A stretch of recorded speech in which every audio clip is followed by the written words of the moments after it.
The forest has always seemed to Amy and her friends the perfect place to escape from the daily routine. College undergraduates, they are tired of exams, endless lectures, and the noise of the city. The decision to spend the weekend in a remote hut on the edge of the reserve was spontaneous, but everyone agreed with it. No one checked who found the place and how, and Jason seemed to take on the role of organizer. "It's going to be cool," he said on the eve of the trip. "Complete privacy, clean air, no phone signals." 6 friends, including Amy, left early in the morning to make it before dark. The road seemed to stretch endlessly. The landscape became more and more monotonous. Dense trees on both sides of the road blocked out the sunlight, leaving only a narrow strip of blue sky. When they finally reached the hut, the sun was already setting. The house was old, with peeling paint and creaking stairs. It seemed like he had been standing here for centuries. None of the friends noticed the dusty windows or the strange feeling of emptiness emanating from the building.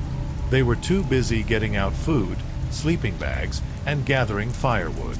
Inside, the hut was simple: a pair of wooden beds, a fireplace, an old kitchen table, and a cupboard with dishes. There was a mirror in the corner, its silver coating worn and the frame askew. Amy immediately felt strange. She couldn't explain the feeling. It was as if someone was watching them. But every time she turned around, she saw only her friends. "You're just tired, Sam," her best friend told her. "Relax, everything will be cool." At night, they had dinner around the campfire, told stories, laughed, and sang songs. But the noise of the night forest gradually became more and more intrusive. The rustling among the trees sounded closer than it should have. "It's probably just foxes," Mike said, trying to calm everyone down. But when the friends returned to the hut, Jason noticed something strange. "Who left the door open?" he asked. "We all left at the same time," Amy said. "It was closed. I remember exactly. No one found anything suspicious inside." But when they went to bed, Amy felt that feeling again. This time it was stronger. She stared at the ceiling, listening to the forest outside the window seem to come to life. At some point, she heard a faint knock, barely discernible. It seemed to emanate from the depths of the hut.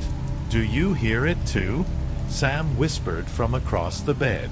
Amy nodded, afraid to say a word. The knocking increased. It seemed to come from somewhere under the floor. "It's the wind," Jason said loudly, although no one asked him. But they all knew that the wind could not knock so steadily and persistently. The morning started strangely. Sam was the first to notice that all their phones were gone. They left them on the table in the common room to take a complete break from technology. Jason, as usual, tried to explain it simply. "We probably put them somewhere and forgot." But each of them clearly remembered putting their phones on one stack. "We'll find them later," he said, trying to hide his own irritation. "Let's have breakfast instead." Amy barely ate. She felt that something was wrong. The air felt heavy, oppressive. Even the sun outside the window did not bring the usual morning warmth. It soon became clear that not only the phones had disappeared. The car keys that Mike had left in his jacket pocket were also missing. Jason began to walk around room after room, cursing loudly. "Someone's playing with us," he said, his voice sounding like a growl. "But who?" Amy asked. "There's no one else here." "That's what you think," Jason snapped. "Maybe someone is watching us." Jason's words scared everyone. They began to inspect the hut. Mike suggested checking the basement, but the door was locked. "No one has opened it since we arrived." "Then why lock it?" Mike asked. "It's an old cabin," Jason said. "Maybe it's just garbage or animals." But doubt has already settled in their minds. The day passed in suspense. The friends split into groups, trying to find phones, keys, or any trace of what was going on. Jason and Mike went into the woods, hoping that maybe they just dropped something near the campfire. Amy, Sam, and Rachel stayed in the cabin. They began to take apart an old cupboard that stood in the corner. Behind his door they found folded old newspapers, yellowed with age. "What's that?" Sam asked, flipping through the pages. There was a headline in the newspaper, "6 missing. The mystery of the cabin in the forest remains unsolved." Rachel immediately put the newspaper aside. "God, what nonsense! It's just an old cabin." But Amy read the article carefully. It was about a group of friends who came here to relax one day. They were last seen at a gas station nearby. There were rumors about the hut that it allegedly belonged to a family of hermits who disappeared decades ago. "Too many coincidences," Amy said, showing Sam the article. But before they could discuss what they had read, Jason and Mike returned. Their faces were pale, like people who had just seen something terrible. "In the woods," Mike began, but his voice was shaking. "We found the tracks." "What kind of footprints?" Amy asked. "Human. Someone was there, watching us," Jason said. The friends started discussing what to do next. They couldn't leave without the keys. The forest seemed endless, and walking at night was madness. "We'll just wait out the night," Mike suggested. "We'll go to the road in the morning." But the night was a test. The knocking they had heard last night had returned. He was louder, more insistent. This time the sound came not only from under the floor, but also from the windows. "It's not the wind anymore," Rachel screamed. Jason grabbed a kitchen knife, the only weapon they had. "Everyone stick together," he ordered. The knocking increased. Suddenly one of the windows broke. The friends ran in panic in different directions. Amy found herself in the bedroom. She shrank into a corner, staring at the door. Suddenly, Jason's voice rang out in the hallway. "It's Mike. He's been captured." Amy, Sam, and Rachel rushed out into the hallway. Mike was covered in blood, but alive. He was gasping for breath, trying to say something. "There, the basement." Jason immediately ran to the basement door and kicked it down. They found their phones and keys in the basement. Everything was stacked on the table, as if someone wanted them to find it. But most of all, they were horrified by another find: photographs. The old photos showed not only those who disappeared decades ago, but also Amy, Jason, Mike, Sam, and Rachel themselves.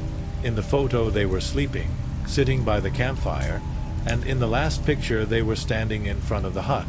"Someone's been here all this time," Amy whispered. "But who?" At that moment, a siren wailed from the forest. Perhaps it was a signal of help, or the beginning of something much more terrible. It seemed that time had stopped. The siren that came from the forest echoed off the walls of the hut, adding to the general chaos. The friends were standing in the basement, not knowing what to do next. Jason, still holding the knife, glanced at Mike. "Mike, who did this? Who was there?" Mike, barely standing on his feet, tried to answer, but only shook his head. His gaze was blank, as if he had seen something so terrible that words were powerless to describe it. "We've got the keys, we've found the phones. We'll just take everything and leave." "And if we're being followed?" Rachel objected. "We don't even know how many there are." Amy picked up the photos they had found and nervously threw them back on the table. "Someone was playing with us," she whispered. "They set it all up." "It doesn't matter who it is," Jason interrupted. "We're leaving." When they ran out of the basement, the silence returned, as if the siren had never sounded. However, the silence did not bring relief. The forest surrounding the hut was dark and impenetrable. "The nearest road is only 3 miles away," Jason said. "We'll make it before dawn." They started packing, but soon discovered that the backpacks had been turned out and food was scattered on the floor. "It's just a damn game," Jason said angrily. "But why?" Sam asked. "To scare us," he said. "Or to lure." These words, although spoken in a low voice, caused an instant chill down everyone's spine. The group moved through the forest, Each step seemed infinitely long. Branches crunched underfoot, and their breathing sounded louder than usual in the silence. Sam walked ahead, holding a flashlight. Its light dimly illuminated only the next few feet. Amy walked behind, turning around often. "Did you hear something?" she asked Rachel. "No, it's not. But it seems that someone is following us," Rachel whispered. Everyone stopped. Jason tightened his grip on the knife, and Sam pointed the flashlight into the darkness. No one. But then why did everyone feel that someone was watching them? They came to an old path that led to the road. Sam noticed that along the path someone had scratched marks on the trees, stripes as if left by a sharp knife or claws. "That's too much," she said, examining one of the marks. "Don't stop," Jason said. "They know we're here." As soon as he said that, a sound rang out in the distance. The steps. Everyone heard it this time. "Let's run," Mike shouted. The group ran as fast as they could through the dense forest. The sounds of footsteps behind them grew louder, closer. A few minutes later, they jumped out onto the road. Headlights appeared on the horizon. It was an SUV that was slowly moving towards them. "We are saved!" Rachel screamed.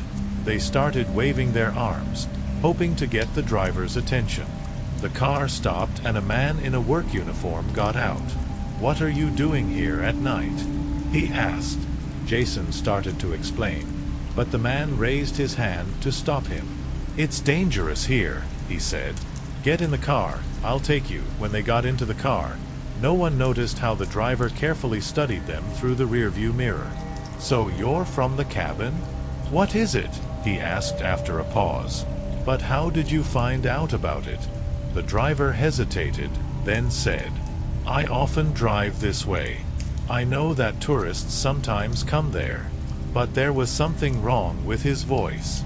When the car started moving, they relaxed, although tension still hung in the air. "Are you okay?" the driver asked, without taking his eyes off the road. "Yeah, we just want to get out of here as soon as possible," Amy said. The man nodded, but did not answer. At some point, Rachel noticed something strange.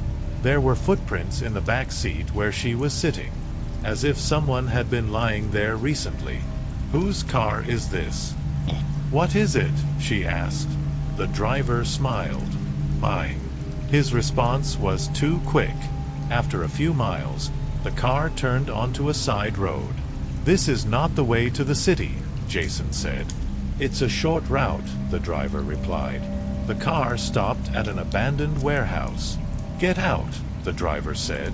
When his friends refused, he pulled out a knife. Jason instantly grabbed his knife, but the driver was already ready. The blow came quickly and accurately. Jason collapsed to the ground, writhing in pain. The others froze, realizing that they didn't have time to think. "Run!" Sam shouted, pushing Amy towards the door. They jumped out of the car in a panic, but the driver was faster. He rushed after them, ignoring Mike, who remained in the front seat, paralyzed by fear. Sam and Rachel ran towards the woods, leaving Jason behind. Amy, forgetting about herself, tried to pick him up, but he only whispered, "Go away." At that moment, the driver grabbed Amy by the arm and forcefully dragged her back to the car. "You're the first," he hissed. Amy screamed, pulling away from his grip, and at the last moment kicked him in the leg, forcing him to loosen his grip. She ran towards the warehouse, not realizing that she was walking straight into a trap. Sam and Rachel ran far enough away and stopped. "We can't leave them," Rachel said, catching her breath with difficulty. "We have no choice. If we go back, we're going to die." Rachel looked at her with hatred, but she couldn't argue. They heard the screams from afar again. At the warehouse, Amy discovered that there were no windows or escape doors inside. Only dark, dust-covered walls and rusty tools that have not served anyone for a long time. But the worst was yet to come. There were bodies on the floor. Not old, not skeletons, but fresh ones. Some showed signs of a fierce struggle, torn clothes, broken limbs. They were tourists, she whispered to herself, stumbling and trying not to lose consciousness. There was the sound of footsteps behind her. "I told you you were the first," the driver's voice rang out, causing Amy to turn around. She grabbed the nearest rusty crowbar and swung, but the driver easily grabbed her arm and pushed her to the ground. "Don't move," he said. "It will be quick." At that moment, Sam and Rachel burst into the warehouse. Sam hit the driver with all her might with a stick that happened to be in her hands. He staggered, but did not fall. "Have you decided to return?" he said, grinning. Rachel noticed a gas canister in the corner. She grabbed it and doused the driver while he was trying to deal with Sam. "Set it on fire," she screamed, throwing the lighter at Amy. But the fire did not break out as they expected. The flames engulfed not only the driver, but also the walls of the warehouse.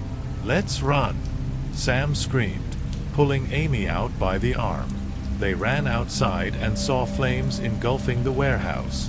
However, this was not the end. Because of the fire, the driver was still moving, stumbling and growling. His clothes were on fire, but he was walking straight at them, as if the pain didn't concern him. Rachel whispered, backing away in horror. Then Mike ran out of the woods with an axe, which he found in the car. Without saying a word, he delivered one precise blow, finally ending the pursuit. Silence. Only the sound of flames devouring the warehouse disturbed the night air. "Let's go," Mike said, his voice shaking. They walked slowly towards the road, leaving behind only fear and memories that would stay with them forever. However, at the edge of the forest, Sam stopped. Why did he know about the cabin? Why did you choose us? There were no answers, only the night wind, which carried with it the smell of burning flesh and the iron taste of blood. They have never talked about it since. None of them.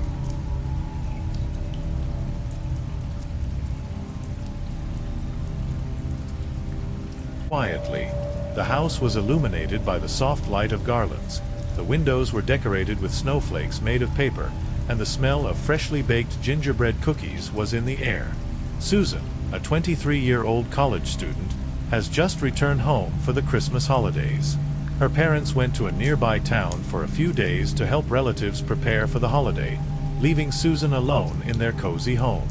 She didn't complain about being alone. After a busy semester, it was even pleasant. Having turned on the Christmas music, she was sitting in her room, wrapped in a warm blanket, drinking hot chocolate. Time passed slowly, and nothing foreshadowed trouble.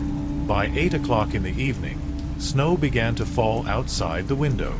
Large flakes swirled lazily in the air, covering the ground with a white carpet. Susan went to the window and smiled.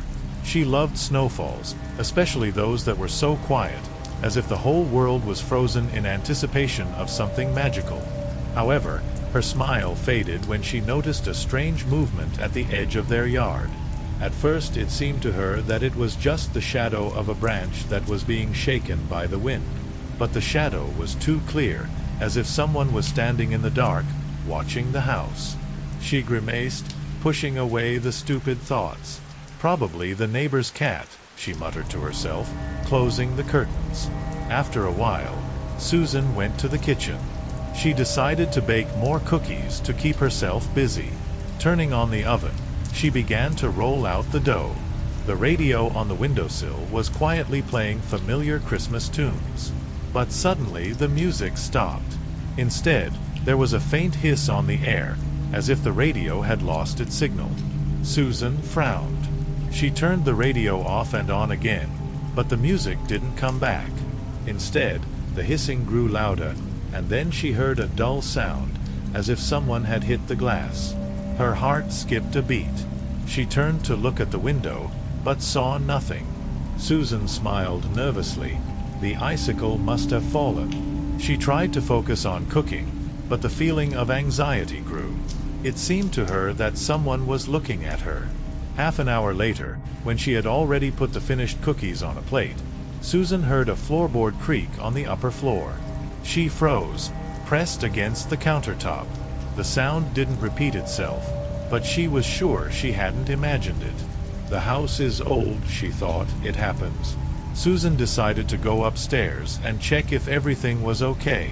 Going up to the second floor, she walked along the corridor, looking into the rooms. Everything was in place. She was about to return downstairs when she noticed that the door to her room was slightly ajar. Susan remembered for sure that she had closed it when she left. She cautiously came closer and pushed the door open slightly. Nothing had changed inside, except for one detail. Her phone was lying on her bed. She was sure she had left it in the living room.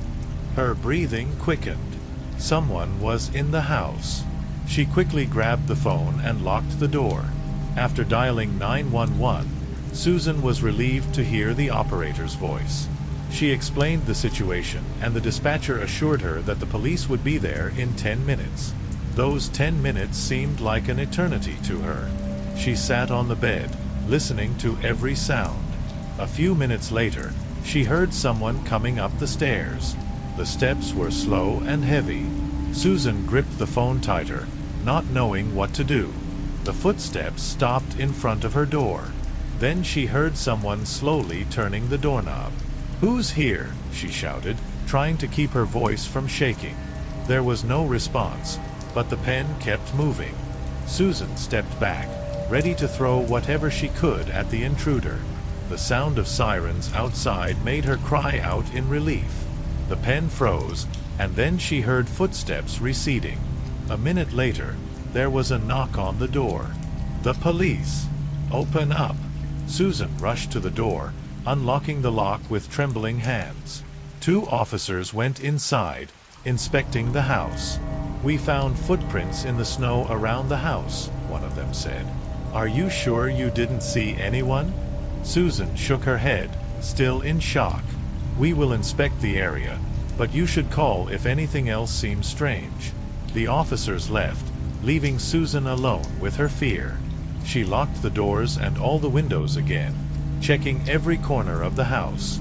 The night seemed endless. She was sitting in the living room, hugging herself, listening for any sound. When it started to get light outside, Susan felt a little calmer. She was about to go to bed when something in the kitchen caught her attention. There was a note on the table. She definitely remembered that this had not happened before. Susan took it with trembling hands and unwrapped it. "You lock doors well, but it doesn't always help." Her heart skipped a beat. Susan rushed to the phone, but it wouldn't turn on. The battery was completely drained, although she is sure that she put it on charge. And then she heard a soft, barely audible sound of breathing behind her. Susan whirled around, but the room was empty.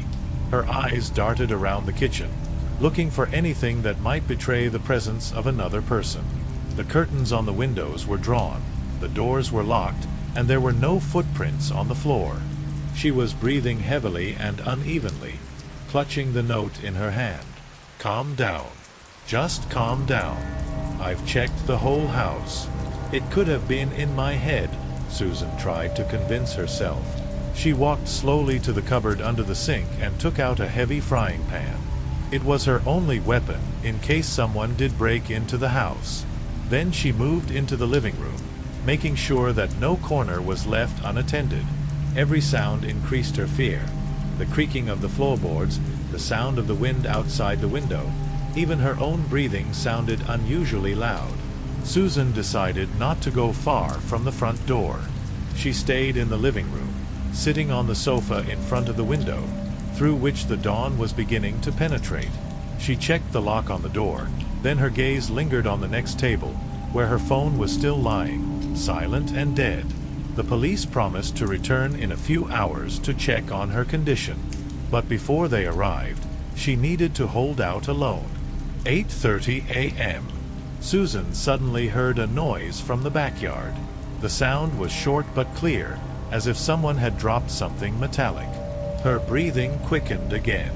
She stood up slowly, the pan still clutched tightly in her hand.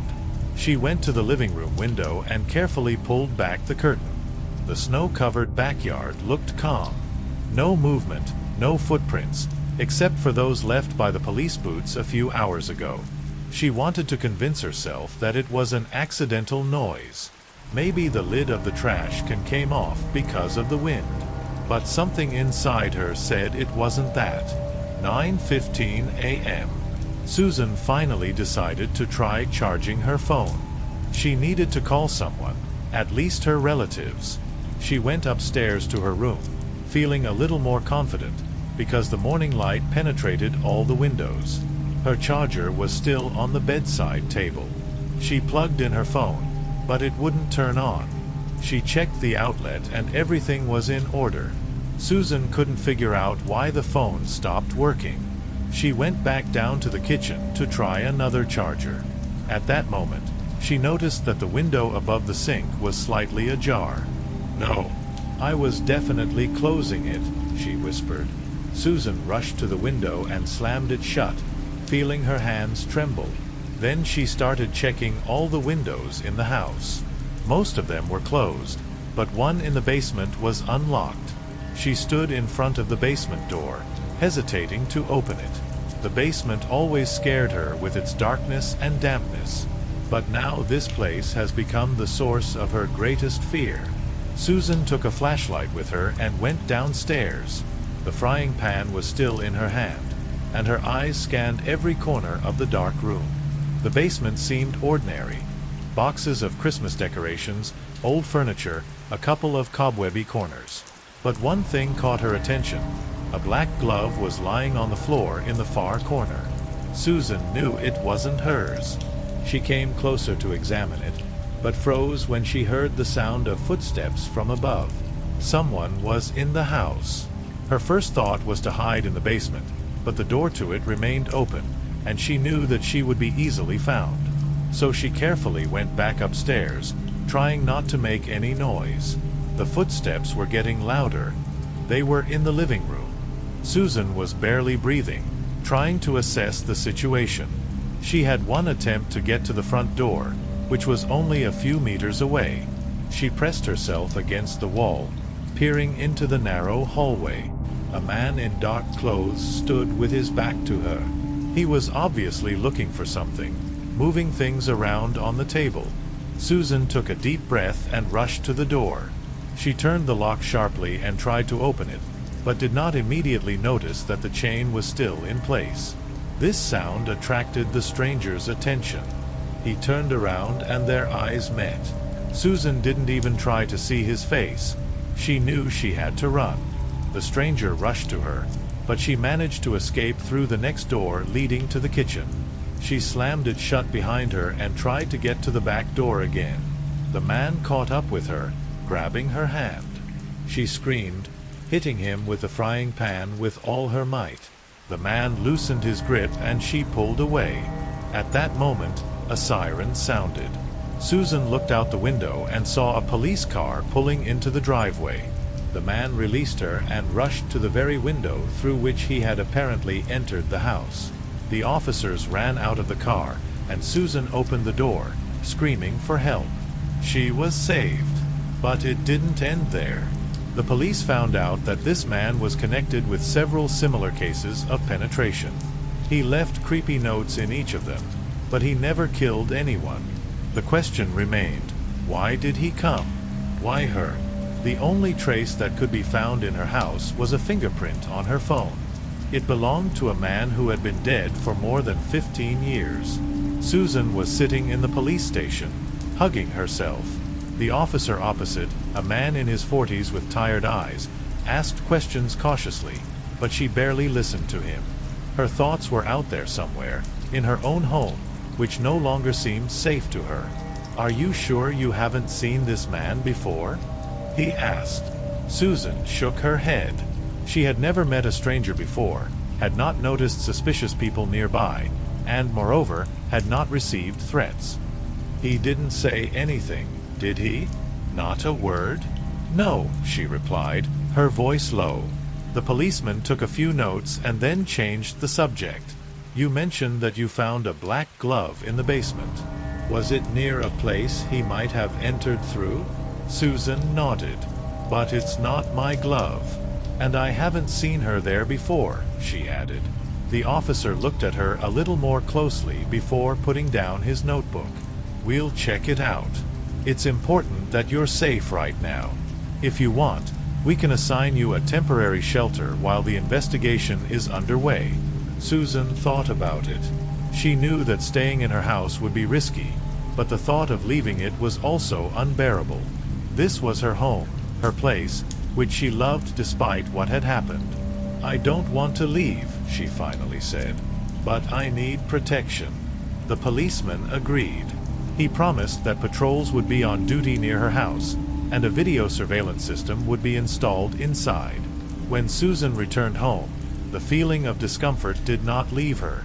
The lights were on brightly in every room, but the house still seemed empty and cold. She walked through the rooms, checking the cameras that the officers had installed. There was a space in each of them without a hint of movement, but that didn't calm her down. 22:15. Susan tried to sleep, but every rustle in the house made her alert. Clutching the phone tightly to her chest, she lay in bed listening to the sounds of her breathing. Then there was a soft vibration sound. Her phone turned on. The screen lit up, indicating that the battery has been restored. For a second, she was even pleased, but her joy quickly turned to concern when she noticed a strange notification on the screen. It looked like a standard system message, but the text was unusual. Still at home? Great. Susan felt her blood freeze in her veins. She was trying to figure out what it could mean. The phone was in her hands. No one had touched it since it ran out of power. Susan knew she hadn't installed any new apps, and the message couldn't be a regular notification. She quickly called the police, but to her surprise, the line was busy. The only thing left was to review the footage from the cameras. She turned on the laptop connected to the system and began to study the footage. Nothing suspicious happened on the recording all evening.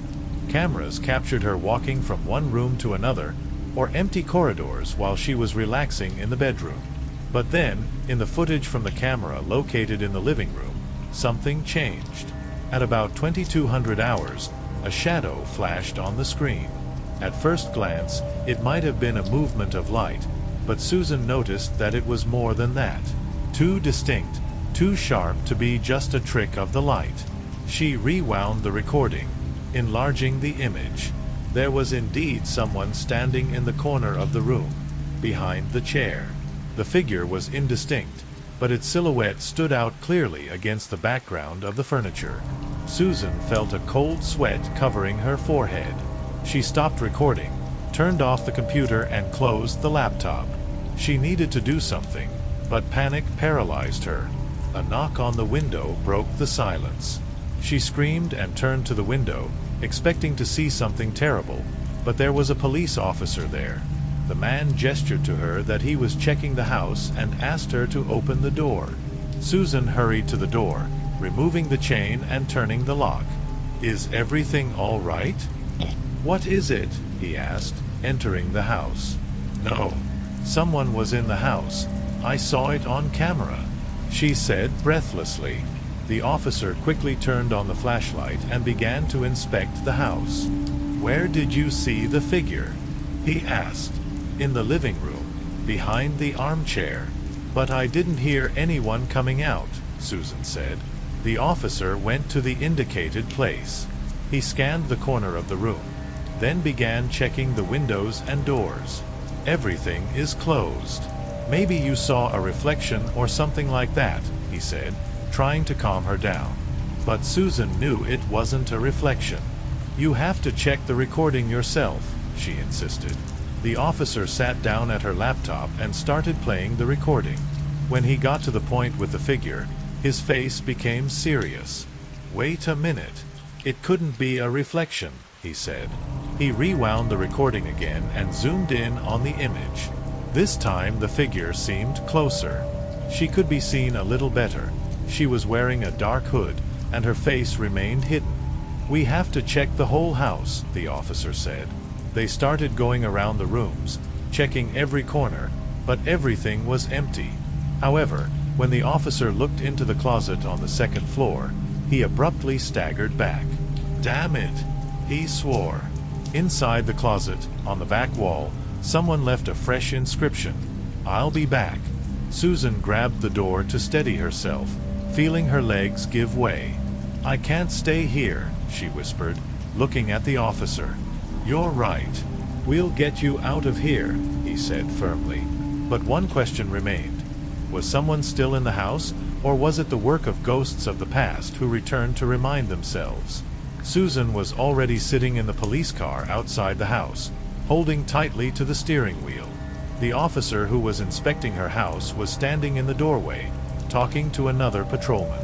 Their voices were restrained, but it was clear from the expressions on their faces that they were worried about the situation. "We'll take you to a safe place," the officer said, approaching the car. Susan nodded. She wanted to leave as soon as possible, forget this day and never return to the house that now terrified her. The police car pulled away, and Susan finally allowed herself to relax, feeling at least a little protected. "Do you know who it could be?" "What is it?" she asked, turning to the officer who was driving the car. "It's hard to say yet. We'll check the cameras again, try to figure out how he got into the house. He may have been following you in advance. But we will find him," the officer replied. Susan nodded, but she was uneasy. Something in his voice seemed strange to her. They had been driving for about 30 minutes when Susan noticed that the road had become less familiar. She tried to see where they were going, but the dark streets told her nothing. "Where are we? Is this the way to the police station? What is it?" she asked, alarm in her voice. The officer silently turned onto a narrow sidewalk and parked the car on the side of the road. "What are you doing?" Susan felt the panic begin to take hold of her again. The officer turned to her, his face serious and his gaze cold. "Susan," he began slowly, "do you understand what's going on?" She didn't know what to say. Her hands instinctively reached for the door handle, but the door wouldn't budge. "All of this," he pointed at the car and their surroundings, "this is not an accident." Susan felt her breathing become ragged. "What do you mean?" "What is it?" she asked, her voice trembling. "Whoever was in your house left a trace." "It was me." Those words hit her like lightning. "What? What for?" Her voice broke. "You did something many years ago that you probably forgot a long time ago. But I haven't forgotten. You ruined my life, and I was waiting for the right moment to return the favor," he said. Susan was in shock. She couldn't remember anything that could lead to such hatred. "I do not know what you are talking about," she shouted. "Of course you don't know, because for you it was just a mistake, a trifle. But for me, it was the beginning of the end." His voice was getting louder. He opened his door and got out of the car. When he reached Susan's door, he leaned over and added softly, "You get out of this car, and we'll figure it out. But here, where no one will hear your screams." Susan tried to open the door from the other side, but nothing came out. She was screaming, banging on the windows, but there was no one around. "Help me!" she screamed in the hope that someone would hear her. The officer took a few steps back and pulled something shiny out of his pocket, a knife. But at that moment, the sounds of footsteps came from the forest. The officer turned abruptly, and 2 more policemen came out of the darkness with guns at the ready. "Get down on the ground," one of them shouted. It took Susan a moment to realize what was going on. The man in the uniform froze, then dropped the knife and raised his hands. One of the policemen came up to the car and opened the door. "Are you okay?" he asked Susan.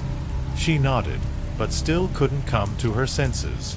Later it was explained to her that this officer had been under suspicion for a long time, and he was being followed.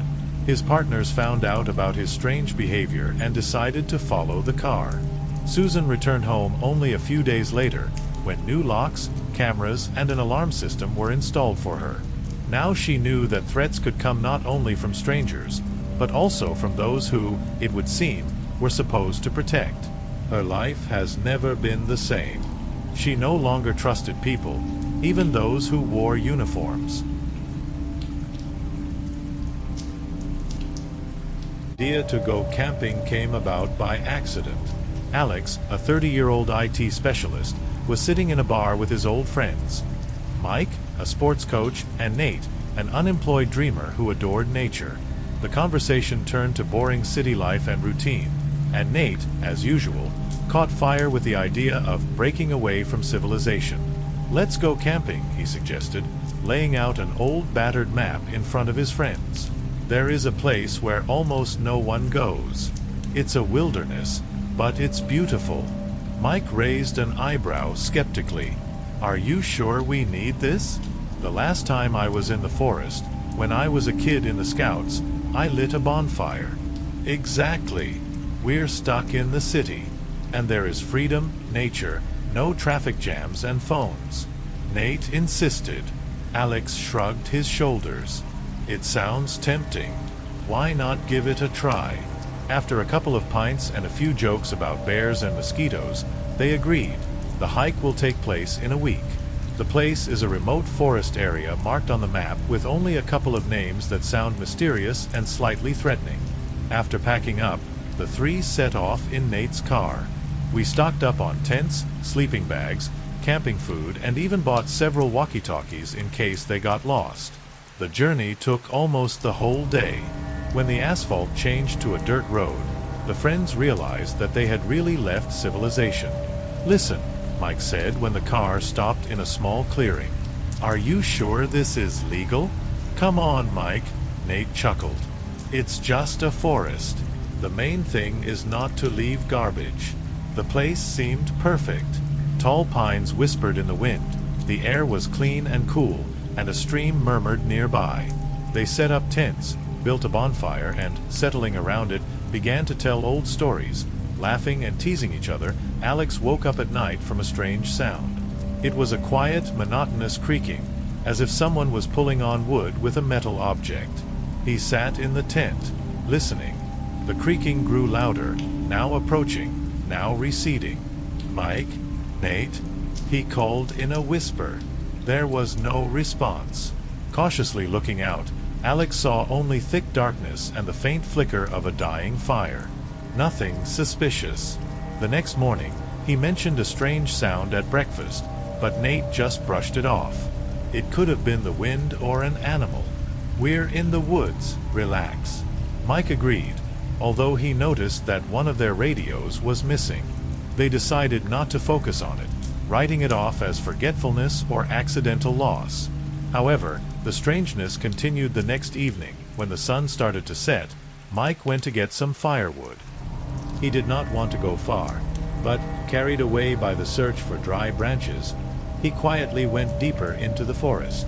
As he was returning, he suddenly heard a soft rustle behind him. "Nate? Alex? It's you?" he called, turning around. There was no answer. He stood listening intently, but the sound was gone. Quickening his pace, Mike soon came out to the camp, where his friends were already waiting for him by the campfire. "Why are you so pale?" Alex asked. "Just like that." "I'm just tired," Mike muttered, not wanting to talk about what had happened. The night brought strange sounds again. This time it was not only creaks, but also rare quiet footsteps, as if someone was walking around their camp. Alex couldn't sleep, and when Nate returned to the camp at dawn, having gone to knead, he noticed dirty stains on his clothes. "What were you doing?" Alex asked. "I slipped." "It's all right," Nate waved it off. But his eyes were dotting nervously. On the third day, Mike offered to leave, but Nate flatly refused. "Are you afraid of your own shadow? We have just started to relax." Alex reluctantly agreed to stay, but insisted on staying closer to each other. That evening, as they sat around the campfire, Nate suddenly remembered an old joke. "Hey, let's tell horror stories. We've got the whole forest here already." "One big horror story," Mike snapped. But Nate wouldn't let up. He began to tell a story about a man who disappeared in these woods many years ago. They say his body was never found, but they say he's still here somewhere. Are you serious? Alex shot him a hard look. After all these sounds of the night, are you telling me this too? Relax, buddy. Nate shrugged. It's just a story. But after an hour, there was no time for jokes. The fire went out, and the creaking began again in the darkness. Only now the sound was coming from all directions, surrounding the camp. When the creaks surrounded the camp, the friends looked at each other tensely. Alex was the first to break the silence. This isn't funny anymore, Nate. If you're playing some kind of prank again, stop it. Nate, who was sitting closest to the extinguished campfire, raised his hands in a sign of innocence. Do you think it's me? I've been sitting here all evening. Mike stood up, trying to make out something in the dark. Maybe it's an animal? A fox or a coyote? Foxes can't squeak, Alex said. The noise stopped as suddenly as it had started. It was even more ominous. Alex lit a lantern and illuminated the bushes around the camp. No one. Only the tall pines, whose tops swayed in the weak wind. Okay, Mike said, I suggest we all go to bed. We're leaving here tomorrow morning. But no one moved. Nate, unlike the others, looked surprisingly calm. He pulled a canteen out of his backpack and took a long drink. Leave? What about our vacation? Are you really scared of some sounds? Alex barely restrained himself from attacking him. These sounds, they surround us. We don't know who it is or what it is. You're just winding yourself up, Nate said. Tonight, Alex woke up to the crunching of branches nearby. He looked out of the tent and saw that Nate was gone. The backpack left next to the campfire was gone. Mike, wake up, Alex called in a whisper, pushing his friend. Mike jumped out of the sleeping bag, still sleepy. What happened? Nate is missing. They threw on their jackets, armed themselves with lanterns, and began combing the forest. Alex was sure that he heard footsteps moving away from the camp, and led his friend in that direction. The forest looked different at night. The trees, which had seemed majestic during the day, now cast ominous shadows. The sound of their own footsteps increased the tension. Nate, Mike shouted, if you can hear me, answer me. There was no response. After half an hour of wandering, they noticed something strange. Their missing walkie-talkie was on the ground. Alex picked it up and tried to turn it on, but the battery was dead. Is this his? Mike asked. Alex nodded. Yes, but where is he? They continued walking, and soon came to a small clearing. There, among the tall grass, was Nate's backpack. But he wasn't there. Did he leave his backpack? Why? Mike whispered. Alex examined the things inside. Everything was in place, including the map and food. It's weird. He wouldn't just walk away. When the friends returned to the camp, it was already dawn. They hoped that Nate would somehow return, but he never showed up. Now Alex was sure something had happened. The idea to go camping came about by accident. Alex, a 30-year-old IT specialist, was sitting in a bar with his old friends. Mike, a sports coach, and Nate, an unemployed dreamer who adored nature. The conversation turned to boring city life and routine, and Nate, as usual, caught fire with the idea of breaking away from civilization. Let's go camping, he suggested, laying out an old battered map in front of his friends. There is a place where almost no one goes. It's a wilderness, but it's beautiful. Mike raised an eyebrow skeptically. Are you sure we need this? The last time I was in the forest, when I was a kid in the Scouts, I lit a bonfire. Exactly. We're stuck in the city, and there is freedom, nature, no traffic jams and phones. Nate insisted. Alex shrugged his shoulders. It sounds tempting. Why not give it a try? After a couple of pints and a few jokes about bears and mosquitoes, they agreed. The hike will take place in a week.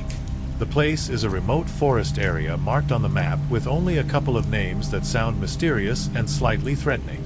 After packing up, the three set off in Nate's car. We stocked up on tents, sleeping bags, camping food, and even bought several walkie-talkies in case they got lost.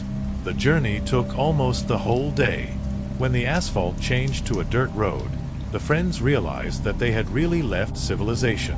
"Listen," Mike said when the car stopped in a small clearing. "Are you sure this is legal?" "Come on, Mike," Nate chuckled. "It's just a forest. The main thing is not to leave garbage." The place seemed perfect. Tall pines whispered in the wind, the air was clean and cool, and a stream murmured nearby. They set up tents, built a bonfire, and, settling around it, began to tell old stories. Laughing and teasing each other, Alex woke up at night from a strange sound. It was a quiet, monotonous creaking, as if someone was pulling on wood with a metal object. He sat in the tent, listening. The creaking grew louder, now approaching, now receding. "Mike? Nate?" he called in a whisper. There was no response. Cautiously looking out, Alex saw only thick darkness and the faint flicker of a dying fire. Nothing suspicious. The next morning, he mentioned a strange sound at breakfast, but Nate just brushed it off. It could have been the wind or an animal. "We're in the woods, relax." Mike agreed, although he noticed that one of their radios was missing. They decided not to focus on it, writing it off as forgetfulness or accidental loss. However, the strangeness continued the next evening. When the sun started to set, Mike went to get some firewood. He did not want to go far, but, carried away by the search for dry branches, he quietly went deeper into the forest. As he was returning, he suddenly heard a soft rustle behind him. "Nate? Alex? It's you?" he called, turning around. There was no answer. He stood listening intently, but the sound was gone. Quickening his pace, Mike soon came out to the camp, where his friends were already waiting for him by the campfire. "Why are you so pale?" Alex asked. "Just like that." "I'm just tired," Mike muttered, not wanting to talk about what had happened. The night brought strange sounds again. This time it was not only creaks, but also rare quiet footsteps, as if someone was walking around their camp. Alex couldn't sleep, and when Nate returned to the camp at dawn, having gone to knead, he noticed dirty stains on his clothes. "What were you doing?" Alex asked. "I slipped." "It's all right," Nate waved it off. But his eyes were dotting nervously. On the third day, Mike offered to leave, but Nate flatly refused. "Are you afraid of your own shadow? We have just started to relax." Alex reluctantly agreed to stay, but insisted on staying closer to each other. That evening, as they sat around the campfire, Nate suddenly remembered an old joke. "Hey, let's tell horror stories.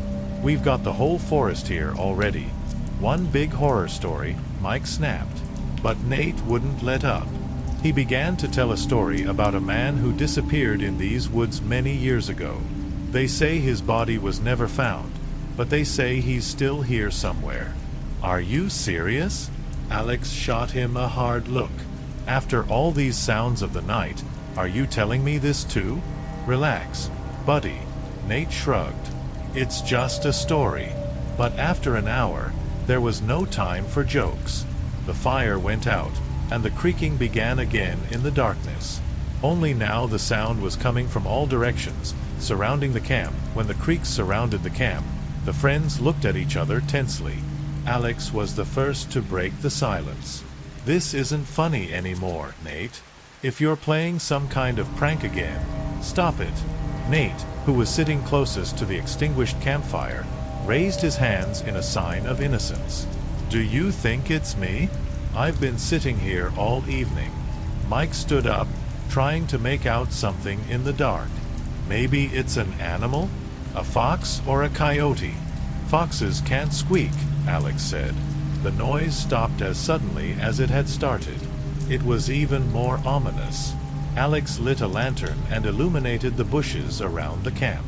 No one, only the tall pines, whose tops swayed in the weak wind.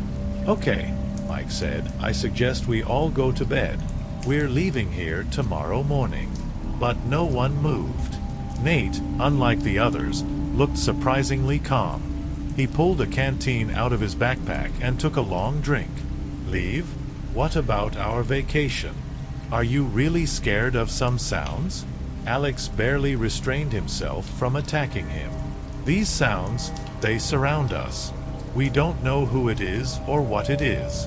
You're just winding yourself up, Nate said. Tonight, Alex woke up to the crunching of branches nearby. He looked out of the tent and saw that Nate was gone. The backpack left next to the campfire was gone. Mike, wake up, Alex called in a whisper, pushing his friend. Mike jumped out of the sleeping bag, still sleepy. What happened? Nate is missing. They threw on their jackets, armed themselves with lanterns, and began combing the forest. Alex was sure that he heard footsteps moving away from the camp, and led his friend in that direction. The forest looked different at night. The trees, which had seemed majestic during the day, now cast ominous shadows. The sound of their own footsteps increased the tension. Nate, Mike shouted, if you can hear me, answer me. There was no response. After half an hour of wandering, they noticed something strange. Their missing walkie-talkie was on the ground. Alex picked it up and tried to turn it on, but the battery was dead. Is this his? Mike asked. Alex nodded. Yes, but where is he? They continued walking, and soon came to a small clearing. There, among the tall grass, was Nate's backpack, but he wasn't there. Did he leave his backpack? Why? Mike whispered. Alex examined the things inside. Everything was in place, including the map and food. It's weird. He wouldn't just walk away. When the friends returned to the camp, it was already dawn. They hoped that Nate would somehow return, but he never showed up. Now Alex was sure something had happened. Then tell me what to do, Alex shouted, frantically sorting through the options in his head. We can't just stop. There was no answer. The screech of metal rang out so suddenly that both jumped. Mike turned around and saw that one of the figures had jumped onto the back of a pickup truck. Her fingers, more like claws, began to scratch the roof of the cabin. He's here, Mike yelled, grabbing a metal tool that was lying under his feet. Alex swerved the steering wheel sharply, trying to throw the figure off the body. The car skidded. The squeaking of tires sounded so loud that my ears were blocked, but the figure did not fly off. Mike gathered his strength and hit the roof. The sound of the impact was accompanied by an eerie howl, but it only angered the creature. It doesn't help, Alex yelled, his hands gripping the steering wheel so that his knuckles turned white. The figure began to hit the glass, and cracks slowly spread across its surface. Mike hit the instrument over and over again, but the blows seemed meaningless. We're not getting out, Mike whispered, his voice trembling. Shut up, Alex shouted, but his voice was also on the verge of hysteria. We'll get out. Suddenly, a figure appeared in front of them, standing right on the road. It was Nate. His body was covered in dirt, and his eyes stared straight at them as if through glass. Hold on, Alex shouted, pushing the gas pedal to the limit. The car crashed into Nate, knocking him aside. Alex jerked the steering wheel sharply, trying to regain control of the pickup, but it was too late. The car skidded, turned over, somersaulted several times, and stopped on the side of the road, hitting a tree. The pain hit them instantly. Alex felt the blood trickle down his face and tried to open his eyes. Beside him, Mike lay motionless, his body curiously bent. Mike, Alex croaked, trying to reach his friend. But there was no response. Footsteps sounded outside. Heavy, slow, relentless. Alex, gathering his last strength, climbed out of the cabin, his legs trembling, and his mind was clouded. He stumbled and fell to the ground, but immediately got up. Figures surrounded the car. Alex stood there, feeling his heart about to burst out of his chest. What do you want? Stop it, he shouted, his voice rising to a scream. But no one answered. They just stood there, surrounding him, their faces hidden in shadow. At that moment, Alex realized that they were not human, not because they looked different, but because of the way they moved. As we watched, how they stood, they were something much worse. Mike suddenly stirred. His body, which seemed already dead, rose from the ground. Alex froze, watching his friend turn his head. "Alex," Mike said softly, but his voice was not his own. Alex stepped back until he hit a tree. "You're one of them," he whispered. Mike stepped forward. His eyes were empty, just like Nate's. Alex turned around and ran. He ran as fast as he could, but the sounds of footsteps followed him. They were getting closer. The forest never seemed to end. Alex didn't know where he was running until he saw the light ahead. It was a road. He ran out at her, but it was too late.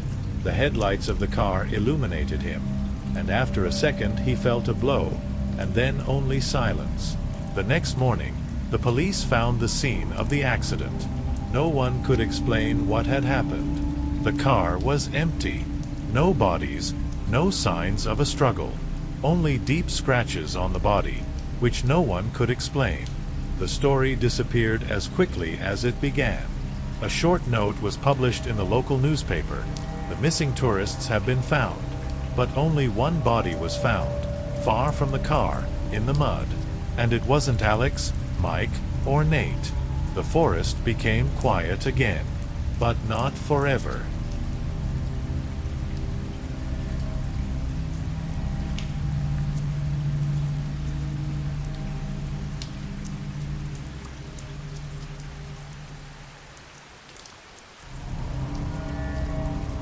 Light from the headlights filtered through the thickets of the dense forest, reflecting on the wet asphalt.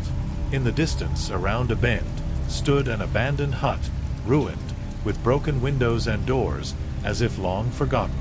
The old crumbling roof could barely hold itself in place, and the walls, covered with mold and cracks, could have told about what once was here, but their silence was frightening.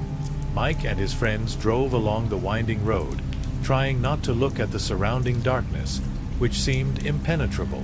They had been driving for several hours, all tired and silent, but something about the area made them nervous. The shadow of the night thickened, and the forest became more dense, eclipsing everything around. "Maybe we should stop?" Sam suggested, noticing how tense Mike looked. "No, we need to move on," he replied. "We're close." But someone sitting in the back seat noticed something strange off to the side. Somewhere between the trees, a figure was barely visible. Vague, humanoid.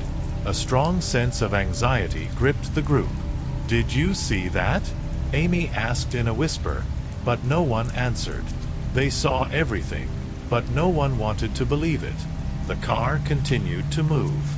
And so, when it seemed that they would soon reach the highway, a hut appeared in front of them. Strange, frightening. There wasn't a soul around her. She stood like a forgotten place, waiting. "We have to stop," Mike said, and his voice was hard. "Someone is waiting for us." They parked next to the hut and got out of the car, hearing only the crackle of dry branches under their feet. Their every movement echoed in that ominous silence. Their breathing grew louder and their hands couldn't stop shaking. Mike went to the door and tried to open it, but it wouldn't budge. Then Sam took an old hammer out of the trunk and they started hammering it into the door. But as soon as they got inside, the smell of old age and mold came out, mixed with something even more sinister. They staggered into the room. It was dark and cold inside. The walls of the starved tree did not bode well. From the light of the flashlight, they saw old furniture covered with dust and strange stains on the floor that they could not immediately see. It doesn't look like a place to stay," Amy said softly, looking around. "We won't be here long," Mike replied. "I just need to take a little break." But the further they went, the worse it got. They walked around the room, and eventually came across a staircase leading to the basement. From time to time, strange creaks were heard, which made everyone look around, but no one dared to say anything. It was just that everyone felt the fear growing. When they went down to the basement, they saw a scene that froze everyone's blood in their veins. There were several old suitcases on the dirty floor, with pieces of clothing sticking out of them. There was a box of notes and old photographs on the floor nearby. One of them had an image of a group of people standing near that very hut, and there was someone familiar among them. One of them looked like Mike. "What the hell is this?" Sam whispered, pointing at the photo. Mike froze. He looked at the photo and felt something pulling him into this darkness. But it was no longer just a photo. There was an inscription on the back. "They're waiting." A strong blow to the heart. Friends understood that they were not alone. Someone had been here before them and had not left this place. Mike turned abruptly to return, but the door they had entered through was closed. Beyond it was a dark, impenetrable space. A wooden floorboard creaked, and when they turned around, something moved in the darkness. The darkness was coming to life, and a figure was flickering in the shadows, standing right in front of them. The hairs on the back of everyone's neck stood on end. "Don't come out. Don't run away," a voice rang out, not from this world, but so real that they felt it right in their chest. The next moment, the door slammed open and they rushed out. But as soon as they were outside, the sky darkened, and the forest seemed to come to life, filled with sounds that could not be explained. They ran through the forest, but could not find their way back. Somewhere far ahead, in the forest, the same figure reappeared. Someone who's been watching them all this time. And it was too late to realize that they were trapped. When they finally got out into the open, the figure they had once seen in a photograph appeared in front of them. But now her face was distorted, and it was theirs. Each of them saw his own face, distorted in a sinister grimace. This was what they were afraid to see. The one who lived here. Someone who was a part of this place. The last flash of light engulfed them, and the moment the forest froze again, everything became silent. They stood in the dark, not daring to move. As they ran towards the light, they felt that it had disappeared. At that moment, they heard nothing. No footsteps, no wind, only silence, which was frightening in its all-consuming power. Mike broke the silence first. He took a step to the side, but his foot bumped into something solid glass, which resounded with a thud. Something's wrong," he said, standing in a restless pose. "We're trapped." There was no fear in his voice, only despair. He carefully examined the place where they had come. The forest trees, black and empty, seemed firmly frozen in the night, not moving, not breathing. "What do you mean?" Sam asked, stumbling over her words. She tried to be calm, but she felt her hands freeze with horror. "It's just a forest. We'll get out of here." "No, we're not getting out," Mike replied, turning to the group. His eyes were filled with horror when he spoke again. "This cabin, this is the place. They want us to stay, so that we don't leave." Sam took a step towards the road, but her gaze fell on some strange mark carved on one of the trees. The stripes, like notches from a knife, were almost invisible, but they stood out too brightly in the dark. For a moment she wondered what that could mean. "Look, Mike, let's just get out of here." "We can't stay here," she said. But Mike stood motionless, his gaze fixed on the dark depths of the forest. He didn't even pay attention to her words. "Look at their footprints," he whispered, pointing to the ground. Where they stood, the footprints were clearly visible in the moist soil. Strange, deep imprints that could not have been left by any of them. It was something alien, something incredibly disturbing. "We're not alone," he said, now with confidence and concern in his voice. Sam caught his gaze, and her blood froze. He was right. They weren't alone. Rachel, who had been standing a little apart all this time, clenched her hands into fists, trying to find the strength not to give up. "What should we do?" she said, her voice trembling. "We're looking for a way out," said Jason, who was holding a knife in his hands. He began to move cautiously along the trail of footprints. "Run if you don't want to die," a voice croaked, and everyone froze. It sounded so loud and sharp that it seemed to come from somewhere in the very earth. At that moment, when they turned to look at Mike, they realized that he wasn't standing alone. There was another figure in the darkness next to him, a man who didn't look like one of that group. He was in dirty clothes, his face was hidden behind a dark hood, and his eyes shone like steel in the dark. "Who are you?" Sam asked, feeling her voice tremble with fear. The man silently pointed to the side. "Go away, quickly. Otherwise, you will all be dead, like those who once came here." But they didn't have time to react. At the same moment, there was a sound from behind, the creaking of footsteps, and when they turned around, they saw a group of people standing at the edge of the forest. They were dressed in dirty, old clothes. Their faces were cut and distorted, as if they had experienced something terrible. They weren't just people. These were those who had once tried to leave this place and now returned, but not in the form in which they were once known. They came closer, and their smell was unbearable, the smell of rot, blood, and damp earth. "You're all going to die if you don't leave," one of them said, his voice low but so cold it chilled to the bone. Panic gripped them all. They ran towards the road, but when they turned around, they noticed that they were back on the same path. The same forest, the same markings on the trees, everything seemed the same.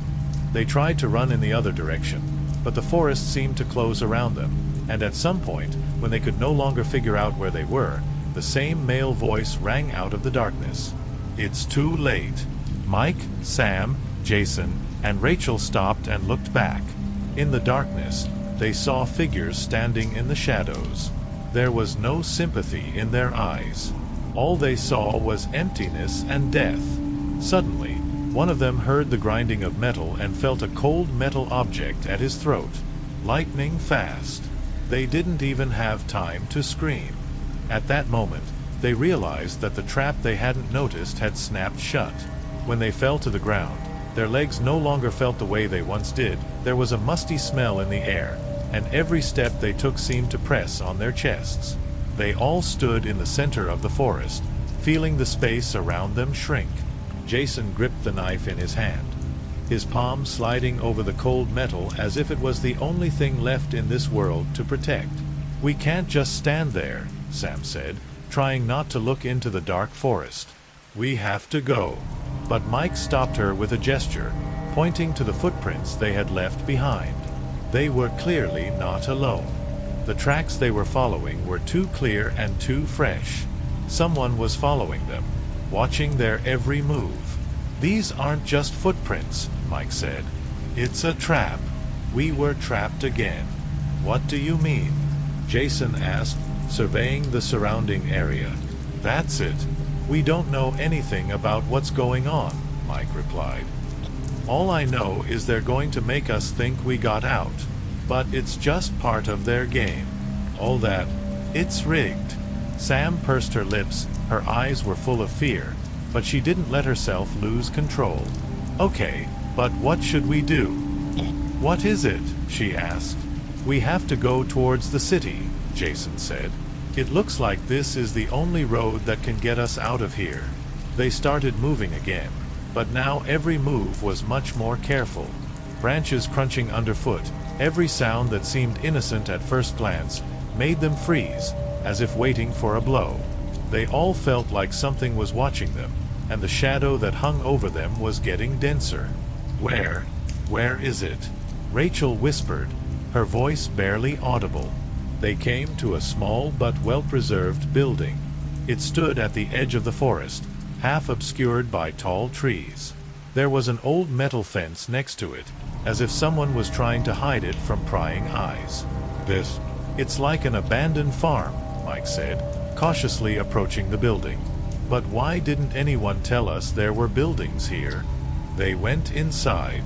It was dark inside, but slightly illuminated by pale light from the cracks in the roof. It smelled musty and old. There were tools everywhere, old crates, and something that might have resembled work equipment.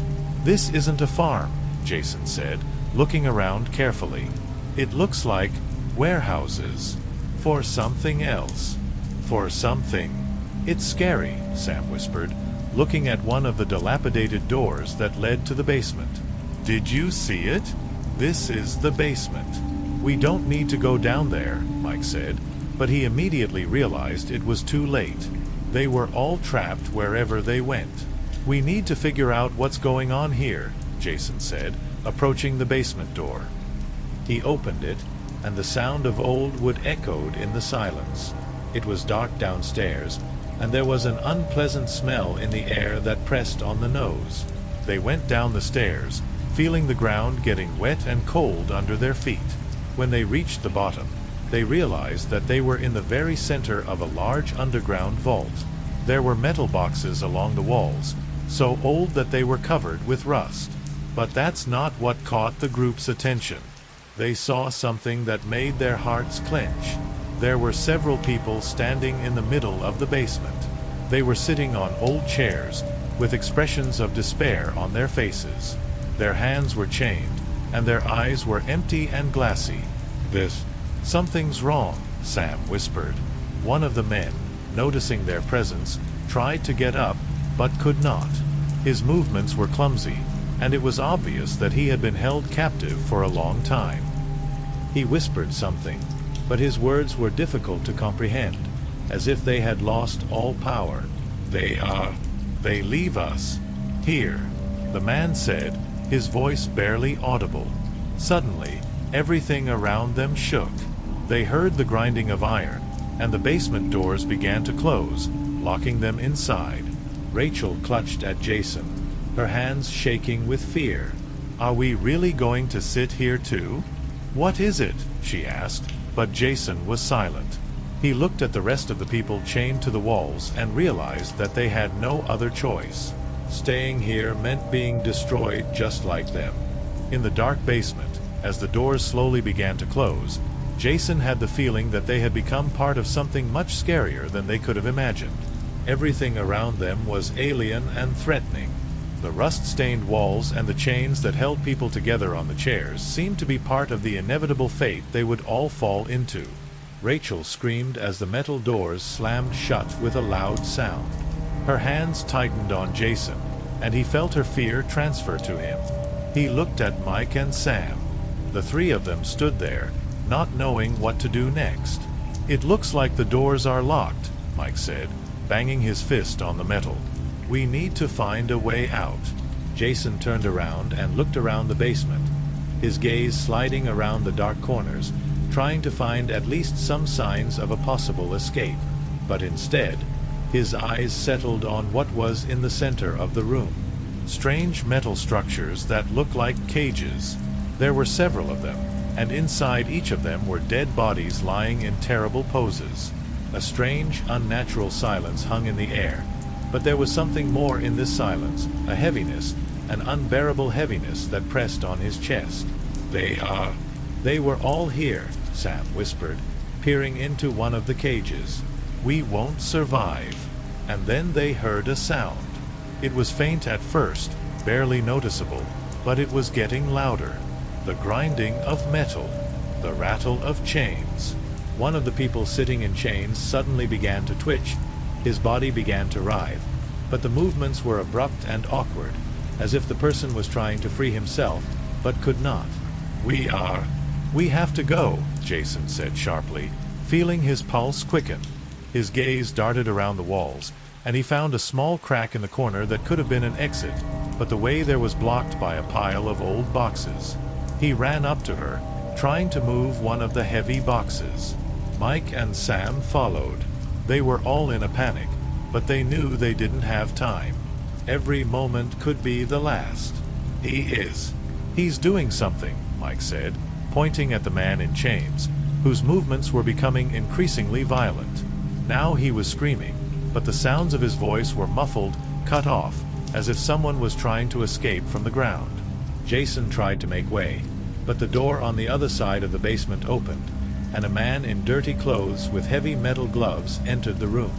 He stood motionless and watched them. His gaze was icy, merciless. Go away, he said, showing neither fear nor emotion. Otherwise you will have to join them. Jason clenched his fists and his eyes widened with rage. We're not going to stay here, he said, coming closer. But the man did not meet them halfway. He just stood there like a stone statue. Suddenly, the man took a step to the side. He opened the door that led to another compartment and stepped inside, but did not say a word. Everyone stood in silence, not knowing what to do next. Jason, without hesitation, rushed after him, with the others on his tail. Fear and adrenaline overwhelmed them. The new room was dark and cold, and then they noticed that the walls were covered with cracks, from which blood was oozing. It was not just a place, it was like a laboratory where someone was tortured, where someone's lives were destroyed. And at that moment, as they looked around in horror, the door slammed shut from behind. They were alone inside. No way out. The last look they exchanged said the only thing: they wouldn't be able to get out. As if the world is holding its breath, waiting for something to happen. The moon casts an eerie glow, illuminating the dark clouds that drift lazily across the sky. The forest stands silent, its trees like sentinels guarding secrets long forgotten. You hear it, a whisper, soft, almost imperceptible, yet it sends a shiver down your spine. It's a sound that seems to come from nowhere and everywhere at once, wrapping around you like a cold embrace. Close to your ear, you are not alone. The feeling of being watched, of unseen eyes following your every move, is overwhelming. You glance over your shoulder, but the corridor remains empty, the whispers fading into the shadows. These stories are real. They linger in the shadows. They are the tales of the unknown, the unexplained, the things that go bump in the night. They are the shadows that move just out of sight, the figures that disappear when you try to focus on them, waiting to be told, to steal your sleep. They are the thoughts that keep you awake at night, the fears that refuse to be silenced. You lie in bed, staring at the ceiling, your mind racing with possibilities, each one more terrifying than the last. To plant seeds of fear. They are whispers in the dark. They are the voices that speak of things best left unspoken, the murmurs that hint at horrors lurking just beyond the edge of your perception. These tales are not for the faint of heart. They are filled with dread. They are the stories that make your heart race, your palms sweat and your breath catch in your throat. They are the nightmares that haunt your waking hours, the fears that refuse to be banished by the light of day. With the chilling touch of the unknown, they will stay with you. Long after the story is told, the fear lingers, a shadow that follows you, a whisper that echoes in your mind. Long after the lights are out, long after you try to forget, the darkness becomes a living thing filled with unseen terrors, each creak and groan of the house a reminder of the stories you've heard. They are a reminder that some things are best left unsaid, unseen, unknown. They are the whispers in the dark, the stories that should never be told, the fears that should never be faced. They are the shadows that linger, the whispers that haunt, the fears that never truly fade away. A lone car travels a deserted highway. Fog hangs heavy. A figure appears, a young woman. She needs a ride. The driver hesitates, then relents. The woman speaks. Her voice is a soft murmur. She tells of a tragedy, a car accident, years ago, right here on this road. They reach the spot. The woman points. "This is where it happened," she whispers. The driver turns. She's gone, vanished. Only her shawl remains. On the seat, cold and damp, a chill runs down the driver's spine. He's not alone. He feels a presence, watching, waiting, watching. An old shop, filled with forgotten treasures.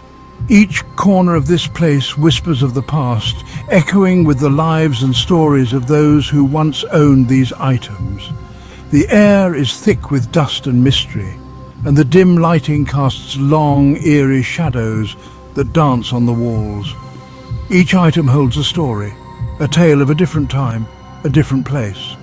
Some stories are filled with joy and laughter, while others are shrouded in sorrow and pain. The objects seem to hum with the energy of their past, waiting for someone to listen. Some are dark, some are sinister. They seem to watch you as you move through the shop, their eyes following your every step. The air grows colder as you approach these items, and a sense of unease settles in your stomach. The shopkeeper knows. He's seen the shadows move. He's heard the whispers that float through the air when the shop is empty.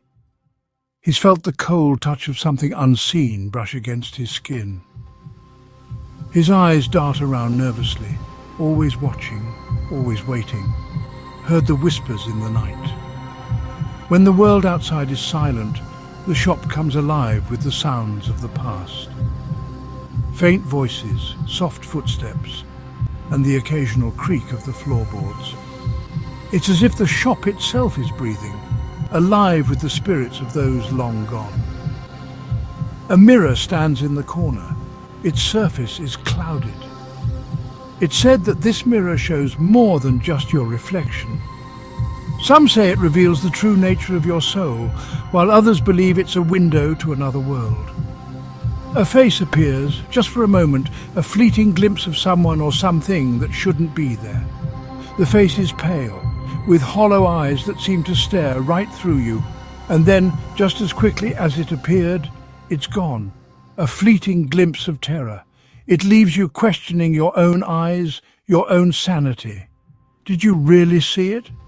Or was it just a trick of the light? The uncertainty is almost as terrifying as the face itself. Customers tell stories, strange occurrences. They speak of objects moving on their own, of cold spots that appear out of nowhere, and of a feeling of being watched. Some leave the shop and never return, too frightened by what they've experienced. Cold spots, feelings of dread. The temperature drops suddenly, and a chill runs down your spine. It's as if something is standing right next to you, something you can't see but can definitely feel. A music box plays, a haunting melody. It stops suddenly, silence. The abrupt end to the music is jarring, leaving an eerie silence in its wake. It's as if the shop itself is holding its breath, waiting for something to happen. Then a crash. Something breaks in the darkness. The sound echoes through the shop, startling you. You turn to see a broken antique on the floor, shattered into pieces. But there's no one else around. How did it fall? No one dares to look. The shadows grow deeper. They seem to pulse and shift as if alive. You can't shake the feeling that something is hiding in those shadows, watching you. The shop holds its secrets close. It's a place where the past and present collide, where the line between the living and the dead is blurred. And as you leave, you can't help but feel that you're taking a piece of the shop with you, a piece of its mystery and its haunting presence. A child's toy, innocent and bright. But something is wrong. Its eyes seem to follow you. Its smile is cold, lifeless. It appears in different places, always watching, always present. A sense of unease grows. The doll is more than it seems. It holds a darkness, a malevolent energy. The family tries to discard it, throw it away, but it always returns as if drawn back to its prison, to its purpose, to torment, to frighten, to remind them that some toys are not meant for play, they are vessels of fear. The building stands, a testament to suffering. Walls hold the screams of the past. Patients wandered these halls, lost in madness. Now it's silent except for the wind whistling through broken windows. Footsteps echo in the darkness, unexplained, unsettling. Legends tell of a doctor driven to madness by his own experiments. They say his spirit remains trapped, seeking revenge. People report seeing him, a shadowy figure in the operating room. Instruments gleam as if waiting for their next victim. Section 6, the face in the window, a flicker in the darkness, a face pressed against the glass, staring in, eyes wide with malice. You jump back, heart pounding. The room feels colder, the air heavier. You try to catch your breath, but the fear grips you tight. But there's no one there. Just the empty window reflecting the night sky. You tell yourself it was just your imagination, a trick of the mind, just the emptiness of the night. The street outside is silent, devoid of life. The stillness is almost deafening, amplifying your unease. You try to rationalize it. Maybe it was a shadow, a play of light and darkness, but deep down you know it was more than that. A trick of the light, you tell yourself again, but the memory of those eyes, filled with malice, lingers in your mind. But you know what you saw. The face appears again, night after night, a silent observer, watching your every move. You feel its gaze, cold and unyielding, following you around the room.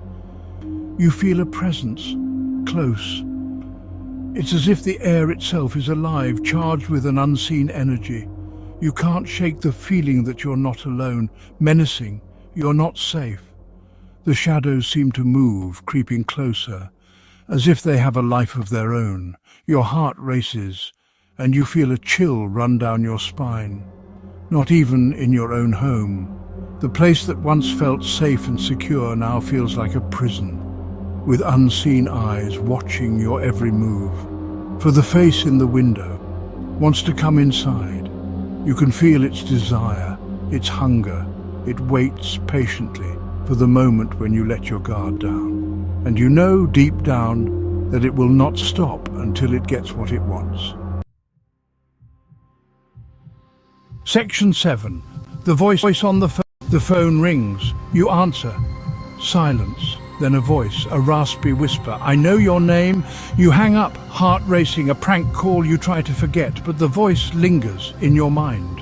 The calls continue, each one more disturbing. The voice knows things, personal things, things it shouldn't know. Fear takes hold. You are being watched, followed. The voice is closing in. You are running out of time. Section 8. The scratching sounds. You are alone. In the silence of your room, you hear it. A faint scratching coming from the wall. You try to ignore it, but it gets louder, more insistent. You press your ear to the wall, listening, holding your breath.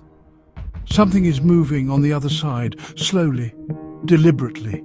Panic sets in. You pound on the wall. Go away! You scream. The scratching stops.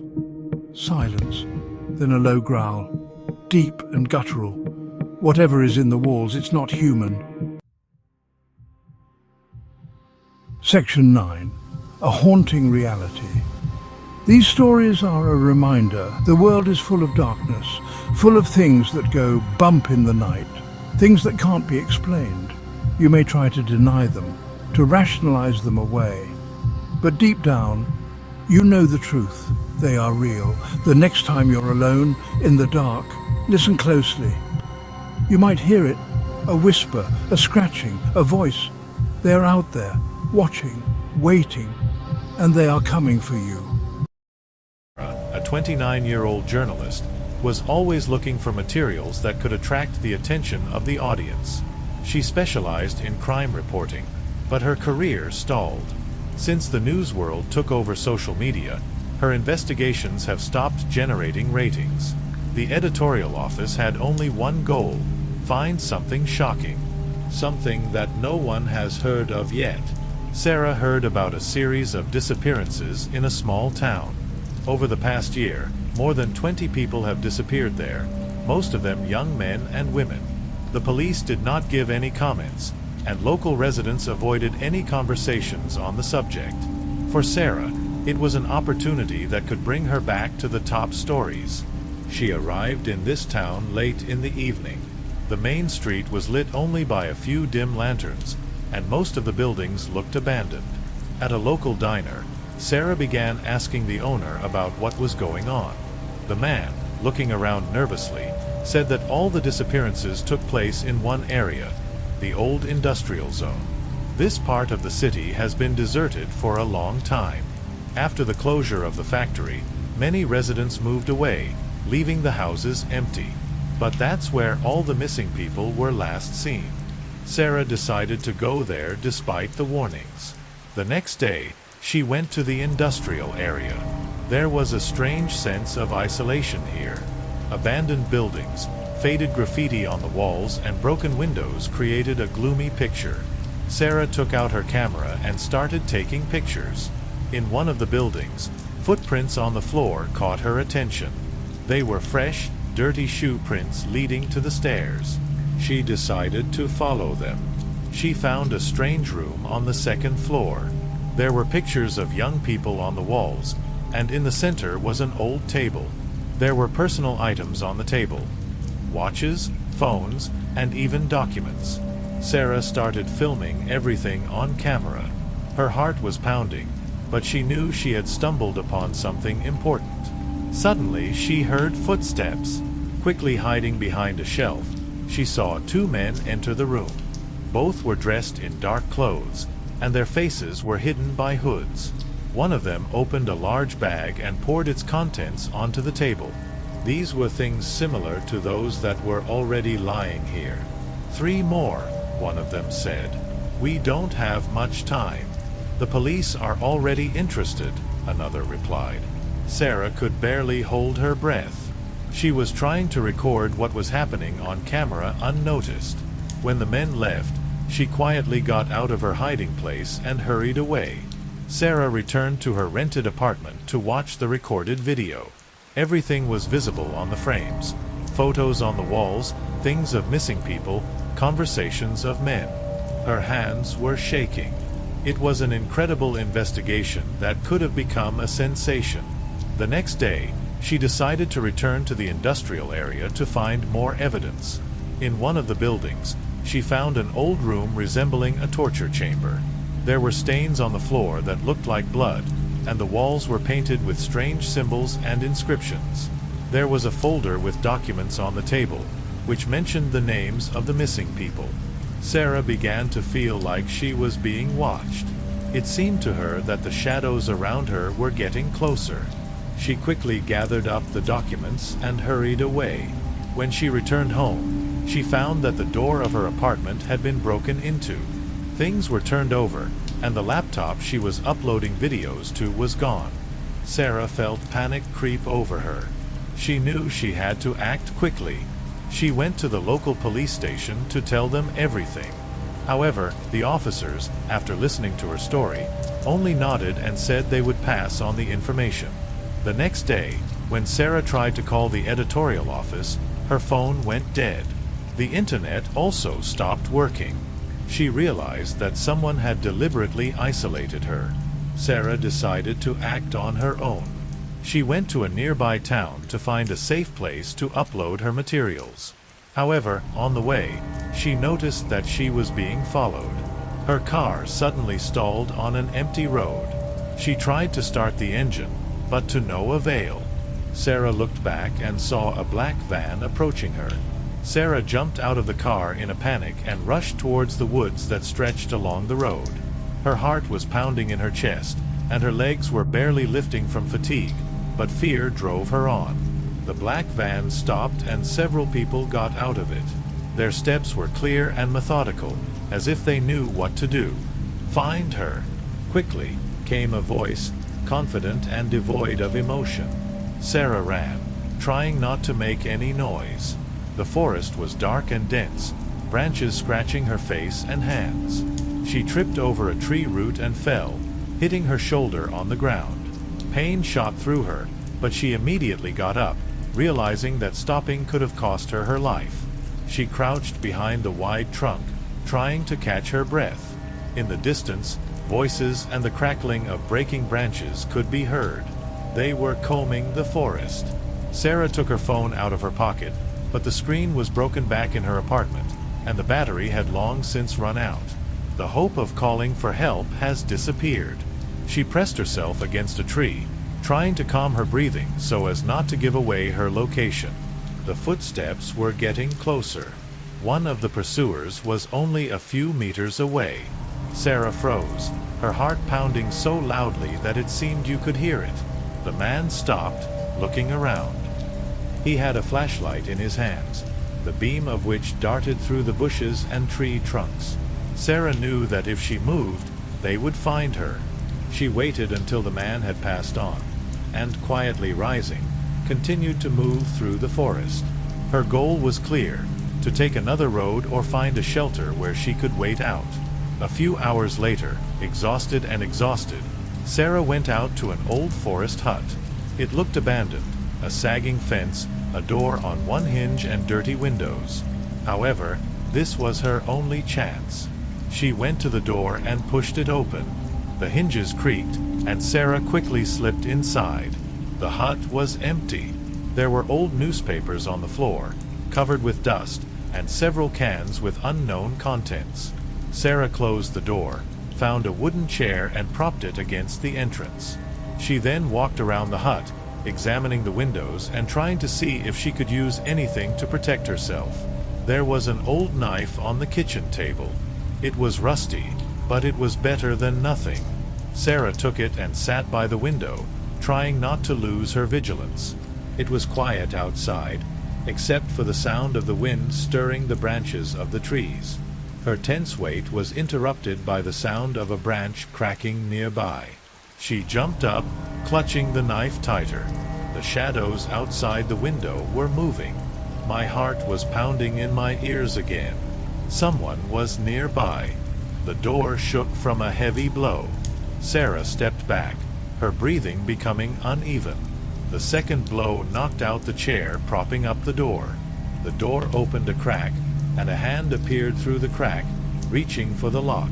Sarah stabbed without hesitation. There was a scream, and the hand disappeared. She didn't wait for them to break in. Sarah ran out the back door, which, fortunately, was unlocked, and rushed back into the woods. Her legs were barely able to support her, but she ran despite the aching pain in her shoulder and exhaustion. A light appeared ahead. It was a road. Sarah ran out onto the asphalt, hoping that there would be at least someone who could help. Headlights appeared in the distance. She started waving her arms, screaming. The car stopped. What happened? The man behind the wheel asked. They're following me. Help! Sarah screamed, choking on the words. The man quickly opened the door, and Sarah jumped in. The car started off, and her pursuers came out of the woods, staying in the shadows. Who are they? What's happening? The driver asked. I'm a journalist. I found something terrible.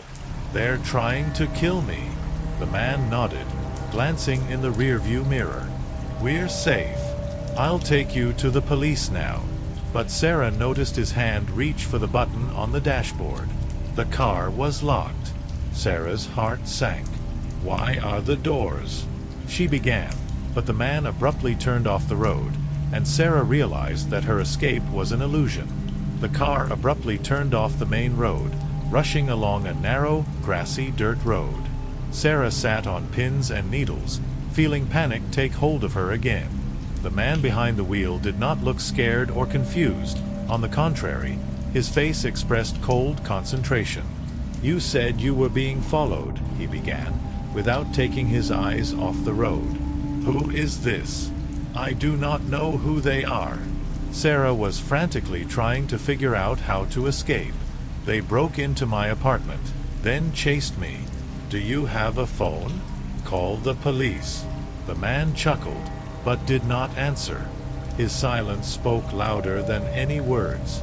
Sarah tried to open the door, but of course it wouldn't budge. She noticed that there was some kind of metal pipe lying on the back seat. Maybe this could be her chance. What are you doing? She continued, trying to gain time. Just calm down, the man said shortly. Sarah didn't wait for him to explain his intentions. She reached back, grabbed the pipe, and hit it hard on the back of the man's head. The car jerked to the side, and he cursed and tried to straighten the steering wheel. Sarah hit him again, harder this time. The man screamed. His head fell powerlessly on the steering wheel, and the car flew off the road, getting stuck in the bushes.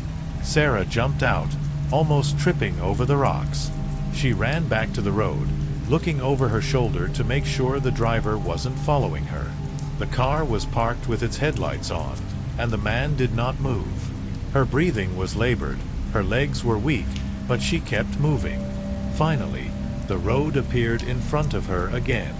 Her clothes were stained with mud, and blood from cuts on her hands was running down her fingers, but Sarah was alive. A light appeared on the road. It was another car. Sarah, with the last of her strength, ran out into the roadway and waved her arms. The car stopped. This time, a middle-aged woman was driving. "My God, what's wrong with you?" she exclaimed, opening the door. "Help me! I'm being followed." Sarah barely spoke. Her voice was trembling. The woman nodded and took out her phone. "Sit down. I'll call the police." Sarah got into the passenger seat, feeling tears welling up in her eyes. The woman began to dictate the address to the operator, and Sarah looked around, afraid to see familiar figures in the shadows. The car pulled away, but they had not driven far when the woman frowned, looking in the rearview mirror. "Who's that?" Sarah turned around. There were several people standing on the road, their faces hidden by hoods. They didn't try to follow the car, they just stood there, as if memorizing it. "Hurry up," Sarah whispered, clenching her hands into fists. The woman nodded and accelerated. A few minutes later, they entered the village. The streets were illuminated by lanterns. It was much quieter here. The woman stopped at the police station. "Run inside, I'll wait," she said. Sarah ran out of the car and rushed to the building. She was met by the officer on duty, who, after listening to her confused story, immediately escorted her to the office. The police captain looked tired, but immediately got down to business. "You say that you were being chased. Were you able to describe them?" Sarah shook her head. "There were several of them. They broke into my house. They had a van. Then one of them tried to catch me in the woods." The officer nodded thoughtfully, making notes. "We will send patrols to that area. Do you have a place to spend the night?" "No, I can't go home. They know where I live." The captain looked at her with understanding. "We will find you a temporary shelter." Sarah was placed in a small motel room under guard. The policeman left her, promising that in the morning they would continue to sort out the situation. Sarah lay down on the bed, but sleep did not come. Every rustle and sound from the street made her tense up. She didn't know how much longer she could endure this nightmare. At dawn, she was awakened by a knock on the door. It was the captain. "We need to talk," he said, holding a folder in his hands. Sarah sat down at the table. "We found something," the officer continued. "The van you described is registered to a company that was recently involved in a kidnapping case." Sarah went cold. "What? You witnessed something more than just a robbery. These people are professionals. We suspect that they are engaged in human trafficking." Sarah felt a cold sweat run down her back. "They won't stop, right?" The captain nodded. "We will do everything to protect you, but you need to be extremely careful." Sarah spent several days in a shelter under police protection. All this time, she practically did not leave her room, fearing that the people who were hunting her would still find a way to get there. Patrols cruised around the motel, but the fear did not let her go for a minute. On the fourth day, the police captain came with the news. "We've detained several suspects," he said, nodding to Sarah to sit across from him. "They testified, and now we have more information." "Is that them?" Sarah tensed, her voice trembling. The captain looked at her with regret. "No, they work for someone. Someone much more serious." Sarah felt the floor slipping away from under her feet. "What do you mean?" The captain hesitated. "These people are part of a much larger network. We don't know exactly what you saw or why they're after you, but we're sure it's connected to something you don't even realize." He handed her a piece of paper. "This is a list of the things they were looking for in your house. Is there any of this that is familiar to you?" Sarah scanned the list. Nothing brought back memories for her. "Nothing," she said softly. The captain nodded. "So we need to review your story." By nightfall, Sarah felt even more isolated. The police were on duty at the door, but this did not bring comfort. She heard someone passing by her room, officers talking. Eventually, exhausted, she lay down on the bed and fell into an uneasy sleep. She woke up to a sound that sounded too close. It was the creak of a door. Sarah froze. Her room was dark, but a faint light filtered through the curtains. She could hear someone breathing heavily. "Who's here?" Her voice was barely audible. There was no response. Something rustled in the darkness. Sarah slowly reached for the bedside lamp, but her hand found nothing. The lamp was gone. Immediately, a strong hand grabbed her wrist. Sarah screamed, but her scream drowned out her voice. "Quiet," he said, muffled but menacing. "You've scared us enough already." Sarah struggled, trying to pull away, but she was grabbed by the hair and pulled down. She was thrown to the floor, and immediately someone clamped her mouth shut. "No one can save you," another voice whispered. The police outside the door didn't seem to hear anything. Sarah was kicking, her heart pounding so hard it seemed like it was about to burst out of her chest. "That's enough," the voice boomed. "We don't have time for games." She was picked up and dragged through the window. Sarah could barely see her captors in the dark. They moved quickly, in an organized manner. A few minutes later she was in the van. "They'll find her," she whispered, her voice trembling. "They won't be looking for you anymore," the man replied shortly, closing the door. The van took off. Sarah tried to remember exactly where the officers were, but less than a minute later, a sharp metallic sound rang out in front of her. The door of the van opened and the light hit her in the eyes. For a moment, she thought she had been saved, but it was the captain. "As I said, no one will save you," he said calmly. Sarah gasped in horror, realizing that all this time her protector had been part of the same network. The van sped off into the night, leaving the motel behind. Sarah knew that her fate was sealed.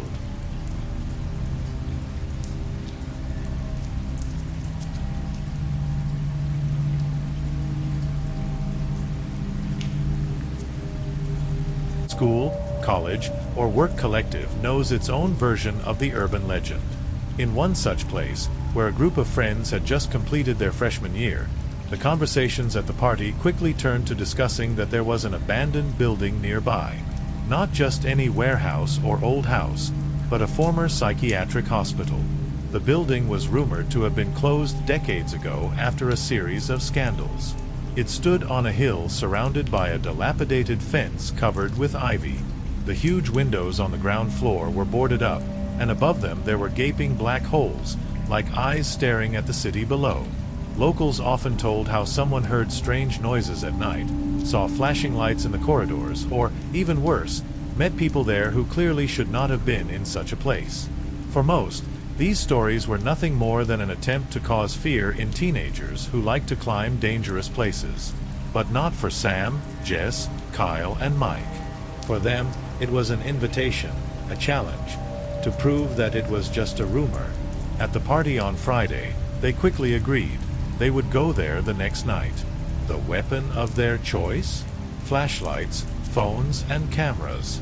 Jess insisted that they should take everything with them to document the truth.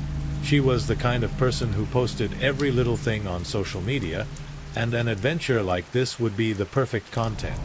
"We'll just check it out," Sam said to calm Jess down. "If it gets too scary, we'll leave right away." "Too scary?" Mike teased him, who liked to act like the bravest person in the company. "Are you afraid of ghosts, Sammy?" Sam snorted, but his look betrayed that deep down he wasn't as confident as the others.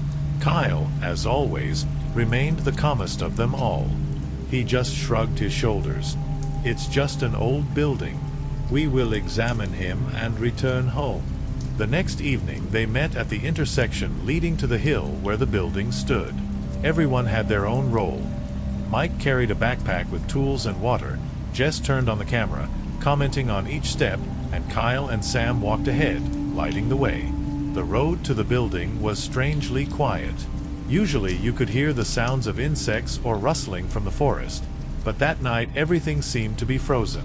When the group reached the gate, Mike tried to open it, but the hinges were rusty and the gate wouldn't budge.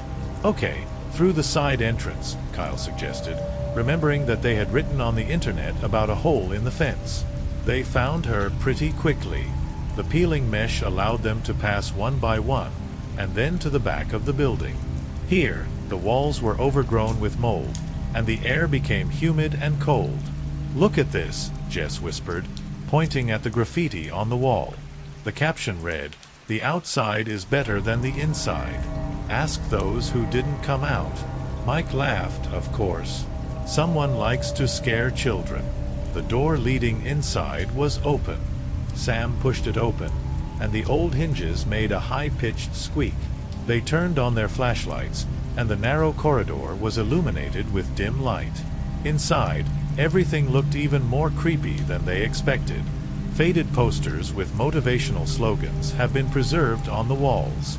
One of them depicted a family hugging a man in hospital clothes, with the inscription, "We are treating you so that you can live." "Treated," Mike chuckled, until it was closed. Kyle suddenly stopped and raised his hand, calling for silence.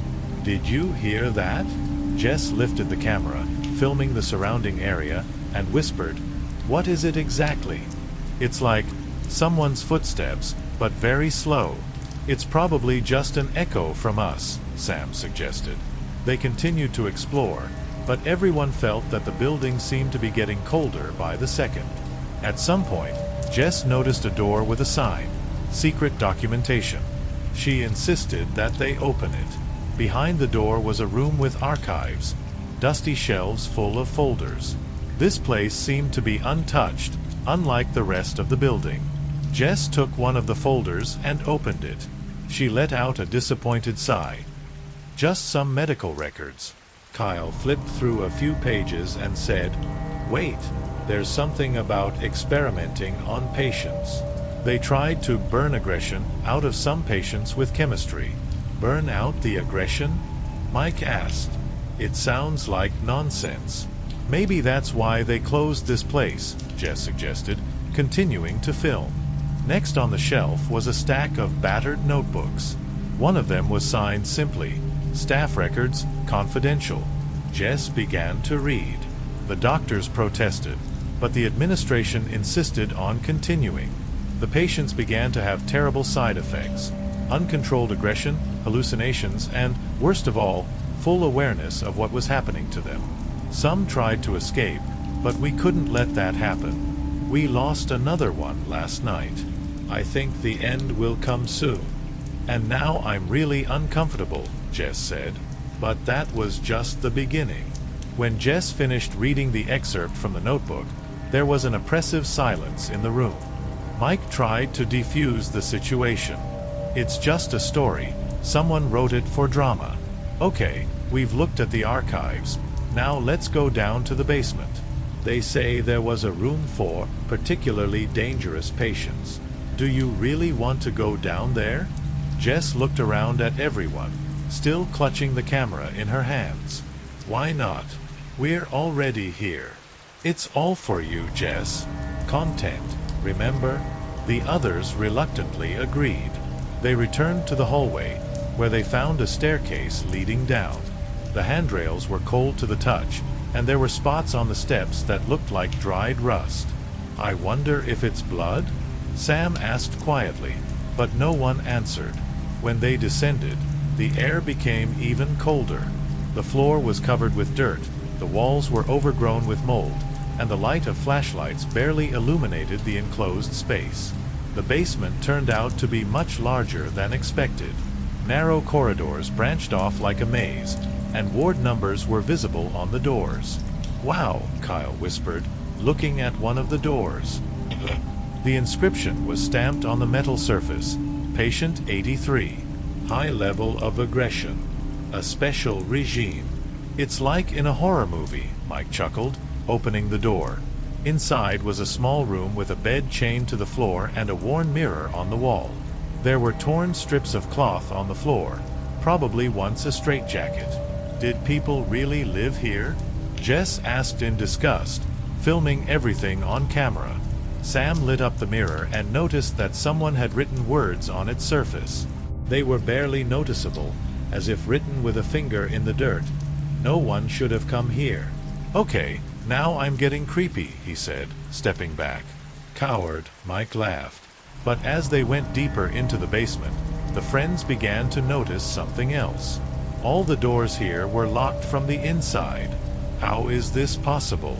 Kyle touched one of the handles, but it didn't move.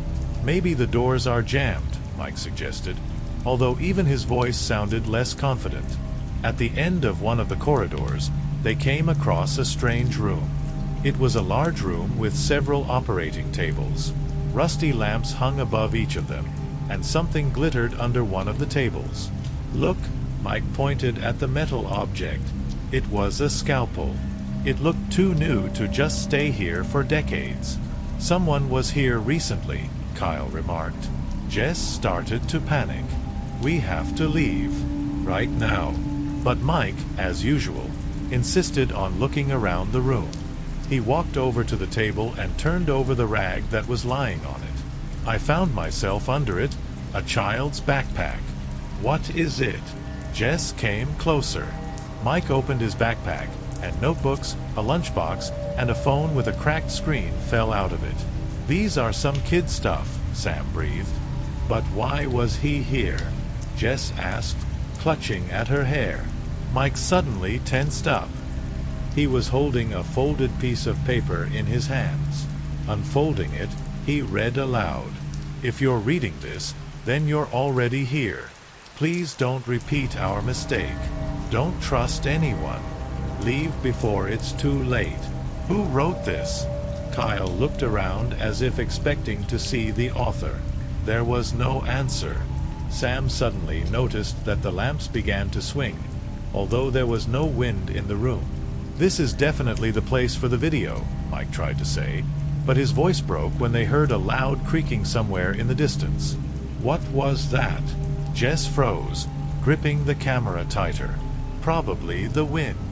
Or maybe something fell. Calm down, Mike said, but his trembling hands betrayed fear. Deciding that this was a sign to leave, they headed back to the stairs. However, as soon as they left the room, it became clear that the way back was somehow different. The corridors seemed to have changed. Are we sure we went this way? Sam asked. I don't know, but let's just move, Kyle said, holding the flashlight in front of him. They found another staircase, but it did not lead up, but on the contrary, further down. That's impossible, Jess said. We were going in a different direction. Just let's go, Mike tried to keep his cool, but there was already panic in his voice. Eventually, they found another door, which, oddly enough, was ajar. There was a warehouse behind it. There were bandages, medicines, and something on the shelves that had obviously been spoiled for a long time. And that's when they heard the scariest thing. Loud footsteps, muffled outside the walls. They stopped and looked at each other. There's someone there, Jess whispered. It's probably another stalker, Mike suggested. But the footsteps didn't come any closer. Instead, they started coming from two sides. They're all around us, Kyle breathed. The friends ran, throwing everything except the flashlights. The noise behind them was getting louder, but I didn't have the courage to turn around. At the end of the corridor, they found an exit leading to another corridor, and this time there was a door in front of them with an inscription, "Emergency Exit." The door opened, but instead of leaving, another flight of stairs was waiting for them. Leading up, the friends, almost without speaking, rushed up the stairs. Every step sounded in their ears, as if their hearts were beating in unison. The staircase seemed to be endless, and the rusty railing could barely withstand the grip. Jess struggled to hold the camera in one hand, clutching the flashlight in the other. She couldn't shake the feeling that they were being watched. Finally, the stairs ended and they found themselves in front of a heavy metal door. "Come on, push," shouted Mike, already panting from fear and fatigue. Kyle and Sam did their best to open the door. A room filled with shelves of dusty archives opened up in front of them. "This is not the way out," Jess gasped, her voice breaking on the verge of hysteria. "Just a second. Maybe this is the way up," Mike tried to justify himself, looking around the room. But there was something strange in the room. There were fresh clothes on the floor, and a half-empty bottle of water stood next to it. "Someone was here quite recently," Sam quietly remarked, feeling the hairs on his neck stand on end. "Maybe they know a way out," Kyle said. "Or they're just like us and stuck here," Jess replied, clutching her head. Suddenly, footsteps were heard again somewhere in the corridor. They sounded louder now, as if someone had deliberately knocked their feet on the floor. "Quiet," Mike motioned for everyone to lean against the wall. They turned off the flashlights, and the room was plunged into almost absolute darkness. Only a faint light shone through the cracks in the doors. The footsteps stopped right outside the door.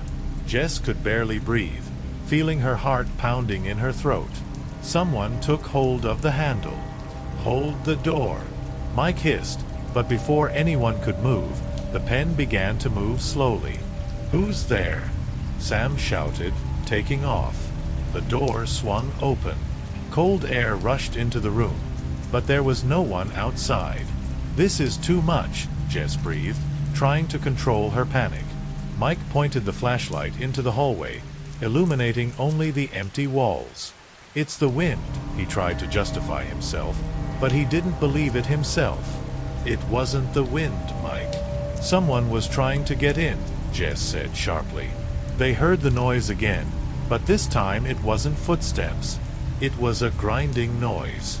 It was like someone was scratching the walls with claws or metal objects. "Let's go." "Right now," Kyle said, grabbing Jess's hand. But as soon as they went out into the corridor, the noise increased. The sound came from everywhere, as if the walls of this place had come to life and were trying to catch them. They ran without taking the road apart. The corridors seemed to be closing in, leading them deeper into this place. At one of the forks, Jess stopped, her breathing ragged. "Wait, where's Mike?" Everyone turned around. Mike was nowhere to be found. "He was running after us," Sam exclaimed. "We need to go back for him," Jess said, her voice full of desperation. "No, we won't find him. We need to move on," Kyle replied, grabbing her shoulder. "Are you crazy?" she screamed, struggling. At that moment, they heard a scream. It was Mike. His voice echoed through the corridors, full of horror. Without thinking, Jess ran back. "Damn it, Jess, stop!" Kyle shouted, but she had already disappeared into the darkness. Kyle and Sam exchanged glances. They had no choice. They followed her. The corridors have changed again. What seemed like a simple path a few minutes ago has now become an endless maze. Eventually, they found Mike.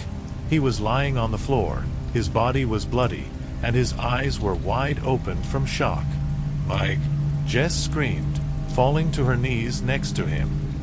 He raised his hand with difficulty, trying to say something. "Go away. Don't let them take you," he whispered before his hand fell powerlessly to the floor. Sam and Kyle pulled Jess, trying to get her away from Mike's body, but her scream drowned out everything. "This is not the place for us," Sam shouted. Pointing ahead, they ran again, not understanding the way. But the place seemed to be set against them.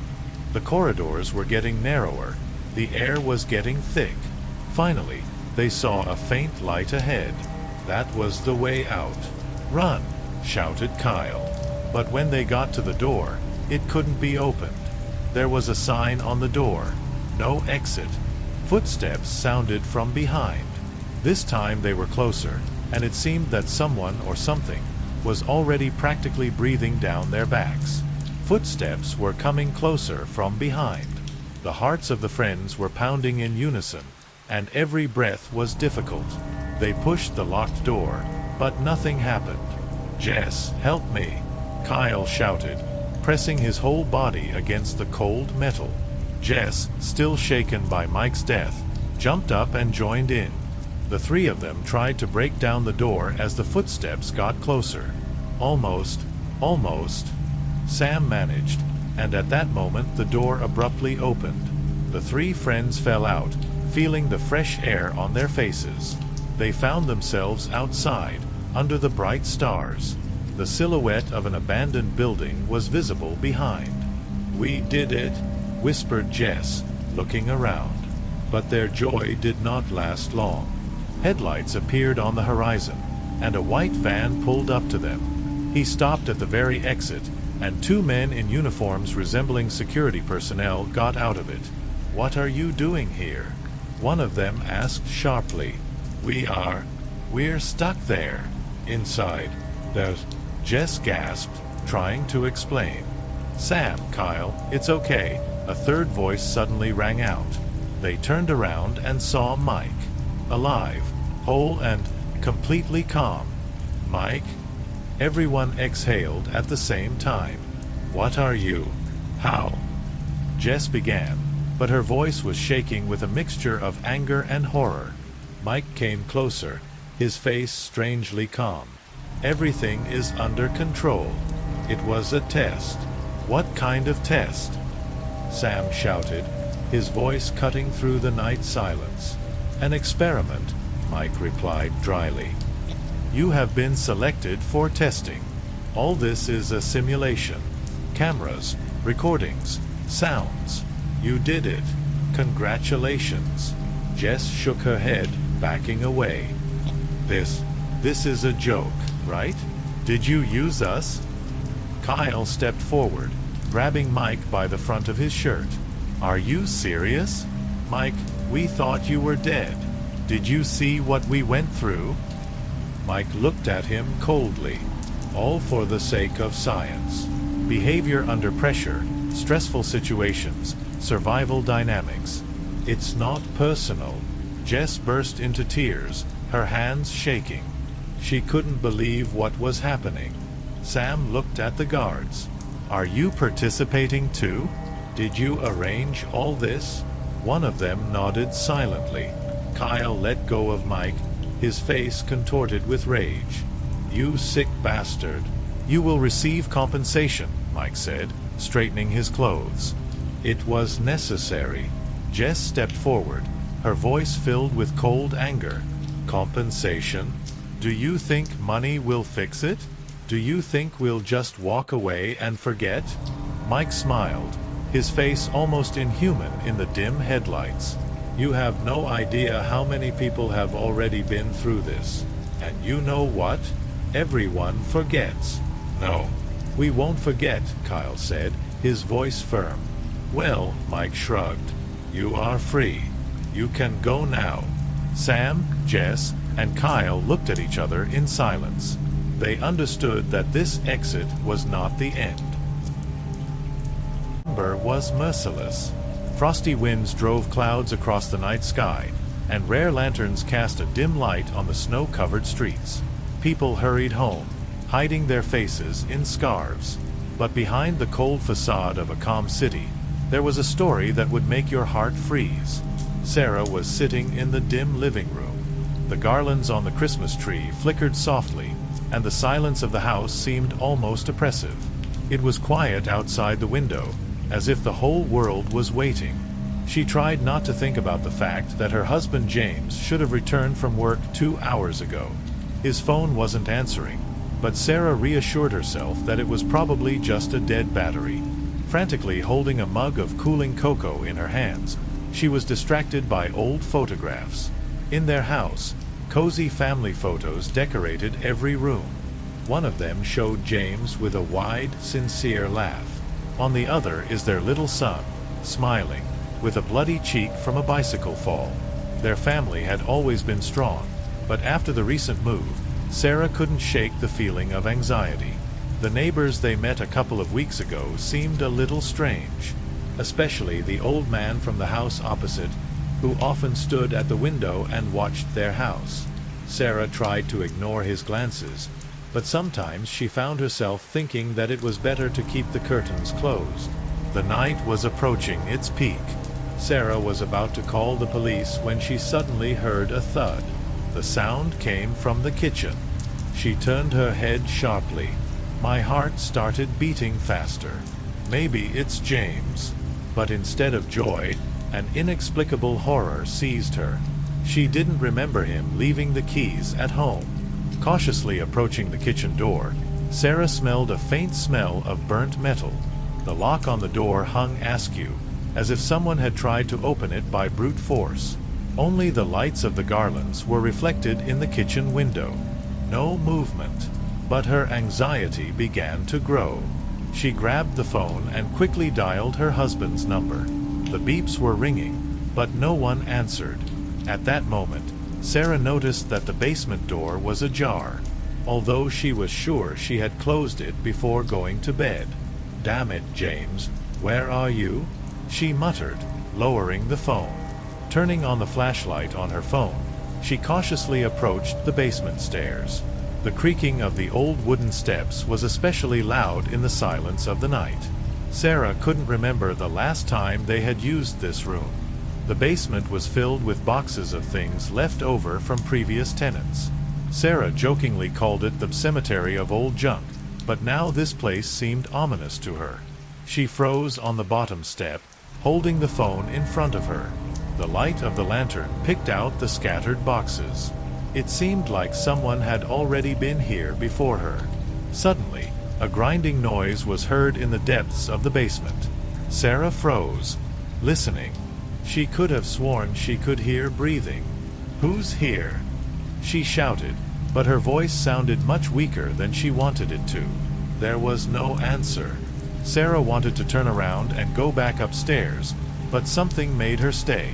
Perhaps it was just curiosity or fear that her husband might be in trouble. She took a step forward. The screeching became louder, almost deafening. Her breathing faltered as the light of the lantern fell on something that shouldn't have been there. There was a box in the far corner of the basement that Sarah had never seen before. It was wrapped with duct tape, and the inscription was scrawled on the lid, "Don't open it." Her hands were shaking as she slowly walked over to the box. The thought flashed through my head that it was better to leave it for later, but curiosity overcame me. She slowly tore off the tape, expecting to see old clothes or books. But there was a video camera inside. Sarah frowned as she pulled it out. The camera looked old and covered in dust, but when she pressed the power button, the screen lit up. There was only one video on it. She pressed play. An empty basement appeared on the screen. This basement. The camera was in the same corner where Sarah had found it. The video continued, and soon James appeared in the frame. His face was exhausted, and there were traces of blood on his hands. He was trying to say something, but the sound was muffled. Suddenly, other people appeared in the frame. They were dressed in dark clothes and, apparently, carried James to the depths of the basement. Sarah covered her mouth with her hand, stifling a scream. Her legs weakened and she fell to her knees. She rewound the video further, but it stopped at the moment when one of the figures noticed the camera and began to move towards her. Suddenly, a light came on in the basement. Sarah looked up sharply and saw a man standing in the doorway. It was the old man from the house across the street. His face was expressionless. There were several other people standing behind him, but their faces were hidden by masks. "You shouldn't have seen this," he whispered. Sarah, speechless from shock, jerked back sharply, but her back hit the wall. My head was in chaos. How did they get in? Why this particular old man? And most importantly, where is James? Her breathing became rapid and ragged when she saw one of the masked men start down the stairs. Slowly, methodically, as if knowing she wasn't going anywhere. Sarah grabbed the camera convulsively, as if it could protect her. "Where is my husband?" she shouted, trying to make her voice sound firmer. But inside, everything was shaking with horror. The old man did not answer. Instead, he turned to his accomplices. "Finish it," "Quickly," he said coldly. At that moment, Sarah realized that she had only one chance left. Her gaze fell on a small metal rod lying next to the box. She grabbed him and, not thinking what might happen, swung when the first of the strangers came too close.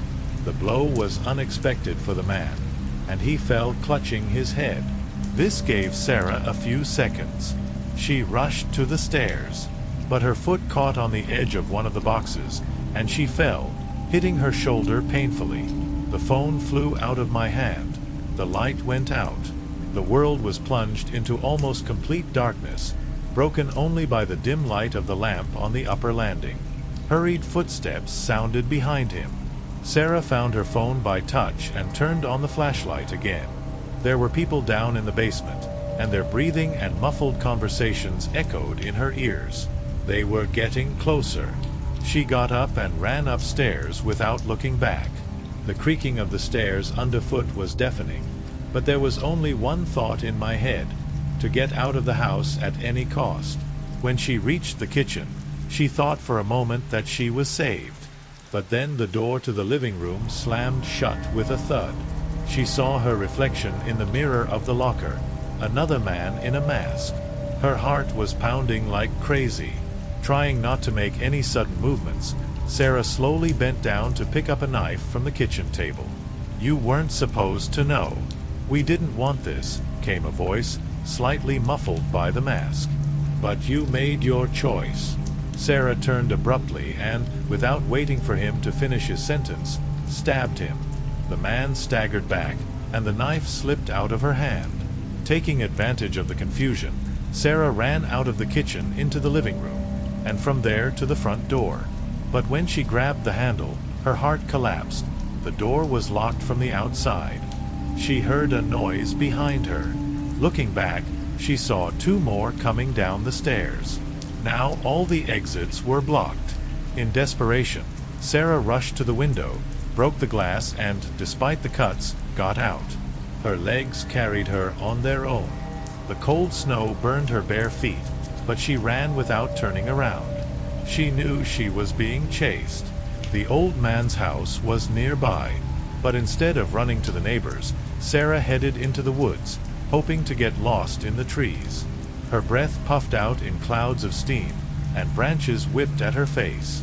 The noise behind him was getting louder. They didn't give up. At some point, Sarah tripped over a tree root and fell into the snow. Her hands found something hard, metallic. It was a hunting trap. Sarah froze, trying to figure out where she was. Through the silence of the forest, she could hear their voices. She went there.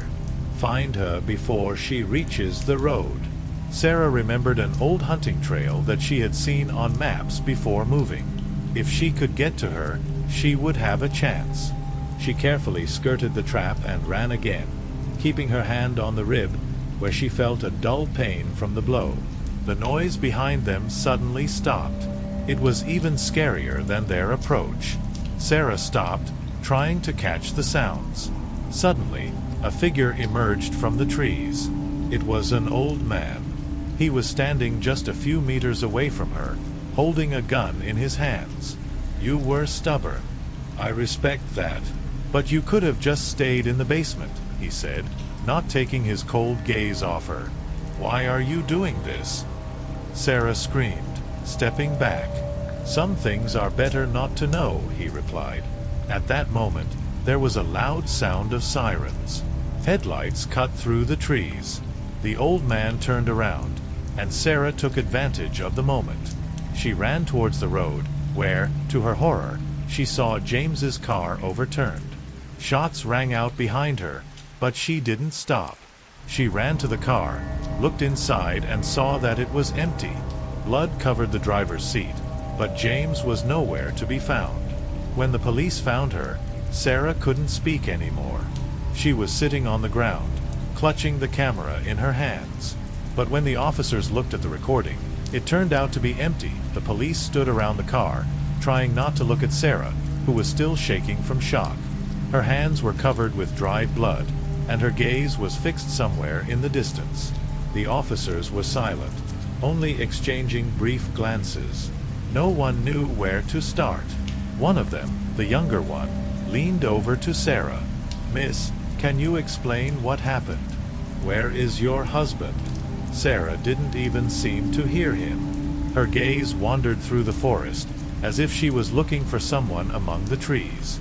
At that moment, one of the policemen shouted, "There's something here. I found something. Oh my God, it's..." They rushed to the place where the scream came from. To the side, among the bushes, the policeman found blood-stained clothes, torn to pieces. The items belonged to James. "We have to comb the forest," the senior officer said, trying to remain calm. But while they were organizing the raid, a rumble came from behind the trees. A police car parked on the road suddenly caught fire. It broke out so quickly that no one had time to even get closer.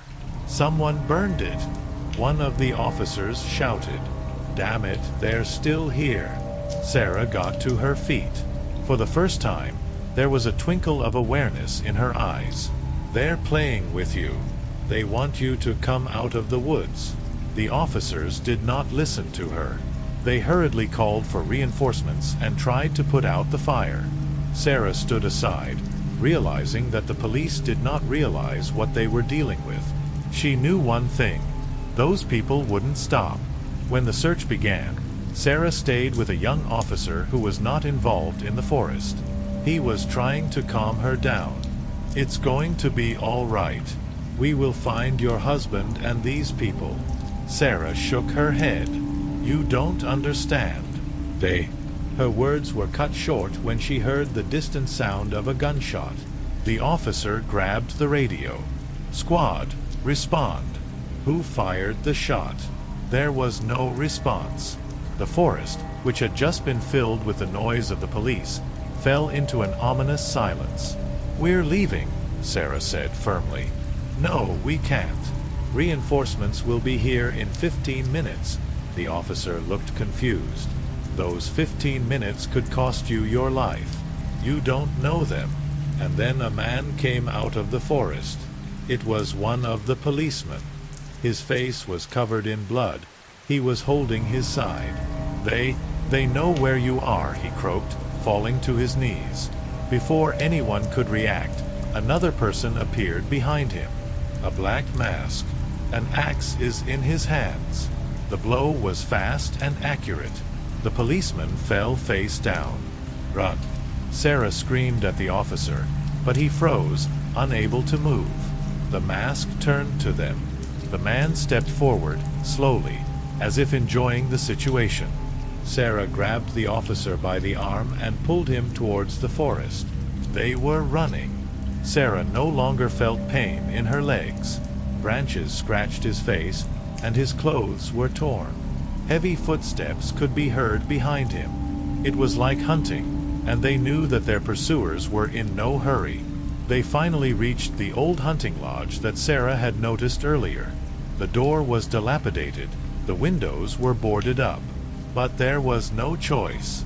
They ran inside and closed the door. "Do you have a weapon?" Sarah asked, catching her breath. The officer shook his head. "The radio is broken." At that moment, something hit the door. Sarah grabbed a board lying on the floor and pressed it against the door. "We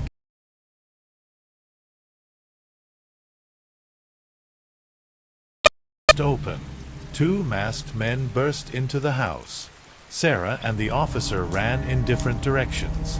One of the attackers rushed after the officer. The other went to Sarah. She grabbed something heavy, an old lantern, and hit it. The mask cracked. The man fell. But the second one was already there. Sarah screamed as his hand grabbed her hair. The officer, meanwhile, grabbed a knife from the kitchen. He rushed at the attacker who was holding Sarah. The blade went deep. The masked man let go of Sarah and collapsed. But the joy was short-lived. They heard more footsteps outside the door. "They'll never stop," Sarah whispered. She looked at the officer who was injured and realized that their chances of survival were fading. Sarah realized that there was nothing more to hope for. They had no chance of survival, no time to change anything. Desperation mixed with determination flashed in her eyes. She looked at the officer, breathing heavily. "We can't just wait," she said in a whisper. "They're playing with us while we're helpless." The officer, leaning against the wall, nodded, barely holding the knife. But his face changed when he noticed that Sarah was looking at the front door with a strange expression. She looked up at the ceiling, as if listening to something. "Do you hear that?" "What is it?" she asked. The officer shook his head. Sarah went to the table, took an old hunting lamp and lit it. The light of a weak flame illuminated the house. She silently began to inspect the walls. "What are you doing?" the officer asked, coughing. "They've been here a long time," Sarah whispered. "This is not their first hunt." In the corner of the room, she noticed something strange. Uneven lines on the wooden panel, as if someone had carved something with a knife. As she got closer, she saw the scratched-out inscriptions. "Don't leave them alive. Never go out first. They are always there." Sarah backed away, pressing herself against the wall. The lines seemed fresh. "Who did this?" she whispered. The answer came suddenly when the door flew off its hinges with a bang. New figures burst into the house. They were bigger, more powerful than the ones that attacked earlier. But now there was no slowness or desire to play with their victims in their movements. They acted quickly and accurately, like professionals. The officer managed to move forward, trying to protect Sarah. His knife cut into the neck of one of the attackers, but immediately another grabbed his arm and threw him across the house. The officer hit the wall and didn't move anymore. Sarah was left alone. She was dragged outside, somewhere in the woods. But she knew that this was the end. Roughly tied up, with a bag over her head, she could smell gasoline. They were talking to each other, but the words were drowned out by the panic pounding in her temples. When the bag was torn off, Sarah saw a scene that finally killed her hope. A huge bonfire was burning in a clearing surrounded by tall trees. There were dozens of people standing around him. Men, women, even children. They were all wearing masks. There was a table in front of the fire, on which lay tools, knives, hammers, chains. Sarah noticed fresh blood on some of them. 3 masked men lifted her up, putting her on her knees in front of the crowd. One of them took off his mask. It was the same man who had first attacked them in the cabin. His face was frighteningly calm. "Do you think it's an accident that you're here?" he said. His voice was smooth, like a teacher explaining a task. Sarah didn't say anything. "Every year we look for people like you. We show them what it means to be prey. We show what it means to live in fear." He raised his hand, and the crowd responded with muffled approval. "But you lasted longer. We even started to respect your stubbornness." The man leaned closer, his breath smelling of tobacco. "You deserve a chance." He stepped back, giving a sign. The crowd parted, revealing a small path into the forest. "Run away." Sarah froze. Her heart was pounding. It was a trap, and she knew it. "You don't understand," she whispered. "You can do whatever you want with me. Just let the others go." The man chuckled. "The others?" He stepped aside, and Sarah saw 3 people pulling out the bodies.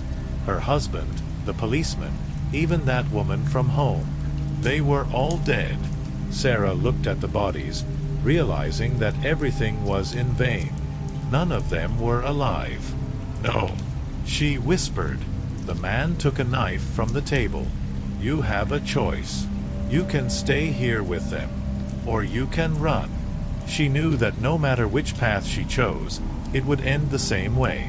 She was already dead. Her body just hadn't figured it out yet. Dawson has never considered herself a coward.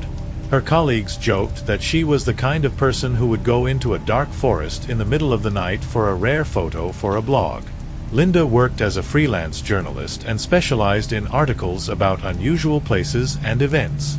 She explored old mines, abandoned factories, and even deserted towns. Each of her investigations had its own interesting twist, but there was always one principle.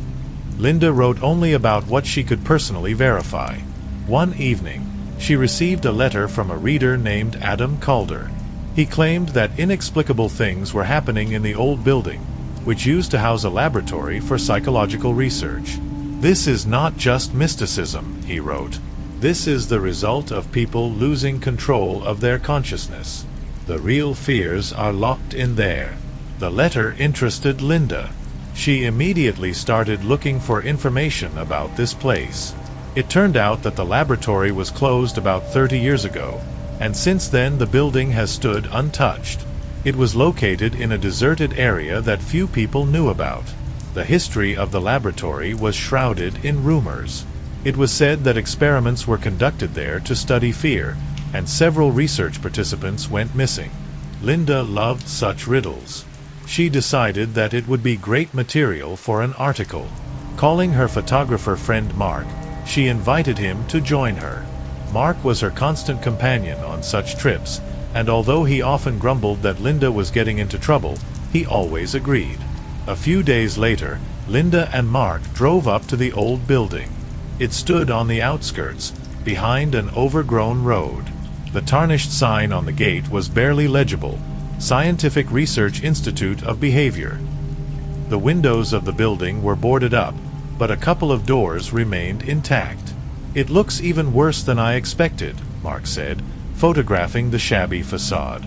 "Do you really need to get in here? You know what I need. If we write an article, it could be sensational."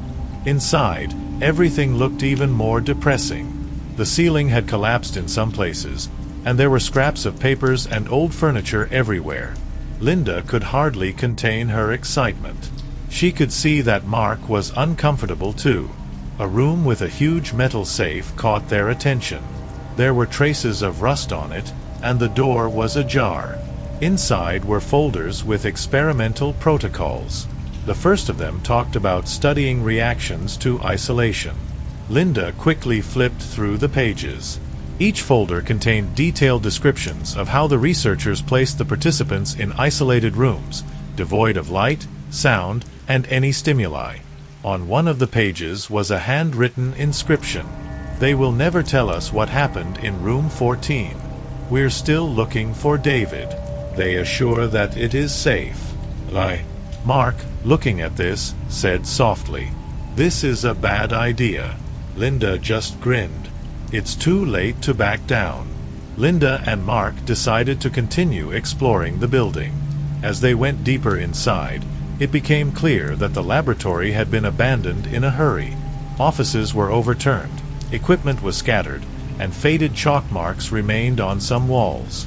Room 14, mentioned in the notes, turned out to be the furthest, at the end of a narrow corridor. The door to it was covered with rust stains, and someone had scrawled the word "Prohibition" on its surface. "Are you sure you want to go in there?" Mark asked, nervously fiddling with the camera strap. "Of course. This is exactly the place to highlight in the article." Linda pushed the door slightly. There was a small, completely dark room behind the door. Its only difference from the others was the absence of windows and a thick metal table in the middle of the space. There was a closet next to it, half filled with folders and cardboard boxes. Linda immediately began rummaging through them, while Mark looked around the room. "Look what I found," Linda said, holding up an old audio cassette. There was a sticker on it that said, "Session 27, Participant Number 4. "I have no idea what it is, but we need to turn it on," she suggested. Fortunately, they found an old tape recorder not far from the office, and the cassette fit perfectly. When Linda turned on the recording, a man's voice rang out. "Experiment number 27, started at 14:23. The participant shows signs of disorientation. He thinks he hears voices. Heart rate readings are increasing. We are increasing the duration of the session." This was followed by a prolonged screeching, as if someone was scratching with nails on metal, and then screams, sharp, hysterical, chilling to the bones. "Turn it off!" Mark howled, but Linda listened as if mesmerized. The participant is no longer responding. We have to stop the session. Room 14 is closed until further notice. The recording stopped. Mark was pale. Linda, did you see what was in the other rooms? These experiments are no joke. But Linda wasn't going to leave. She felt that a solution was waiting for her. Then they came across another find, a magazine with notes. On the last pages there were entries about David, mentioned earlier. He was a participant who disappeared after one of the experiments. His description stood out from the rest. The subject is stable. There are no signs of hallucinations. The experiment was a success. The last recording sounded different. David did not leave room 14. The rest of the staff left the laboratory. He's still inside. Mark was clearly nervous. He began to persuade Linda to leave, but she insisted on continuing. They returned to room 14 to explore it in more detail. An unexpected find. During the inspection, Linda noticed an air vent under the table. It was open, and there was a rag inside. Linda carefully pulled it out. There was a knife and a folded note in the rag. There was a scrawled handwriting on the paper. I tried to get out, but the door is locked from the outside. They thought I was going to break down, but I figured it out. They make us fear ourselves, not them. If you find it, run. Mark lost his patience. We're going out right now. But Linda ignored him again. She noticed the metal hinges on the wall, which were clearly used to attach something massive. Maybe someone was being held here. At that moment, there was a thud behind them, as if something had fallen in one of the rooms. Did you hear that? Linda asked in a whisper. Mark nodded, unable to speak. They cautiously left room 14. The corridor was empty, but muffled footsteps could be heard from somewhere at the other end. The footsteps grew louder. They were heavy, measured blows, as if someone was walking slowly, but with a definite purpose. Linda and Mark froze, trying to figure out where they were coming from. Is that a guard? Have we been noticed? Mark asked in a whisper, although the building had apparently been abandoned for a long time. Linda shook her head. Whoever it was clearly moving towards them. Hide, she whispered, pointing to the nearest open door. They ducked into a room littered with metal cabinets and old appliances. Linda leaned into the keyhole, trying to see who was coming. The corridor remained empty, but the sound of footsteps was already very close. Mark held up the camera, hoping to capture at least something. His hands were shaking. Do you hear that? It's not a person. His voice was breaking. The sound of footsteps suddenly stopped. Silence covered the building. Even the wind outside the laboratory seemed to have died down. But in this silence, another sound suddenly rang out, a slight creaking, as if someone had cautiously opened the door. Linda squeezed Mark's shoulder, signaling him not to move. They both held their breath. The footsteps resumed, but now they were closer and slower. Someone came into room 14. Linda motioned Mark to a closet in the corner of the room. They cautiously approached it and climbed inside. The door closed with a light click, and they were in total darkness. From inside, Linda tried to hear what was going on. The silence was oppressive. Mark was breathing convulsively, and the camera in his hands creaked faintly. Suddenly, a loud bang echoed down the corridor. It seemed like someone had kicked down the door. Linda instinctively pressed closer to the closet wall. Linda, we can't stay here, Mark whispered faintly. Hush, she replied sharply, but her voice caught the attention. The footsteps began to approach again, now heading straight for their room. When the door of the room opened, Linda could feel something heavy coming up to the closet. It seemed that the closet had become thinner, as if someone was standing a few centimeters away from them. Suddenly, a loud metallic screech broke the silence. It was a safe door that had slammed shut somewhere in the building. The sound distracted whoever was standing outside. The footsteps retreated. Linda quietly opened the closet door and motioned for Mark to follow her. "Let's go," she said almost inaudibly. They ran out into the corridor, trying to move as fast as possible, but not to make any noise. Linda was guided by the light coming through the broken window at the end of the corridor. When they were almost at the exit, Mark suddenly stopped. "Linda, wait." He froze and pointed at the walls. Fresh marks appeared on the walls. They were scratches that looked like fingernail marks. They stretched along the entire corridor, as if someone was trying to get out by clinging to the walls. "This impossible," he whispered. But Linda wasn't going to stop. She grabbed his arm and pulled him on. They ran outside and stopped only at the car. "We're going back," she said, breathing heavily. Mark looked at her as if she had lost her mind. "Are we going back? Do you even understand what's going on there? You saw it yourself. This is not a myth. This needs to be investigated." Mark didn't say anything. He silently started the car and headed away from the laboratory. Later, while studying the photos and recordings, they came across another important detail. There was a shadow in one of the photos of the corridor, taken by chance. It was clearly the figure of a man standing at the end of the corridor, where they did not dare to go. Linda tried to enlarge the image, but the more she tried to see, the less clear the picture became. Then she found another audio recording, which, as it turned out, got into her bag from room 14. Turning it on, she heard a voice. "We are not afraid of what is inside the room. We are afraid that it will come out." The next morning, Linda convinced Mark to come back. She prepared herself. She took flashlights, recording equipment, and spare batteries. Mark resisted to the last, but eventually agreed, fearing that Linda would go alone. "We won't be there long," she said firmly as they stood at the entrance to the lab. Getting back inside the building turned out to be even more nerve-wracking than their first visit. The laboratory greeted them with the same oppressive silence. Only the wind played with the remnants of glass on the floor. "The plan is simple," Linda began. "We go to room 14, collect more data and leave." Mark didn't answer. He just looked around nervously, his fingers clutching the flashlight tightly. When they got to room 14, her door was ajar, although they both remembered that they had closed it before leaving.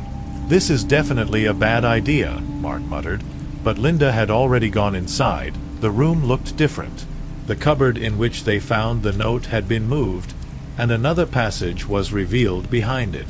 It was a narrow corridor leading to a massive metal door without a handle. "You think it is a way out?" Mark asked, although he didn't believe his own words. "It doesn't look like it. More like entering some hidden part of the lab," Linda replied. They came closer. The words were scratched on the door. "Last chance. Go away." Linda touched the surface. The metal was cold, but strangely smooth, as if the door had been installed recently. There was a small panel with several buttons nearby, but none of them reacted. "We won't be able to open it," Mark said with relief. But Linda looked around and noticed the wires going behind the wall. She guessed that the panel's power was off. "I saw a switch in one of the neighboring rooms." "No, don't even think about it," Mark got in her way. "Listen, we're already here. We can't just leave without finding out the truth." Leaving Mark at the door, Linda went into the next room. There was indeed a shield there. She turned on the switch, and the corridor was filled with a faint hum. The light in room 14 flickered, and the panel on the door came to life with a short beep. But before Linda could return, she heard a noise. It was Mark's voice, but it sounded strange, as if he was speaking from afar. "Linda, come here. Faster." She ran back. When she entered the room, Mark was standing in front of the door, but there was something wrong with his posture. He looked tense, his head was slightly lowered, and his hands were clenched into fists. "Mark, are you okay?" "What is it?" she asked. He turned slowly, but did not answer. His eyes looked through her as if he didn't see her. "Mark, what's wrong with you?" Suddenly, he lunged forward, grabbing her arm. His fingers were icy cold. "You shouldn't have come back," he whispered in a strange, unfamiliar voice. Linda pulled away from his grip and stepped back. Mark froze, as if struggling with himself, and then suddenly collapsed to his knees, breathing heavily. "Linda, we have to leave. Right now." But Linda had already activated the panel on the door. The system beeped loudly, and the massive door slowly began to open. There was another room beyond the door, not at all like the others. It was sterile, brightly lit, with rows of surveillance cameras on the walls. In the center was a large glass cube, inside of which was a metal chair with straps. There were scattered objects on the floor under the chair: clothes, documents, photographs. Linda came closer and held up one of the photographs. She was wearing a young man in hospital clothes. On the back was written, "Participant number 4. David." "That's him," Linda said, showing the picture to Mark. But Mark was no longer looking at her. His gaze was fixed on the cube.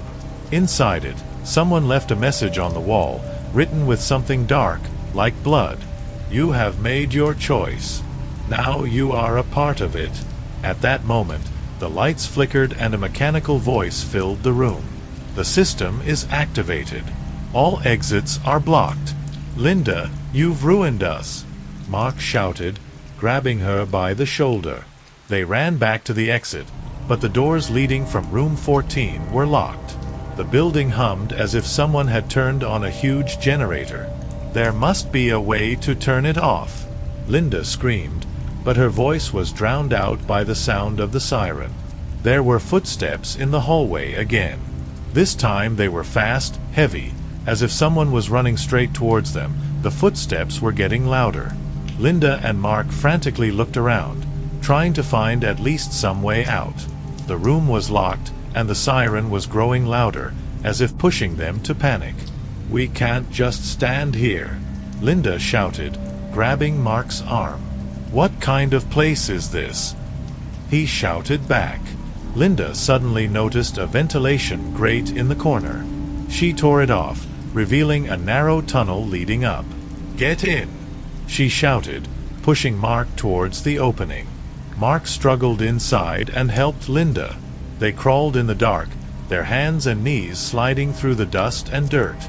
The noise of the footsteps subsided, but they were replaced by another sound, a mechanical hum. "Linda, what is it?" Mark whispered breathlessly. There was no answer. She just moved forward silently until the ventilation was over. There was another grate in front of them, through which another room could be seen. Linda carefully opened it and looked in. The room looked like a warehouse, metal shelves filled with boxes, and a central table with a computer. "This way," she said, helping Mark out. The final. The footsteps were getting louder. Linda and Mark frantically looked around, trying to find at least some way out. The room was locked, and the siren was growing louder, as if pushing them to panic. "We can't just stand here," Linda shouted, grabbing Mark's arm. "What kind of place is this?" he shouted back. Linda suddenly noticed a ventilation grate in the corner. She tore it off, revealing a narrow tunnel leading up. "Get in!" she shouted, pushing Mark towards the opening. Mark struggled inside and helped Linda. They crawled in the dark, their hands and knees sliding through the dust and dirt. The noise of the footsteps subsided, but they were replaced by another sound, a mechanical hum. "Linda, what is it?" Mark whispered breathlessly. There was no answer. She just moved forward silently until the ventilation was over. There was another grate in front of them, through which another room could be seen. Linda carefully opened it and looked in. The room looked like a warehouse, metal shelves filled with boxes, and a central table with a computer. "This way," she said, helping Mark out. Last attempt. When Linda went to the computer, she noticed that it was on. The screen required you to enter a password. "We need to shut down this place," she said, starting to hammer in the simplest combinations. But none of them worked. Mark, meanwhile, was looking around the room. He found a folder with documents on one of the boxes. Inside were lists of names, photographs of people, and diagrams of the laboratory's premises. "Linda, look," he called to her. She glanced at the folder. Among the photos, she recognized a man with the inscription David on the back. But there was another photo that made her feel cold. It was a picture of Mark. "What is that?" he whispered, looking at his own face. But there was no response. There was a loud click, and the door to the warehouse swung open. Several people in white coats entered the room. Linda squeezed Mark's hand, preparing to run, but one of them raised his hand, gesturing to stop them. "It's useless. You've gone too far," he said coldly. "What have you done to us?" Linda screamed. The man, ignoring her screams, went to the table and entered the password on the computer. The screen lit up brighter, and an image of the same glass room they had seen earlier appeared on it. "You are the last participants. The lab needs to be cleaned up," he continued, as if reading from a script. Before Linda and Mark could understand the meaning of his words, the warehouse was filled with the smell of something chemical. They started to choke. Their eyes were watering. Mark clutched at his throat, fell to his knees, trying to breathe, but the air was getting heavier. Linda tried to resist, but her strength was leaving her. The last thing she heard was a man's cold voice. "All data is saved. The experiment is over." The screen went out, and the laboratory was again plunged into silence. Hotel at the intersection of the old highways, long abandoned and almost forgotten.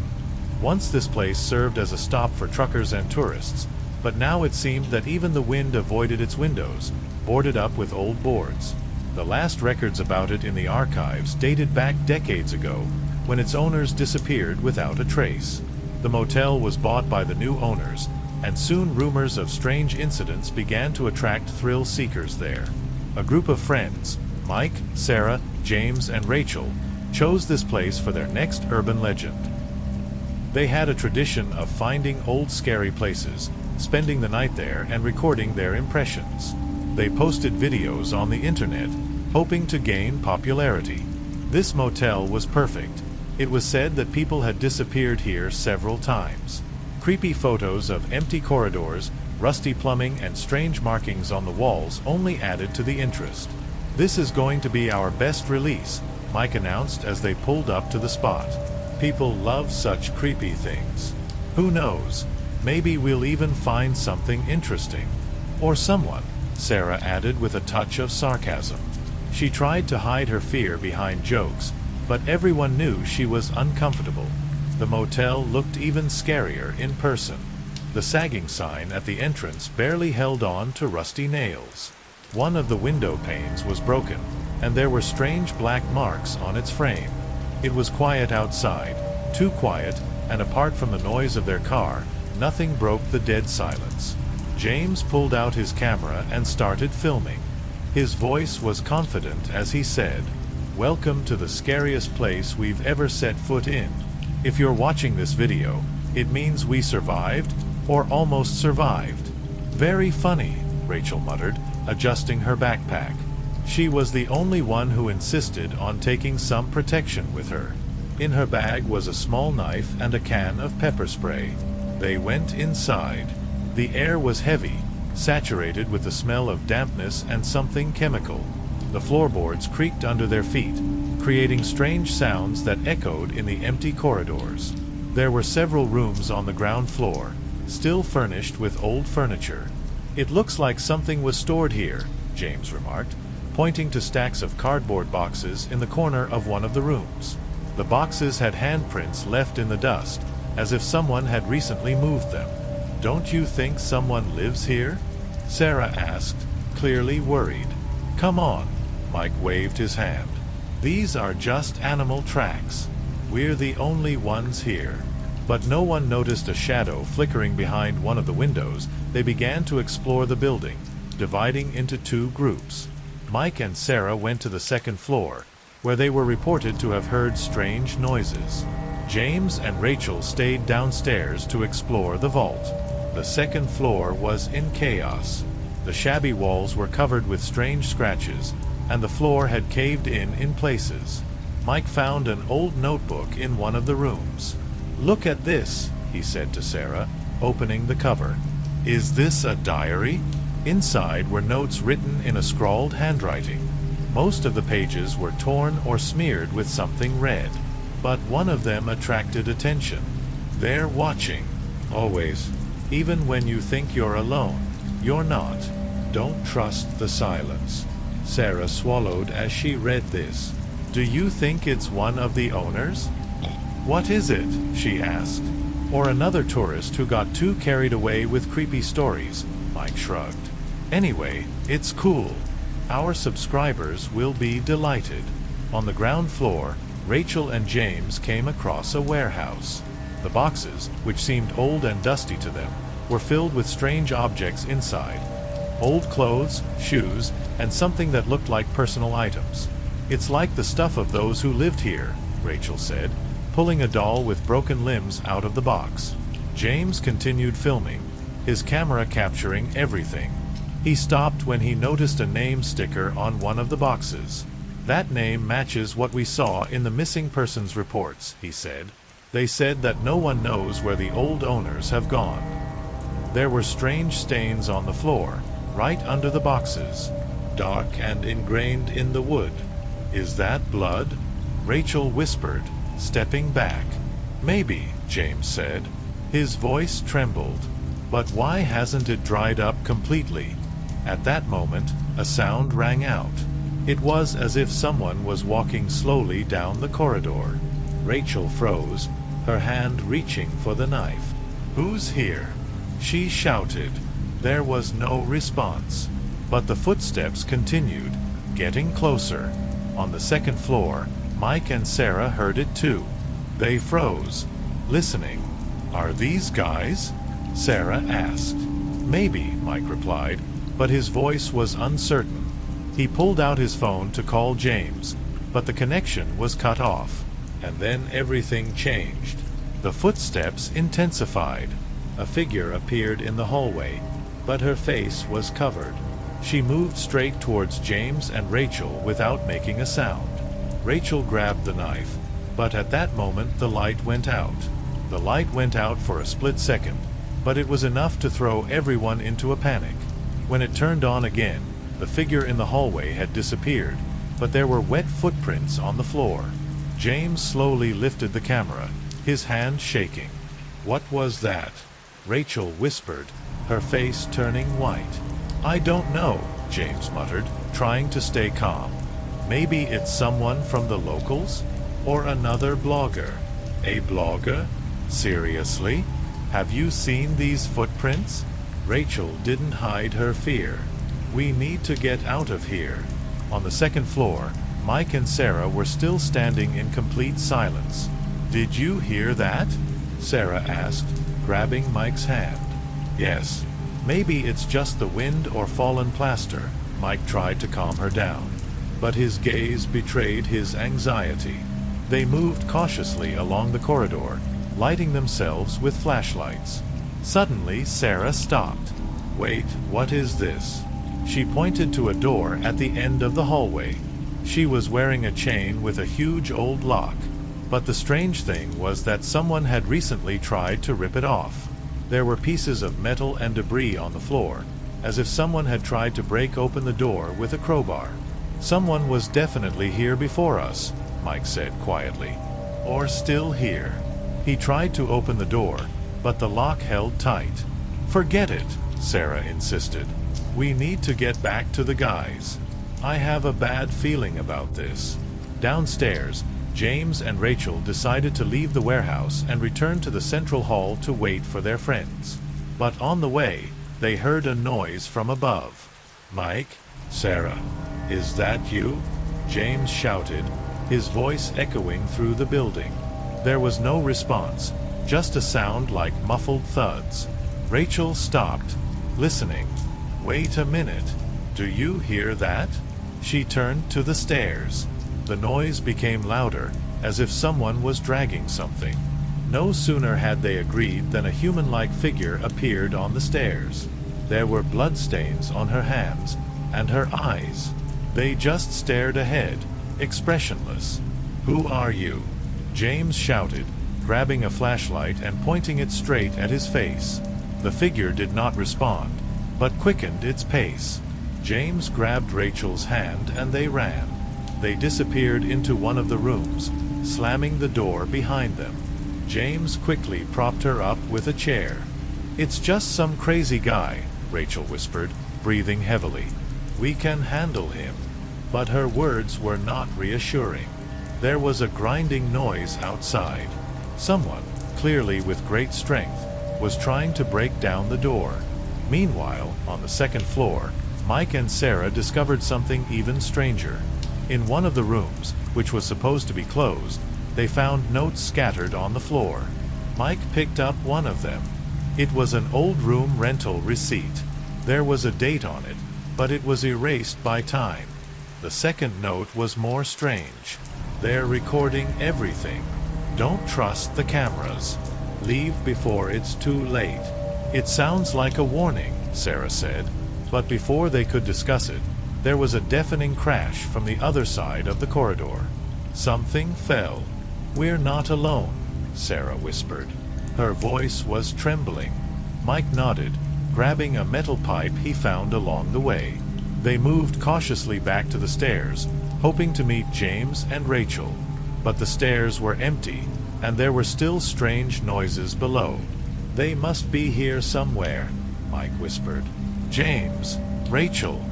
he shouted, but his voice was lost in the echoing silence. Downstairs, James and Rachel were trying to hold the door, but the figure behind it started using something heavy, possibly a crowbar. Every blow shook the door. "We need to get out the window," James suggested, his gaze darting around the room. "Are you crazy? We're on the ground floor, but there might be someone outside too," Rachel objected. James wasn't listening. He opened the window, trying not to make too much noise. "Are you coming with me or staying?" He held out his hand to her. Rachel glanced at the door, which was barely holding up. She reluctantly agreed. "Okay, but be careful." They climbed out the window, ending up in the backyard of the motel. But, to their horror, they discovered that someone had left a car there.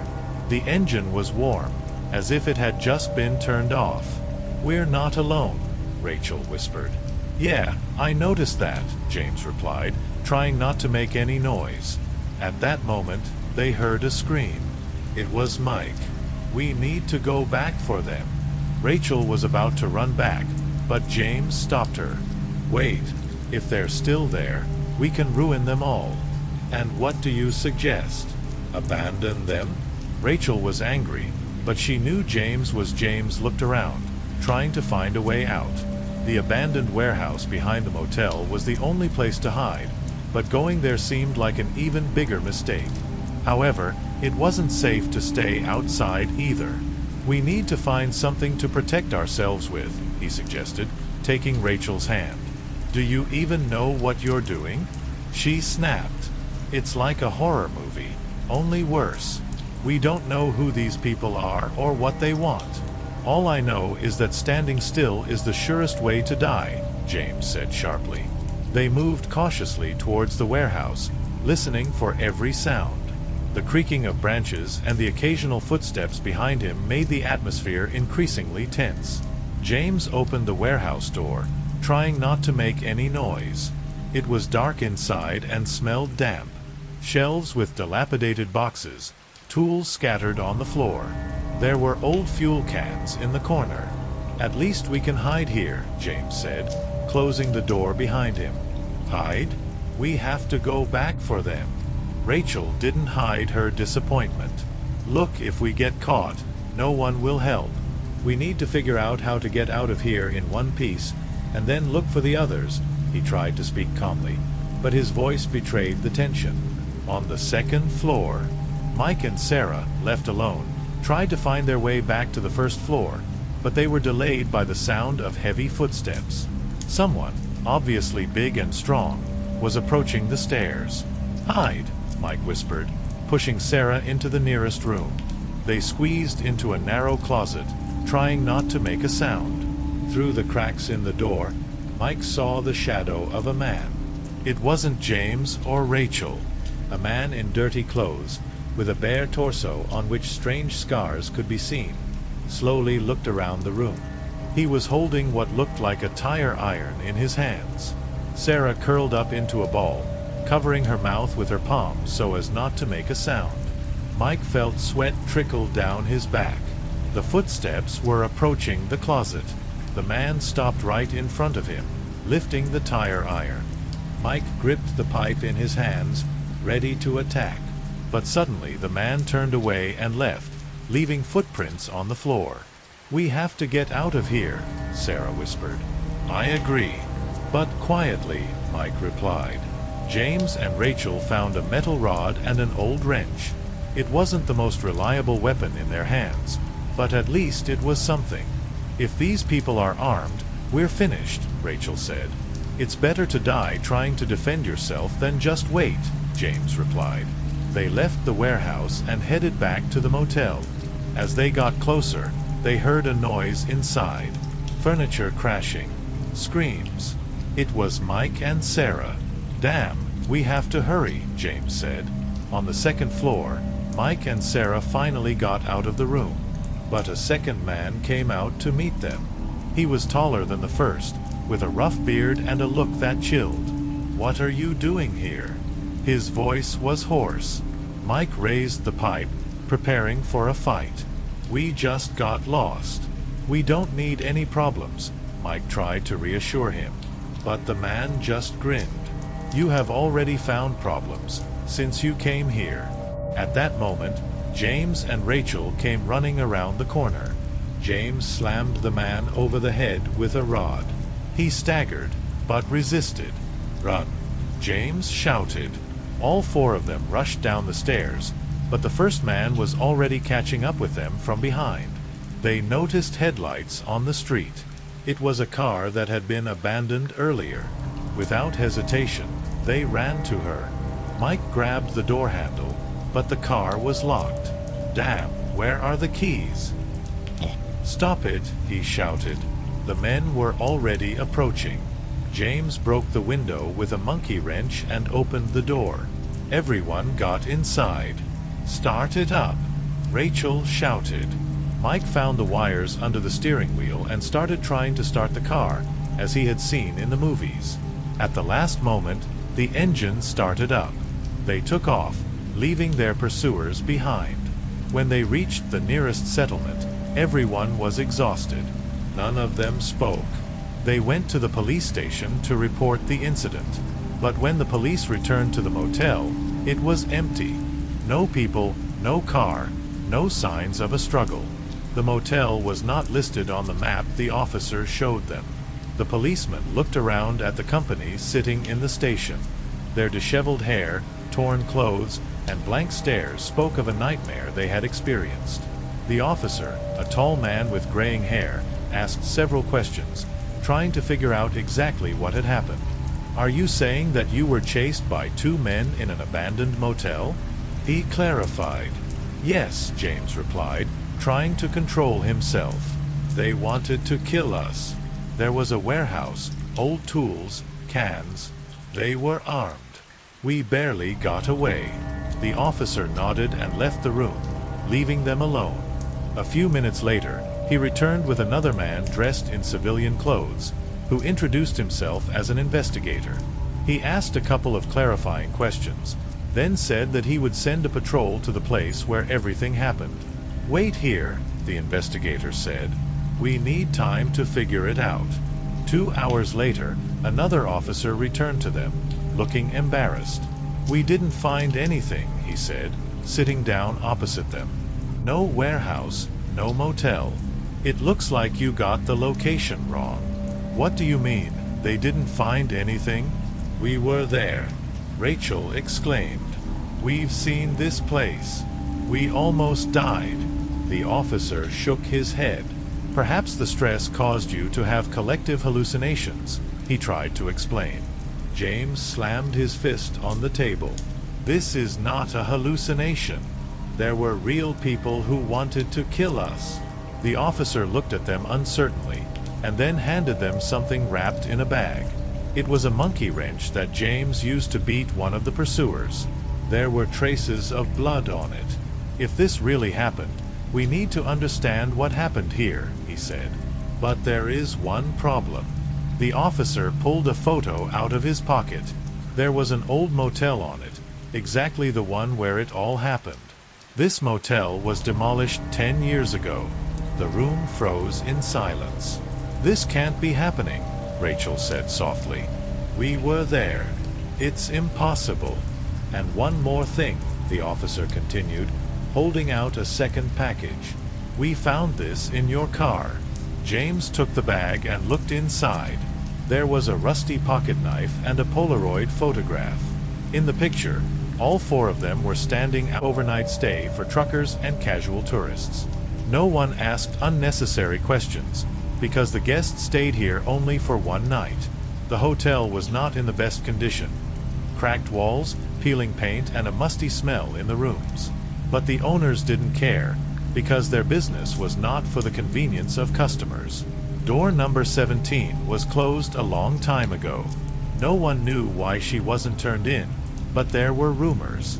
Some said that one day a guest disappeared there. Others claimed that things were happening in the room that could not be explained.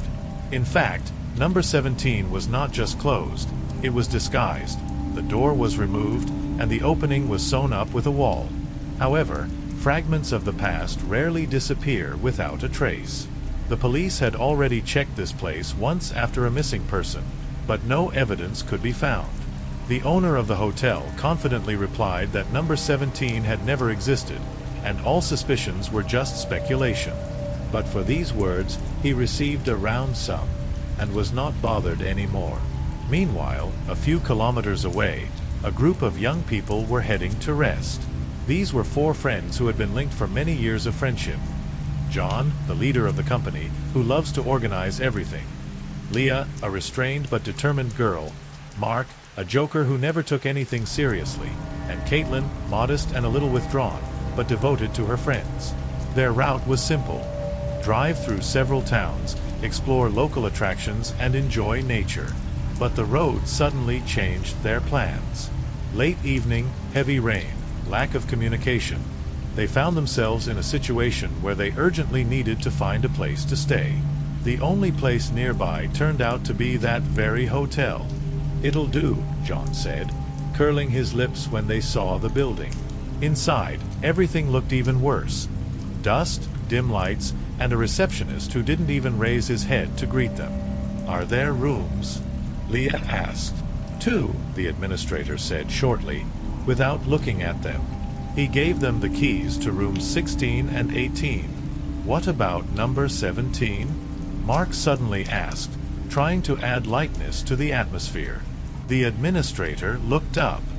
His gaze was long, as if he was choosing his words. It doesn't work, he replied. Friends did not insist. They split into pairs and went to their rooms.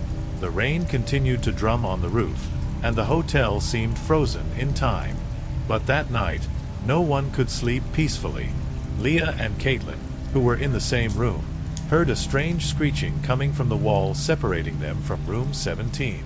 Probably rats, Leah suggested, covering her ears with a pillow. Mark and John were trying to plug in the charger in room 18 at the time, but the electricity went out as soon as they approached the outlet. Old wiring, John said, although his voice sounded uncertain. But the most eerie thing was that in both rooms they heard the same sound, a low whisper that grew louder every hour. In the morning they met at the exit, barely waiting for dawn. This place is cursed, Mark joked, although no one smiled. They were about to leave, but found that their car was not there. What the hell? Shouted John. Maybe a tow truck, suggested Caitlin uncertainly. A tow truck? Here, look around you. He pointed to the empty fields and forest. They returned to the hotel. but the receptionist had already disappeared. There was only a note on the counter. "Stay in your rooms. They're on their way." John grabbed the note and read it aloud again, as if trying to figure out if it was a joke or not. His fingers were trembling, and the others just stood there, startled by the words. "This is some kind of prank," Mark said quickly, but even he couldn't hide his concern. "What are they like?" "What does this mean?" asked Leah, feeling her voice tremble treacherously. Caitlin, the quietest of the group, pointed to the reception desk, where there was another thing, an old key with the number 17. It was covered in rust, and the metal looked like it hadn't been touched in years. "This, from that room? What is it?" she asked, barely breathing. John didn't answer. He just grabbed the key and headed for the locked door. The others followed him, as if magically attracted by this strange find. When they reached the place where the door should have been, everything looked different. In its place was a wall, smooth, as if freshly painted. "What the—" Mark began, but didn't have time to finish because Leah pointed to something nearby. A thin line, almost imperceptible, ran along the wall, marking a hidden door. John ran his finger along this line and felt the cold metal under the plaster. "It's not just a wall," he said. He inserted the key into the keyhole, which also looked like part of the wall. Everyone held their breath for a second. The key turned with difficulty, but finally clicked. At the same moment, there was a rumble outside the door. A dull, low sound, as if a huge motor had started working. "Are you sure this is a good idea?" asked Caitlin. "No," John replied before pulling the door open. When it opened, they saw a hallway. It was dark, narrow, and bare wires hung from the ceiling, along which sparks sometimes ran. "Someone has obviously invested a lot in this place," Mark chuckled nervously, but no one answered. They went inside. The corridor led down. The floor was made of concrete, but every step made a strange, muffled sound. It was as if there was an empty space underneath him. There were old surveillance cameras on the walls, which slowly turned around, watching them. "This is some kind of secret room," Leah muttered. "A bunker, maybe," John suggested, his voice sounding cold. But the further they went, the stronger the smell became. It was suffocating, chemical, with an admixture of something rotting. They found a door at the end of the corridor. It was metal, with a keypad. There was a piece of paper on the panel with a handwritten code, 4927. "It's too easy," John said, entering the code. When the door opened, they froze. There was a laboratory behind it. The room was filled with glass containers. They contained things that could not be described in one word. Human body parts, strange apparatuses, IVs with clear liquid. There were old screens on the walls where recordings were being made. There were people in the video. They were screaming, trying to break free from the fastenings, but they were being held. Someone injected them with drugs. Someone watched the reaction. "What is this place?" Leah gasped, clutching her head. Caitlin moved closer to one of the containers. There was a hand inside it, just the hand. She was tied up with wires, and her fingers were moving. "This can't be true," she whispered, backing away. At that moment, one of the doors in the laboratory opened, and people in white coats entered the room. They had masks on their faces, covering everything except their eyes. "We need to leave," John whispered, but it was too late. The white coats noticed them. One of them said something into a walkie-talkie, and soon a group of men in black uniforms, with weapons, entered the laboratory. Mark shouted, but he was roughly grabbed by the arms and thrown to the floor. The others were pinned down just as quickly. "Who are you?" shouted Leah as she was led away through another corridor. There was no answer. The white coats moved without a single word, but their movements were fast, honed, as if they were performing a long-practiced operation. John resisted with all his might, but the grip of the men in black uniforms turned out to be iron. His arms were twisted behind his back, and plastic ties were snapped on his wrists. Leah screamed incoherently until she was dragged by force towards one of the corridors. Mark tried to escape, but he was simply stunned by a blow from the butt, after which he hung limply in the hands of the guards. Caitlin stared at what was happening with her eyes wide with horror, but did not move. She seemed frozen, unable to believe in the reality of what was happening. Two men in black uniforms approached her, grabbed her by the shoulders and dragged her in the same direction as the others. The group split up. Each was taken to a separate corridor, and then they were scattered in different rooms. John found himself in a small windowless room with the only light source, a lamp under the ceiling, which flickered so that his eyes quickly began to tire. He tried to look around, but there was nothing in the room except a metal chair and a camera attached to the corner of the ceiling. They put him on a chair. His hands are still tied. The guards silently left, leaving him alone. John knew he was being watched. The camera turned slowly, locking onto his face. He felt like a trapped mouse, and the thought infuriated him. "What do you need?" he shouted, looking straight at the camera. There was no answer. It seemed like hours had passed. The lamp continued to blink. John tried to stretch the plastic tie around his wrists, but it was too strong. At some point, the door opened and a man in a white coat entered the room. He had a mask on his face and a tablet in his hands.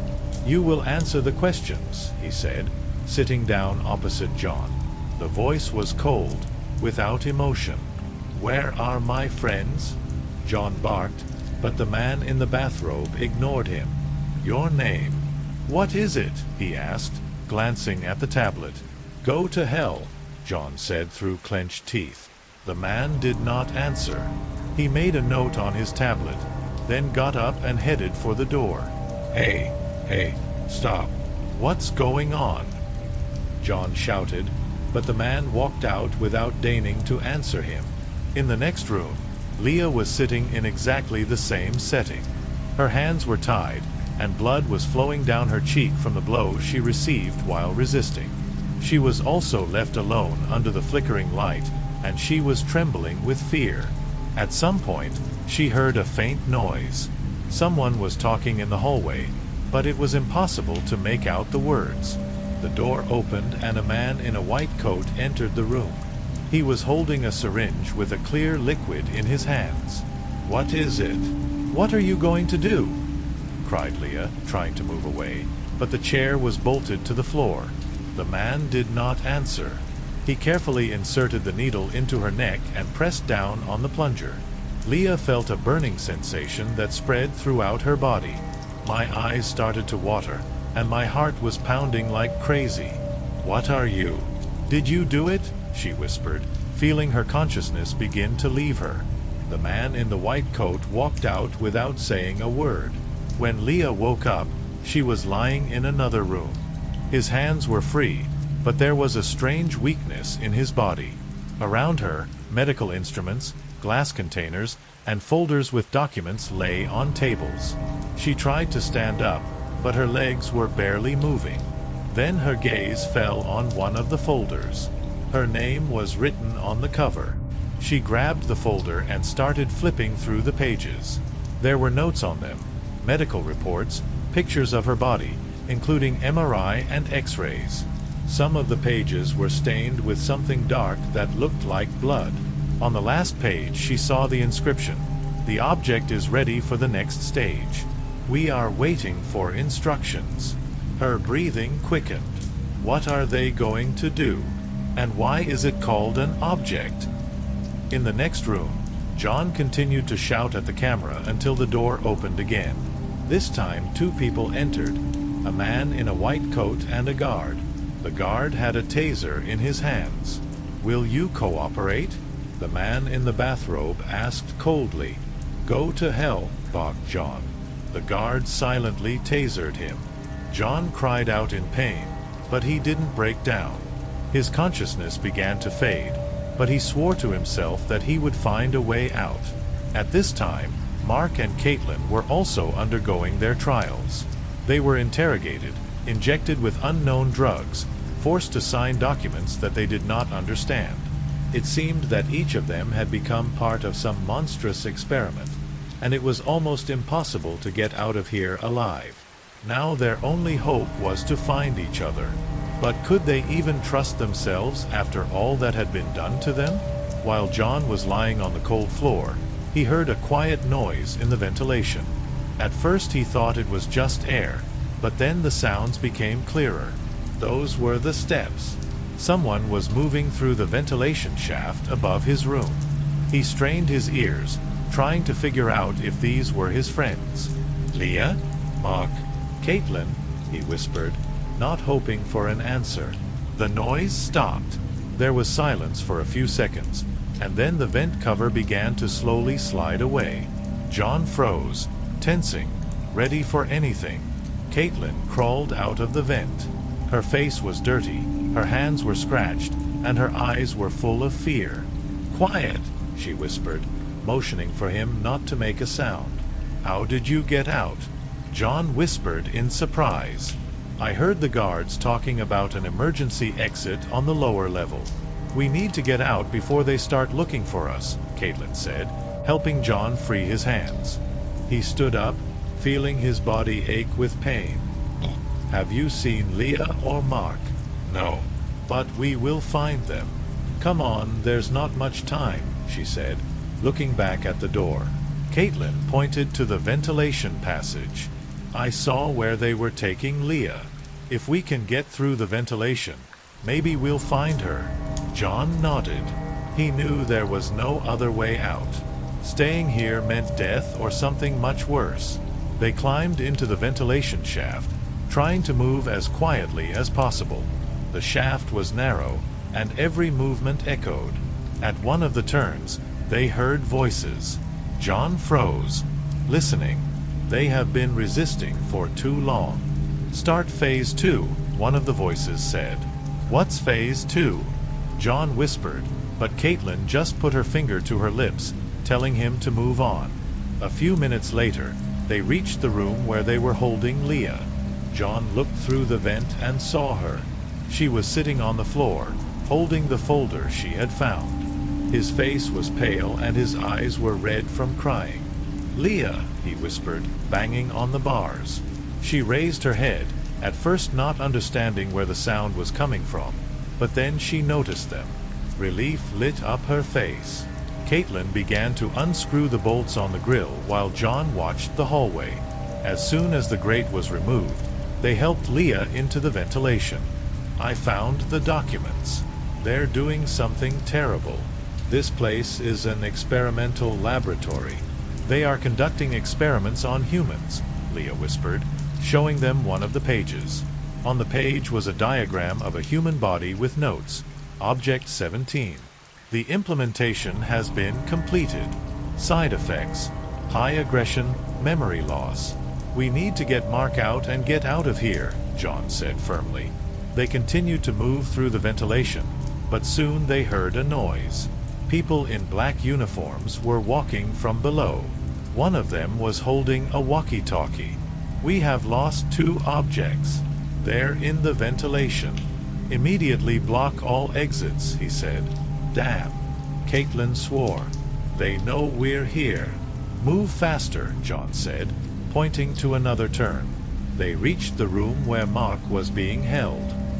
He was chained to a chair and his face was covered in bruises. A man in a white coat was standing next to him, writing something on a tablet. John didn't wait. He kicked the ventilation grate with all his might, knocking it out, and jumped down. The blow was sharp, but he immediately got up and rushed at the man in the robe, knocking him to the floor. Caitlin and Leah followed him, helping to free Mark. He could barely stand on his feet, but his eyes were burning with rage. "We're not leaving here alive unless we find a weapon," he croaked. John searched the pockets of the fallen man and found a key card. "First we'll find a way out, then we'll think about how to fight back," he said. They ran out into the hallway, but soon they heard sirens. The lights were flashing, and the speakers said, "Critical security level. All units to their posts." "They're driving us into a trap," Leah said. No. We'll find another way, John replied, gritting his teeth. Now there was only one goal left, to get out of this hellish place. The group ran down the corridor, checking every door on the way. Caitlin carried the key card like a trophy, and Mark, barely able to stand, struggled to keep up. Behind the backs of the friends came the sounds of approaching footsteps, talking on the radio and orders. They turned another corner and found themselves in a room full of computers and servers. The lights were flashing, the equipment was buzzing, and some graphs and data were displayed on the monitors. "Let's hide here," suggested Caitlin, looking around the room. "Shall we hide?" "They'll find us anyway," said John, closing the door. "We can use this equipment," Leah said, pointing to one of the computers. "If we find maps of this building, we can figure out where the emergency exit is." John wasn't sure if it would work, but there was no time to argue. Leah sat down at her computer, frantically tapping on the keys. Her fingers were shaking, but she kept looking for something useful in the systems. "There is," she whispered. "There is a technical tunnel on the 3rd level. It leads outside." "The 3rd level? We don't even know how to get there," Mark said skeptically. Leah looked up and pointed to a door at the end of the room. "The elevator. He has to go down there." At the same moment, footsteps sounded in the hallway. The guards were approaching. John motioned for everyone to stay where they were, then went to the door and peered through the crack. 3 armed men were standing just a few meters away. "We don't have time," he whispered. "Then take this," Caitlin said, opening one of the drawers under the server. There were tools inside, screwdrivers, wrenches, and what looked like a cutter. "Well, at least something," John muttered, grabbing the cutter. They went out into the corridor, trying to move as quietly as possible. Leah was pressed against the wall, clutching the key card, and Mark was holding a wrench, ready to use it if necessary. The footsteps were getting closer. Suddenly, the door in front of them opened, and 2 guards found themselves face to face with the group. John didn't give them time to react. He rushed at one of them, knocking the weapon out of his hands, and hit him on the helmet with a cutter. At that time, Caitlin tried to cope with the second guard, but she was pushed away and fell to the floor. John shouted, grabbing the weapon that had fallen from the hands of the first guard. He turned around and fired at the second one, knocking him down. The others were shocked, but they didn't waste any time. They ran across the corridor and reached the elevator. Leah pressed the key card to the panel, and the doors opened. "Let's go faster," she shouted as she walked inside. John, Mark, and Caitlin flew into the cabin, and the doors closed. Leah pressed the button with the number -3. The elevator shook and began to descend. "They'll figure out where we are soon," Mark said, breathing heavily. "We need to be ready," John replied, checking the remaining cartridges in the weapon. When the elevator doors opened, they were greeted by utter silence. The 3rd level was dimly lit, and the air here was humid and smelled of mold. The walls were covered with pipes and wires, from which water sometimes dripped. "Where is this tunnel?" asked Caitlin, looking around. Leah took out the paper she had printed the map on and pointed to the left corridor. "There." The group moved forward, but soon heard the noise again. People in black uniforms were coming down after them. The footsteps were getting closer, and a familiar voice came from afar. "Don't let them get away. They pose a threat to the project."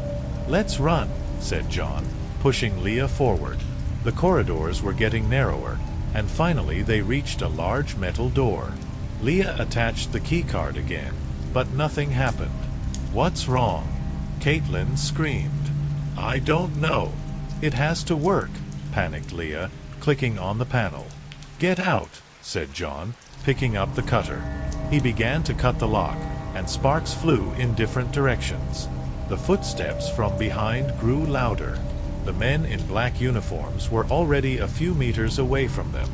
"Hurry up," shouted Mark, turning around. Finally, the lock gave way and the door opened. There was a concrete staircase leading up behind it. "Run," shouted John, letting everyone go ahead. Leah, Caitlin, and Mark ran upstairs, but John paused to block the door behind him. He grabbed a heavy pipe and propped it up, creating a temporary barrier. When they ran to the surface, they were greeted by the cold night air. Leah fell to her knees, breathing heavily. Caitlin turned around, trying to figure out if they were being followed. "We did it," Mark whispered, but his voice was shaking with fatigue. John turned to the group. "It's not over yet. We need to get as far away from here as possible." They were standing at the edge of the forest. The lights of the laboratory could be seen in the distance. But was this night their salvation or the beginning of something much worse? The friends rushed into the forest without looking back. Branches whipped at their faces. The cold wind cut their skin, but no one stopped. Every step was painful, but the fear of being caught forced them to move on. "Where are we going?" asked Leah, panting. "Just get away from this damn lab," John replied, stopping only for a moment to help Mark, who was starting to lag behind. Soon they came to a path that seemed to lead to the road, but the silence of the forest was deceptive. It seemed that someone was watching them behind every tree. John felt it, and it was growing by the minute. "Do you hear that?" Caitlin suddenly asked, stopping. Everyone froze, listening to the rustle of the forest. No voices, just the faintest crackle of branches somewhere far away. But it was enough to make everyone's heart beat faster. "They're after us," Mark whispered. "Stick together," John ordered, clutching the weapon he was still carrying. Leah took out the map she had taken from the lab. There were several roads marked on it, and one of them was supposed to be nearby. "This way," she said, pointing to the east. The group moved in the indicated direction, accelerating their pace. They had been walking for about half an hour when the headlights of a car finally appeared ahead. "There's a road," Caitlin cried out joyfully. But the joy was short-lived. When they ran out to the side of the road, the car, seeing them, braked sharply, and two men got out of it. They were wearing the same black uniforms as the guards.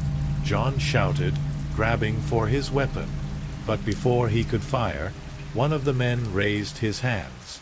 "Wait, we are not with them," he shouted. "Why should we believe you?" Caitlin asked, narrowing her eyes. "Because if you don't hurry, they'll find you, and then you're definitely finished," Caitlin asked, looking around in the dim light. Leah picked up the tablet she had grabbed in the server room. A third-level map was flashing on the screen. "This way," she pointed to the left turn. John led the group forward, clutching his weapon. From time to time, they heard a noise from above. The guards had clearly started combing the floors. Leah stayed a little behind, checking the map, and Mark, despite his condition, brought up the rear of their formation, covering the rear. The tunnel was behind a massive steel door.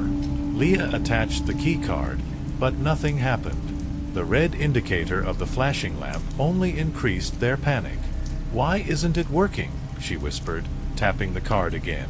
"Maybe the card is invalid for this level," Mark suggested, wiping sweat from his forehead. "Or some other authentication is needed." John sighed, looking back at the hallway. "Then that leaves Plan B." He took out a cutter from the backpack he had brought with him and began to cut the lock. Sparks flew to the sides, and the noise of cutting seemed to rattle all over the floor. "They'll hear us," Caitlin warned, straining to listen to the noises around her. "Otherwise we won't get out," John said, working hard. The metal slowly gave way when footsteps were heard in the distance. "They're here," Mark whispered, picking up the wrench. "Done," gasped John, pulling back the sawed, off lock. He pushed open the door, and a narrow tunnel leading down opened in front of them. "Hurry inside." The group burst into the tunnel, closing the door behind them. They kept moving until the noise from above died down. The walls were wet and the floor was slippery, but John drove them forward until the tunnel ended with another door. This time it's an ordinary one, without locks.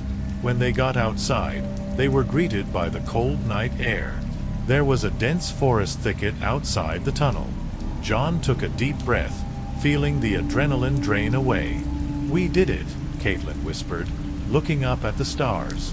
"No, it's not over yet," John replied gloomily. "We have to stop them from harming others." Leah silently handed him the folder she had taken out of the lab. "Here is our evidence. If we bring this to someone influential, their project will be shut down. And if we get caught on the way," asked Mark, leaning heavily on a tree. "Then at least we'll try," John said firmly. The group moved into the forest, knowing that there were many more challenges ahead.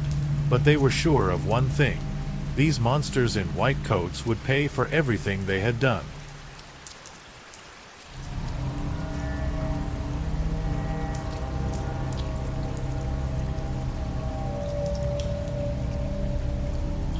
And her friends Dan and Mary have been an inseparable trio since childhood. Summer camps, hiking in the woods, campfire gatherings, all this was part of their shared memories. Now that they were older, they didn't see each other that often. Work, family, distances, life scattered them to different corners of the country. But this year everything turned out well. The Christmas holidays coincided with a vacation, and the friends decided to spend the weekend in an old hunting lodge that once belonged to Dan's grandfather. The house was located in a deep forest, far from the city, surrounded by snow and silence. Dan assured me that everything you need is there: electricity, gas, even the old fireplace, which was still working fine. The first 2 days passed quietly. They cooked food, played board games, and walked outdoors. The house really turned out to be cozy, although in places it was battered by time. But everyone was a little bothered by strange little things: the creaking of floorboards that sounded like footsteps, the tapping of branches on the window when there was almost no wind, and also a broken walkie-talkie that should have been connected to the generator. On the third day, Rachel woke up to a noise in the kitchen. It was still dark, and only the light of the lantern aimed at the porch slightly illuminated the house. When she got to the door, she saw Dan standing by the window with a strange expression on his face. "What are you doing?" "What is it?" she asked, shivering from the cold. "I think someone is watching us," he whispered, not taking his eyes off the forest. "I saw a glimmer of light between the trees." Rachel frowned, but decided to ignore it. There is always something in the forest that seems strange in the dark. However, her tension began to rise when Mary, who came over later, admitted that she had also heard footsteps outside the cabin last night. "Dan, maybe your grandfather had neighbors?" "What is it?" she asked. "No, this is his family's territory. The neighbors are miles away. They decided to check out the neighborhood." In the morning, all three of them left the house, dressed in warm clothes, with lanterns and knives that Dan found in an old closet. Soon they came across strange footprints in the snow. They were deep, as if someone was moving slowly, drowning in snowdrifts. But the tracks did not go towards the house, but away from it. "Someone was here," Mary whispered, pressing her hands to her chest. Dan tried to distract her by suggesting they go back inside, but the footprints still led them to the old gatehouse where Grandfather used to store tools. The lock on the door was torn off. Inside, they found only an empty canister, leftover food, and several wet boot prints. "Someone obviously lives here," Dan said. When they returned, something had changed. It was too quiet inside the cabin, and the door they had closed behind them was now ajar. "Didn't we lock her up?" Rachel asked, feeling a chill run down her spine. Dan went inside first. He looked around the rooms, checked the windows, but it looked like no one had been here. Only a small detail: the glass of water on the table was empty, although no one had touched it. "Maybe it's just a glitch?" He grinned nervously. But as evening approached, the tension only intensified. When the friends gathered around the fireplace to warm up and discuss what to do next, they heard a knock. It was not the sound of branches or the usual noise of the forest. Someone was hitting the wall outside. "It's probably an animal," Mary said, but her voice was shaking. Dan took the lantern and went out onto the porch. There was no one outside, but the snow around the cabin was crumpled, as if someone was running in circles. "They know we're here," he whispered, returning inside. Later that night, Rachel woke up to a rustle. Someone was walking around the house. She stood up, feeling her heart pounding in her chest. The kitchen light was on, but the figure she saw definitely didn't belong to Dan or Mary. She screamed. Dan and Mary ran in, and the figure disappeared. The three of them were now sitting in the living room, armed with knives and an iron rod that Dan had found in the gatehouse. "We'll leave in the morning," he said firmly. But when they opened the door the next morning, their car was broken. The hood was open and the wires were cut. "We need to walk," Rachel said. "If someone is trying to scare us, we shouldn't stay here." Dan nodded, but his gaze was fixed on the forest. There, between the trees, something shiny flashed again. "They're watching." And Mary and Rachel quickly packed up. Everyone took only the most necessary things: food, flashlights, knives. It was too dangerous to stay in the cabin. They decided to go in the direction of the highway that Dan had mentioned when talking about the location of the house. It was about a 3-hour walk through the forest to the road, but staying here was tantamount to stupidity. Outside, they were immediately enveloped in a piercing cold. The snowfall had stopped, but the frost was getting stronger, and every breath burned my lungs. The forest stood silent, as if frozen, listening to their footsteps. The tracks around the cabin were almost covered with fresh snow, but in some places you could still make out deep boot prints that led in the same direction they were going. "They could have left," Mary suggested quietly, but her voice sounded uncertain. "Or they're waiting for us somewhere ahead," Dan snapped, looking around. Rachel walked last, constantly turning around. It seemed to her that someone was watching them, but whenever she looked back, there was nothing suspicious. After an hour of walking, they came across something strange. There were traces of a fire in the snow, burnt branches, and several things that seemed to belong to them. It was their lantern, the one Rachel had left in the cabin. "How did he end up here?" she gasped, picking him up. Dan examined the place. He didn't like that their things were taken outside. He found a charred piece of paper among the ashes of the fire. There were several lines written on the paper. "They see you. You will not leave." Mary gasped softly, looking at the inscription. "This is someone's stupid joke." Rachel tried to calm herself, but her shaking hands betrayed her fear. "Or someone is serious," Dan replied calmly. They moved on, trying not to think about the strange find. But now the atmosphere around them has become even more tense. The silence of the forest seemed abnormal. I couldn't even hear the birds.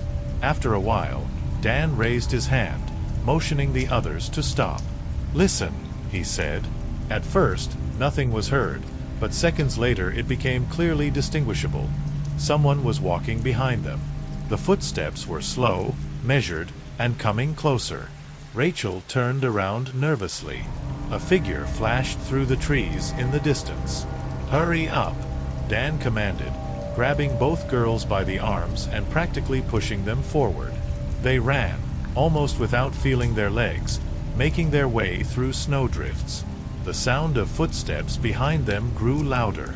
When they reached a small clearing, a man appeared in front of them. He was wearing a mask, dressed in dark clothes, and holding what looked like a tire iron. "Wait," Dan shouted, holding the knife out in front of him. But the man did not approach. He just stood there looking at them. Suddenly, a new sound came from behind. A second man appeared behind them. Mary screamed, and Rachel squeezed her hand. "What do you need?" Rachel screamed. None of them answered. Dan abruptly grabbed a stone from the ground and threw it at one of the attackers, but he dodged. The next second, the first person moved towards them. "Let's run," Dan shouted. They rushed towards the dense forest, weaving through the trees. The footsteps of the pursuers grew louder, but soon the distance between them increased. Finally, running out onto a small path, they stopped, trying to catch their breath. "We can't just run," Mary gasped. "They'll find us anyway." Dan looked around. He noticed an old hunting tower that his grandfather used to use. She stood on a raised platform and seemed to be a safe hiding place. "There," he pointed. "The trap." They climbed onto the tower and locked the wooden door behind them. Most of the forest was visible from here, but the figure of the pursuers was nowhere to be seen. "Did they leave?" Rachel whispered. "I don't think so," Dan replied, checking the door. Suddenly there was a crash from below. Someone was trying to climb the stairs. Dan rushed to the hatch, behind which there was an entrance. He kicked at it to prevent the pursuer from getting up. "We're leaving through the window." "Stop it," he shouted. They broke the glass and went down the back of the tower. The flight continued, but the forces were no longer enough. Friends knew that the highway was close, but the pursuers did not lag behind. Dan turned around to assess the distance and saw that the masked men had stopped. They just stood at the edge of the forest, as if they weren't going to move any further. "It's a trap," he whispered. Dan was carefully examining the masked men. Their immobility looked suspicious, but it gave them a small amount of time. He turned to the girls, wiping the sweat from his forehead. "If they've stopped, it means they know something," he whispered. "We can't go straight. It's too obvious." "But the road—" "It's already close," Mary objected, her voice trembling. Dan raised his hand, pointing to the right side. "We'll turn off, go around the forest. We have a chance to escape." Rachel pressed her lips together and nodded. The decision was logical, but every move was now difficult for them. The adrenaline that kept them on their feet was gradually running out. They began to walk around the field, trying not to make any noise. The sound of branches crunching from behind made everyone freeze. One of the masked men was now walking towards them. He was holding a lantern, and the light picked out their footprints in the snow from the darkness. "They're coming for us," Rachel whispered, fighting back tears. "Hurry up!" Dan nudged her, pointing ahead. They began to move faster, making their way through the thorny bushes. Every step was an effort, every breath was excruciatingly heavy. After a few minutes, the group found themselves on a small hill. From here, the clearing leading to the road was visible. Dan looked down and pointed to the path. "Let's run there. There's not much left." But as soon as they took a step, there was a loud crunch in front of them. It was the sound of an alarm. "Damn it!" Dan screamed, looking around. The masked people knew they were here and set traps. The sound echoed through the forest, attracting attention. Footsteps sounded again from behind. Now not one, but several people were moving towards them. "Hurry up!" he shouted, pulling Mary by the hand. They took off, leaping over roots and fallen trees. The road was getting closer, but now they realized that they were not in time. There was a high grid in the way, rusting with time. Mary tried to climb over it first, but her jacket got caught on the wire. "Help me!" she screamed, trying to free herself. Dan rushed to her, helping her to remove the caught fabric. At that moment, Rachel froze when she heard voices from the other side of the grid. "There's someone!" she shouted, pointing at the headlights. Dan, having freed Mary, turned around abruptly. It really was a car. Someone was approaching the road. "This is a chance," he muttered. They jumped over the net and ran to the car. Dan was frantically waving his arms, trying to get attention. "Wait! Help us!" The car stopped. A man with a flashlight got out of it. He was in a policeman's uniform. "What's going on here?" His voice was stern, but it seemed like salvation. "We've been attacked," Rachel shouted. "The people, they're behind us." The policeman immediately understood the seriousness of the situation. He pulled out a walkie-talkie and started talking, ordering them to get in the car, but as soon as they took a step forward, A rumble was heard from the other side of the road. The pursuers appeared on the trail. The policeman reacted quickly, pointing a gun at them. "Everyone stop! Stop it!" he shouted. But instead of obeying, the masked men stopped, only staring at the group. "Get in the car! Right now!" the policeman ordered. Dan, Mary, and Rachel hurried inside. The engine started and the car took off. They drove along the road without looking back. The policeman was talking on the radio, calling for backup. "Who are they? What is it?" he finally asked. "We don't know," Dan replied, breathing heavily. "They just showed up and started chasing us." "You're in the wrong place," the policeman said grimly. Dan looked at him in disbelief. "What do you mean?" The policeman didn't say anything, just pressed the gas pedal harder. The headlights illuminated the road, but the forest still looked scary. The lights of the city appeared ahead. It seemed that everything was over. But somewhere in the back seat, Mary noticed a strange detail. A familiar badge glittered in the pocket of the policeman's jacket. It was the same symbol as on the note they found in the forest. She didn't say anything, but she squeezed Dan's hand, letting him know that something was wrong. The car became oppressively quiet. The only sound is the measured noise of the engine and the creaking of tires on the icy road. Mary continued to steal glances at the policeman's pocket, feeling her breathing quicken. She wasn't sure, couldn't explain why this particular badge had caused her anxiety, but the feeling of danger had become almost physical. Dan noticed her agitation and leaned closer, whispering. "What?" Mary said softly. "He's got a badge, the same as on the note." Dan tensed, as if everything inside him froze. He glanced at the rearview mirror, trying to catch the expression on the policeman's face. He looked focused, but there was nothing in his behavior that indicated aggression. "Is that for sure?" he whispered. Mary just nodded. Rachel, who was sitting next to them, noticed their tension. "What's going on?" she whispered. "Quiet," Dan replied. The car turned onto a less well-lit road. A small point was visible ahead, where there was usually a patrol post. The policeman said, "We'll stop here. We need to figure it out." These words sounded strange. Instead of taking them to the department or hospital, he decided to head to this place.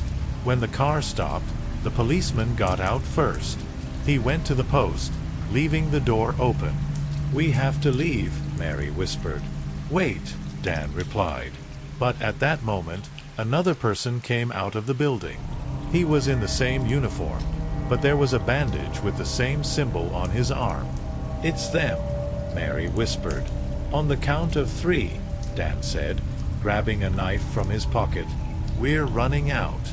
The policeman turned around, noticing their movement. "What are you doing?" "What is it?" he asked, grabbing his holster. But Dan had already opened the door and rushed out, dragging the girls with him. They ran towards the forest, not thinking about where they were going. The main thing is to stay away from the road and these people. There were screams from behind. The police began to chase them, but the fugitives had the advantage. They knew how to hide in the woods. After a few minutes, they stopped to catch their breath. Dan looked around, checking to see if there were any streetlights nearby. They're not ordinary cops," Rachel said, breathing heavily. "Obviously," Dan replied. Mary took out of her pocket the piece of paper they had found earlier. She looked at the symbol carefully and suddenly remembered. "It has something to do with this area. My father told me about a group that hunted people here. It was a long time ago." "Hunting?" Dan asked. "They called it cleansing. They kicked out everyone who entered their territory, or worse." Suddenly, everything worked out. Their pursuers, masks, strange traps, and this note. They accidentally invaded where they shouldn't have. Dan looked up. "We need to move. You can't stay here." They started walking again, treading carefully through the snow. Every sound now seemed like a potential threat. By morning, the forest had become lighter. They climbed out into a small clearing and saw a road in the distance. "This is the way out," Dan said. But as they started to move towards the road, there was a familiar crackling of branches from behind. As they ran towards the road, their legs were barely holding up from fatigue, and their hearts were pounding as if they were ready to break out. With every passing second, it seemed that their pursuers were getting closer. Mary turned around, and in the dim morning light, it seemed to her that one of them had jumped out from behind the trees. "Hurry up!" Dan shouted, but his voice was already hoarse. The road was closer than they had thought. They jumped to the side of the road, almost losing their balance, and stopped, breathing heavily. At that moment, the headlights of a car appeared on the horizon. It could have been their salvation. Dan frantically waved his arms, running out into the middle of the road. The car stopped. It was a truck. A man in dirty clothes, with a tired face, was driving. "What happened? What is it?" he asked, looking at the group of haggard young men. "Help me! We're being chased!" Rachel shouted, almost sobbing. The man looked out of the window, peering into the forest. He seemed to sense something was wrong, because he immediately opened the door and waved his hand. "Get in the back, quickly!" he shouted. "I'll get you out of here." They climbed into the back of the truck, which was covered with a tarpaulin.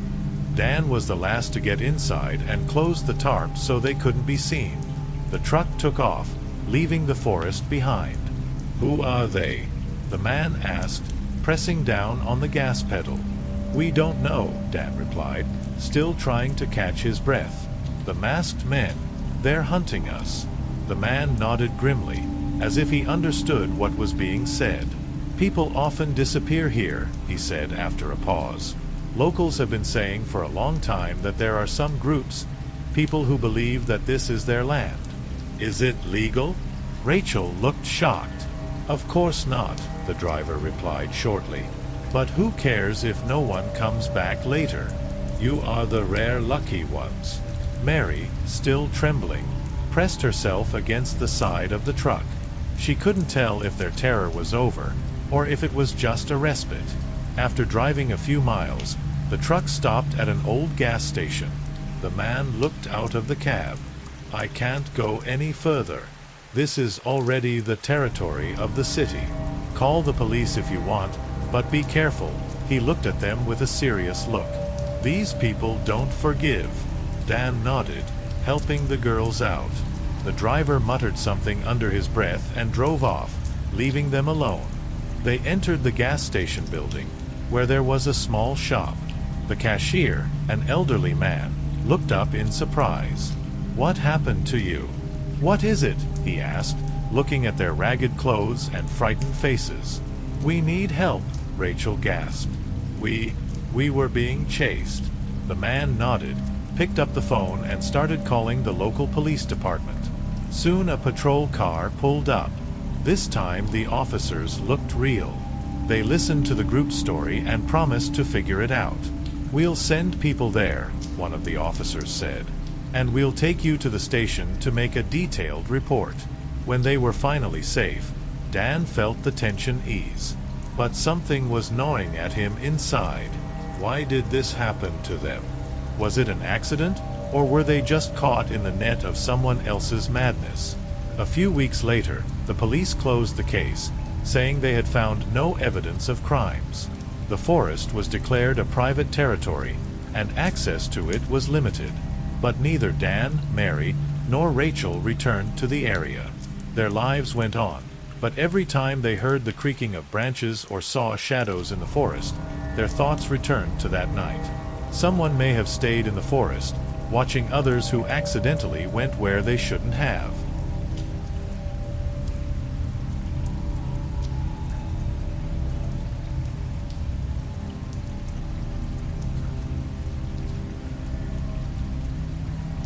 All this attracted her like a magnet. After university, she was offered a job at the repository of the local historical society. The building was old, with a high ceiling, wooden beams, and narrow windows that barely let in light. It seemed to Olivia that it was whispering its secrets to her as she walked past the shelves filled with folders and drawers. The work was monotonous. Systematize records, restore damaged documents, and translate old manuscripts into digital format. One rainy day, she was assigned to disassemble boxes of materials found in a recently closed house. The house belonged to a famous architect who mysteriously disappeared 40 years ago. No one ever found out what happened to him. The finds in the boxes were not particularly valuable.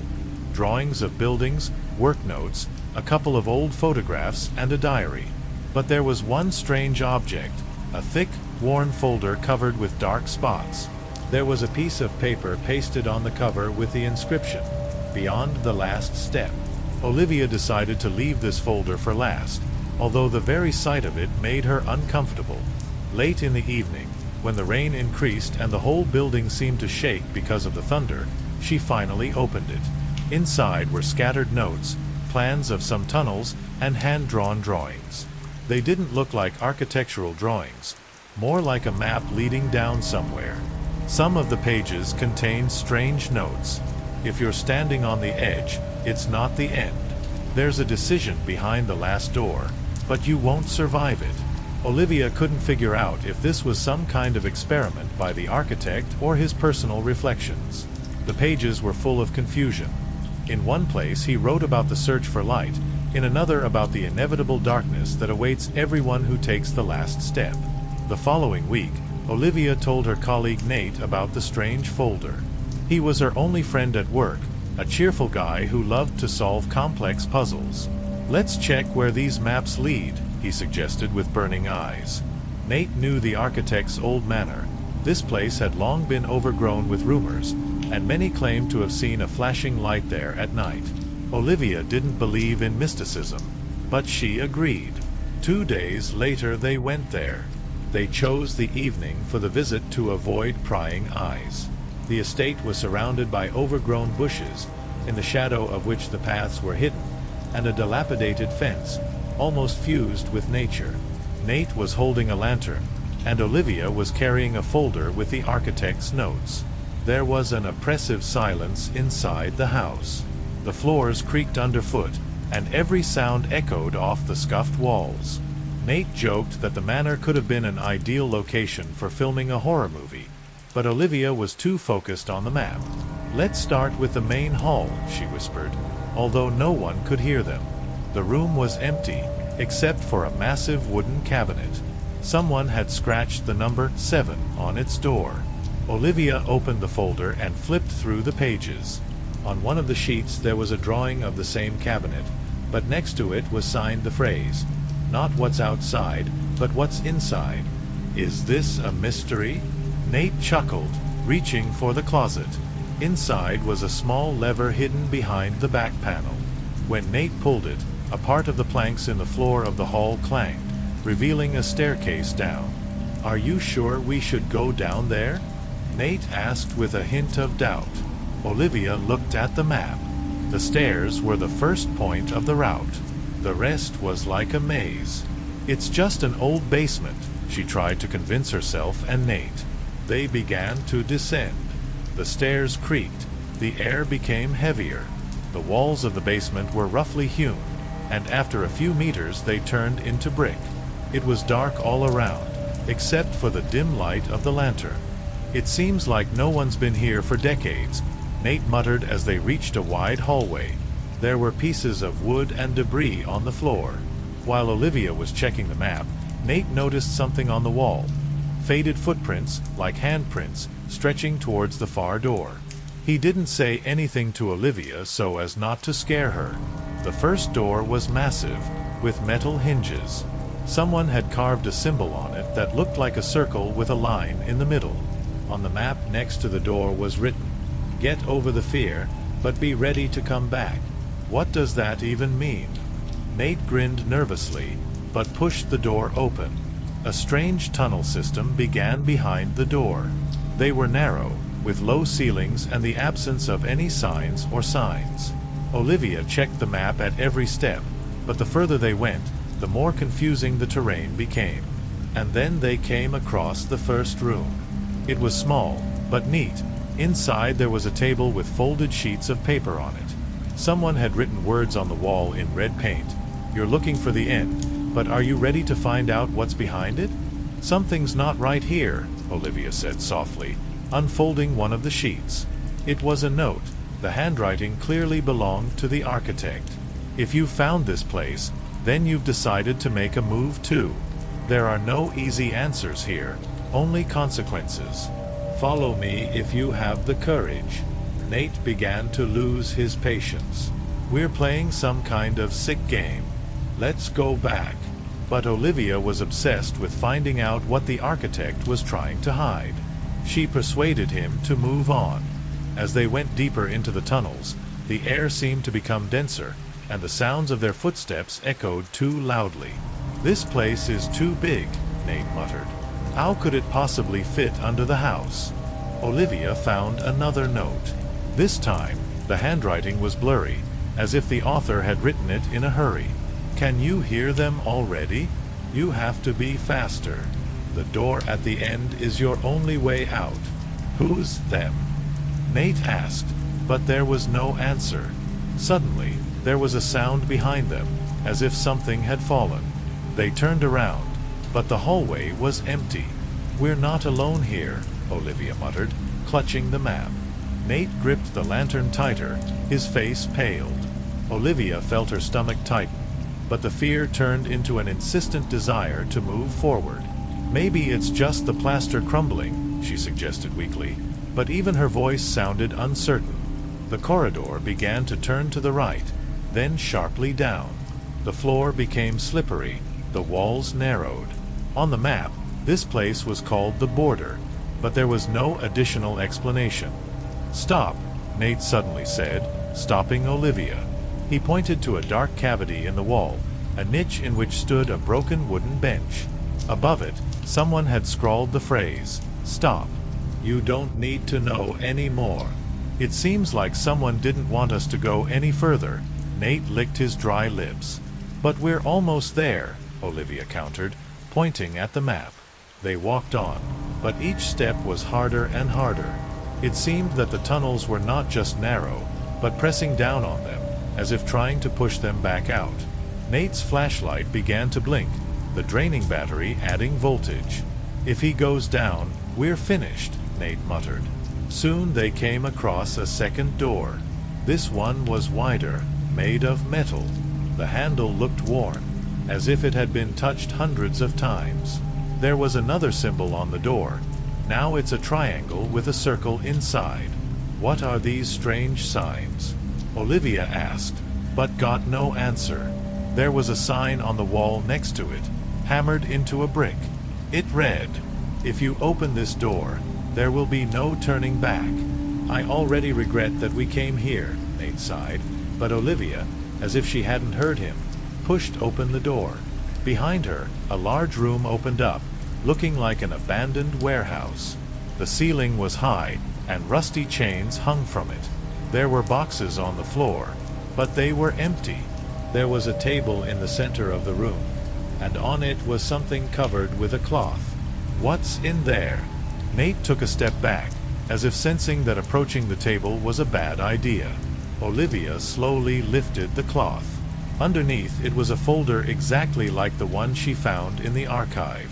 "It's impossible," she gasped. The folder was covered in dust, but inside were the same maps and notes. There was a fresh inscription in the corner of the first page. "You've gone too far." Nate noticed another door at the end of the room. It was locked, but it looked relatively new. There were no symbols or signs on it. "What now?" he asked. Olivia checked the map. This door was the last point of the route. Everything that happened next was missing. The architect did not leave any notes about what is behind it.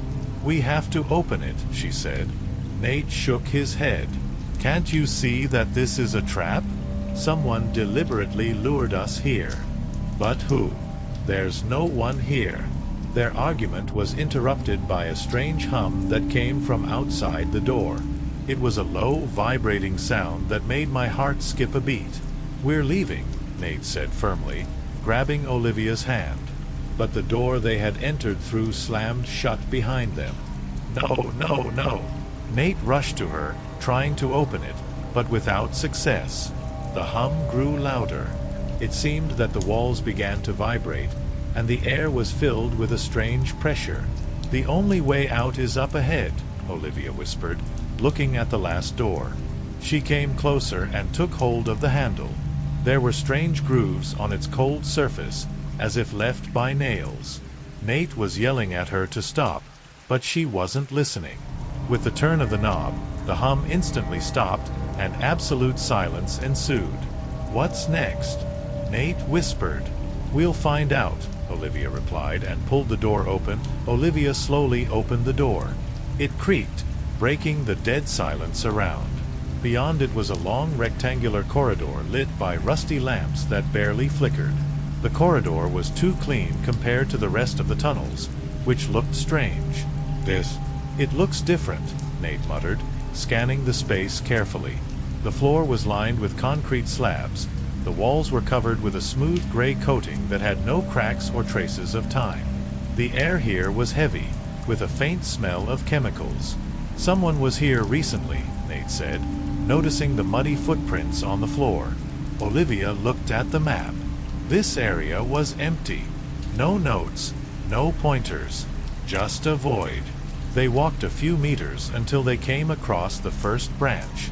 It was a small room with no door, only an arched passage. Inside there were several metal cabinets and a table littered with papers. "Someone used this place as a base," Nate whispered as he walked inside. They began to inspect the contents of the table. These were old reports, maps, and photographs. Some of them depicted people in work clothes standing against the background of the same tunnels.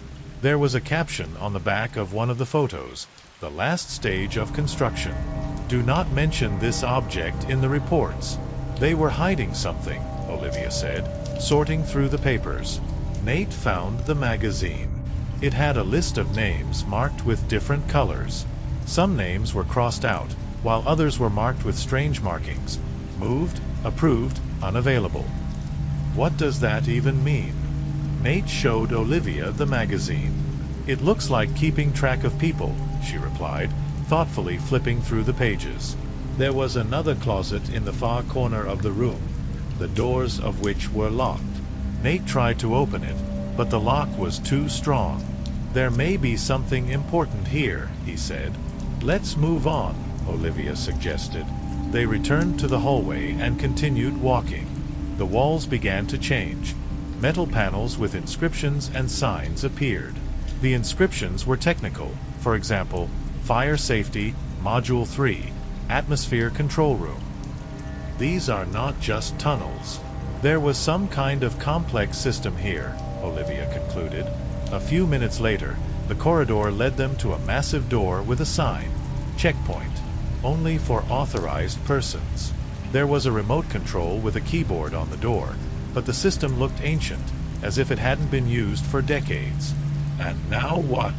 Nate asked, examining the mechanism. Olivia found a small drawer next to it, which contained old papers. Among them was a sheet with instructions and a code: 5174. She entered it. The lock clicked and the door opened. Behind it was a huge room lit by dozens of lamps. In the center of the room was a large table surrounded by monitors and equipment. But the monitors were smashed and the equipment was covered in dust. There were maps on the walls that marked the tunnels and lists with some codes. Olivia came closer and noticed that some of the markings on the map matched the places they had already visited. "These tunnels are connected to some kind of project," she said. There was another note on one of the tables: "If you're reading this, then you've already gone too far. There is no way out here but to find out the truth. To be ready to take the consequences."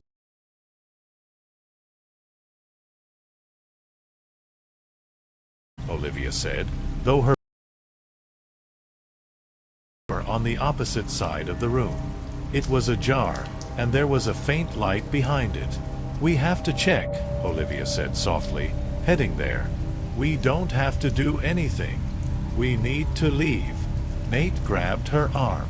You said yourself that you wanted to solve this mystery, she reminded him. They entered the next room, which turned out to be a laboratory. The shelves were littered with test tubes, containers, and tools covered in dust. On one of the tables was a folder with the inscription, "The END Project. Confidential." Olivia opened it and began to read. Inside were descriptions of experiments related to tunnels. It was a secret project, the purpose of which was to build an autonomous underground facility. But something went wrong. Testing has shown that the object is unstable.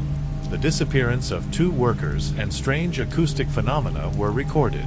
We decided to stop the construction and isolate the place. It's just an underground facility. Nothing mystical, just a failed project, Olivia said, trying to calm herself. But at the bottom of the report was handwritten. No one should go down the last door. We have to leave, Nate repeated, but Olivia wasn't listening to him again. She went to another door at the end of the room. It was massive, sheathed in metal. There was a barely audible hum behind her. "This is the last door," she whispered. Olivia moved closer to the door and listened. The hum was steady, like a working mechanism or generator. Nate was standing a few steps behind, his face a mixture of fear and annoyance. "Are you really going to do this?" "What is it?" he asked, watching her take hold of the handle. "We came here to find out what's behind all this," she replied firmly. Olivia pulled the door open.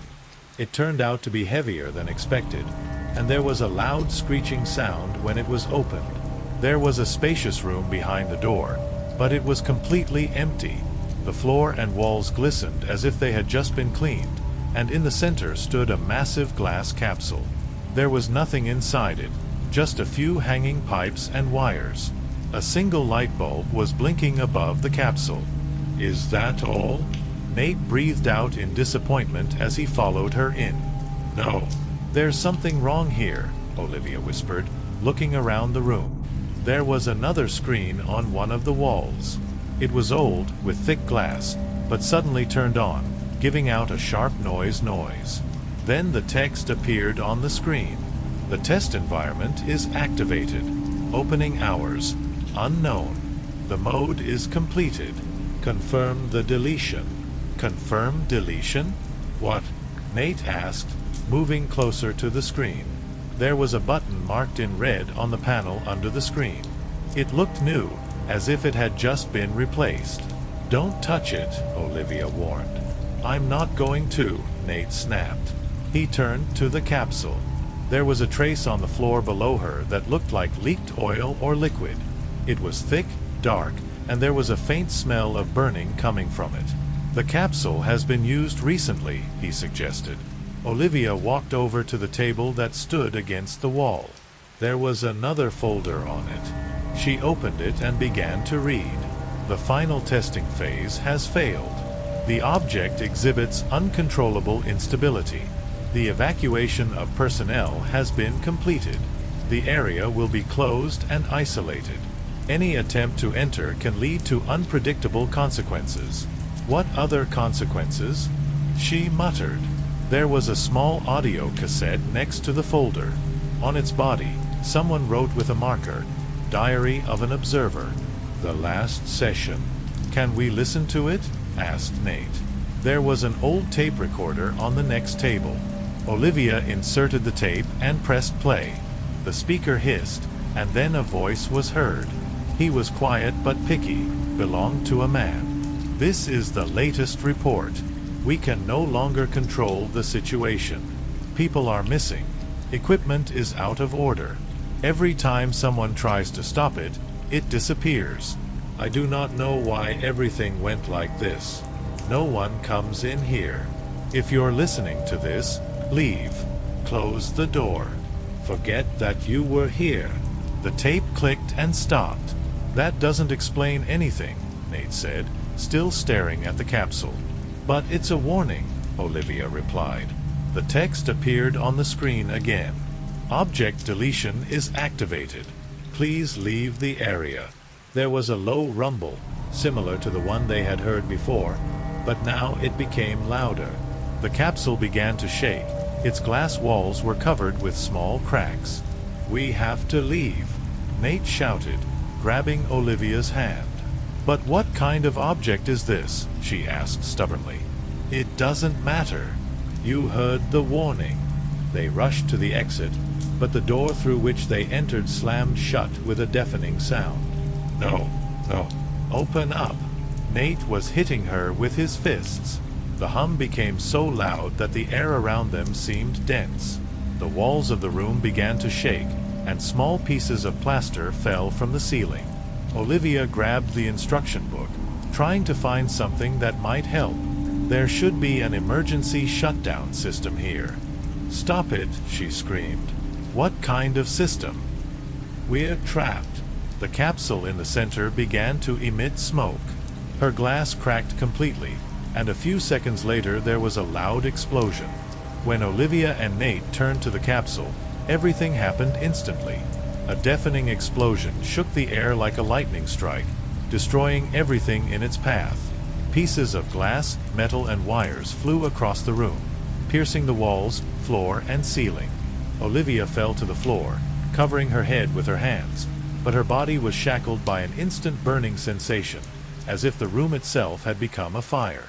Nate screamed, but his voice was drowned out by the noise of the explosion and the rumble echoing off the walls. The next moment, there was a cracking sound, and half of the ceiling collapsed right on top of them.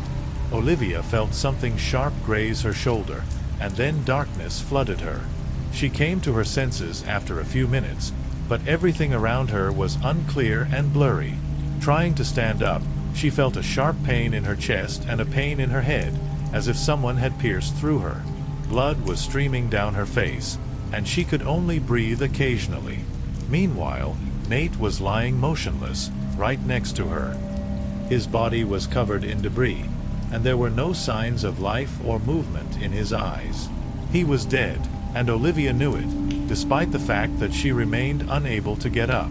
She could only look at his body, at his empty eyes, which seemed to be ajar in order to watch everything disappear around her. Olivia, exhausted and exhausted, turned her gaze to the rest of the room. There was only smoke and ruined appliances in the center, which now looked like a pile of disordered metal remains. The room, which a few minutes ago seemed to be the object of a thorough scientific experiment, has now turned into ruins, consumed by fire and destruction. Her eyes came across the last screen, which didn't seem to be damaged. It was blinking, and the text appeared on it again. "The deletion is complete. The project is completed. Fire alarm. All employees have been evacuated. It is forbidden to return." Those words on the screen were the only thing left of the place that had once been the center of an ambitious but doomed project. Olivia couldn't help but feel her body begin to lose its strength. She barely heard the sirens, felt no pain, no fear, just indifference to what was happening around her. She no longer felt anything, only a chill that gradually filled her consciousness. And then, as her eyes slowly closed, she heard something barely noticeable and indistinct, but like some kind of whispering. And this whispering echoed the phrase over and over again. "You shouldn't be here."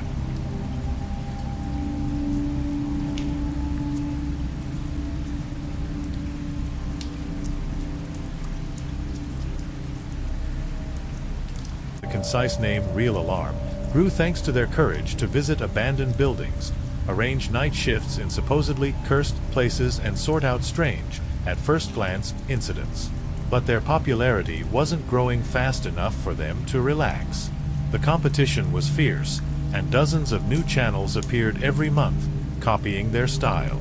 One of their followers was a user with the nickname Sentinel_X, who often left them tips on suspicious places.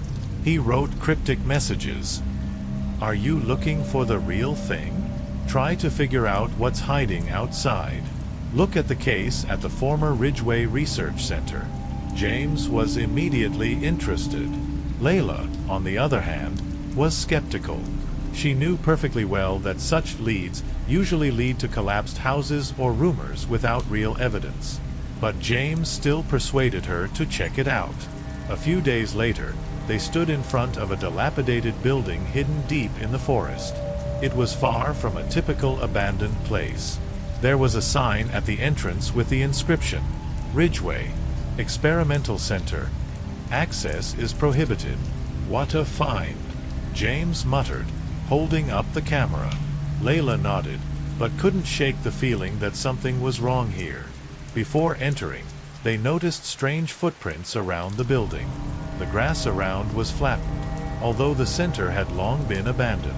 They noticed several plastic wrappers and a bottle of water by a wall partially littered with old boards. "Someone was here recently," Layla whispered. James grinned. "Or it's leftovers from the hunters." "Relax. The main thing is the content." Inside, the atmosphere was even stranger. At first, they were greeted by typical paintings for such places. Garbage, faded papers, moldy furniture. But the deeper they went, the stronger the feeling became that someone was still working here even after the official closure. There was a board with magnets on one wall, where the records were still displayed. "Stage 3 is completed. The trial results are unstable. The evacuation will begin at 4 o'clock. There was a battered notebook on the floor next to her.